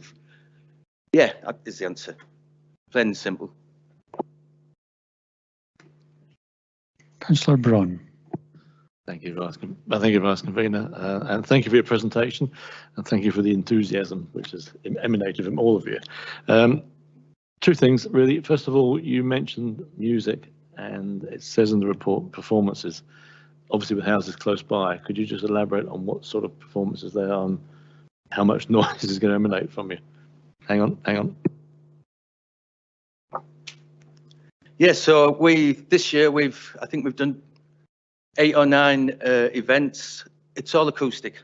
So we have Iona Fife or local musicians will come along. And the whole point is about the Crannog Centre is it's quiet, it's slow, it's immersive, it's meaningful, it's human-sized, it's about storytelling, it's about connecting to people.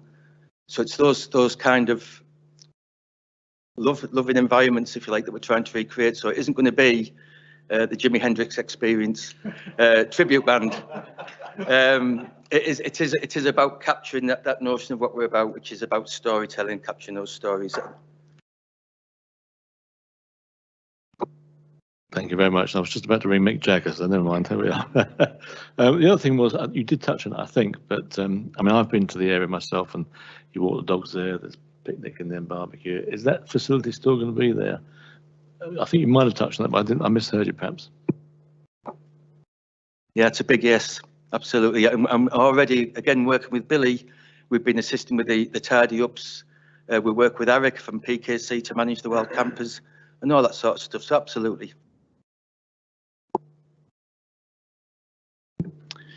Thank you. There appears to be no further questions, so that's you free to go. And I'll hand back to the convener. Thank you. Can I ask, do members have any questions for officers?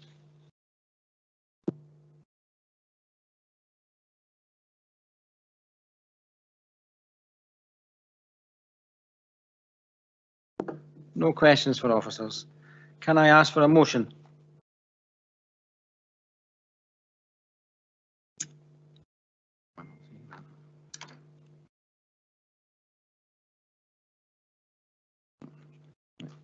Councillor James, forward a motion. Convener, I'm very conscious this is in Bailey Mike Williamson's ward, so I'm quite happy to defer to him first, if you'd like. Thank you, Councillor James. I recognise this has been a really rocky journey that the Crannogs Centre has had over the last couple of years, and having to move from its existing site. This proposition, I believe, fulfills so many aspirations for the whole team. I believe we should be supporting them to the best of our abilities. I don't see any reason to object to this paper, so I suggest that we approve the paper. Can I have a seconder for the motion? Councillor James. Absolutely, Convener. Thanks very much. Absolutely delighted to see this come forward.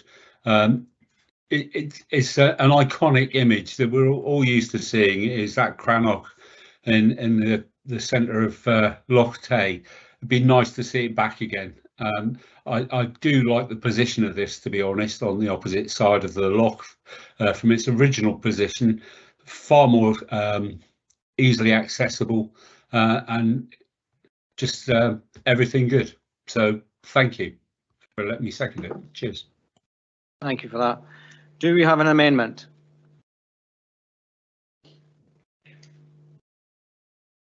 No amendment forthcoming.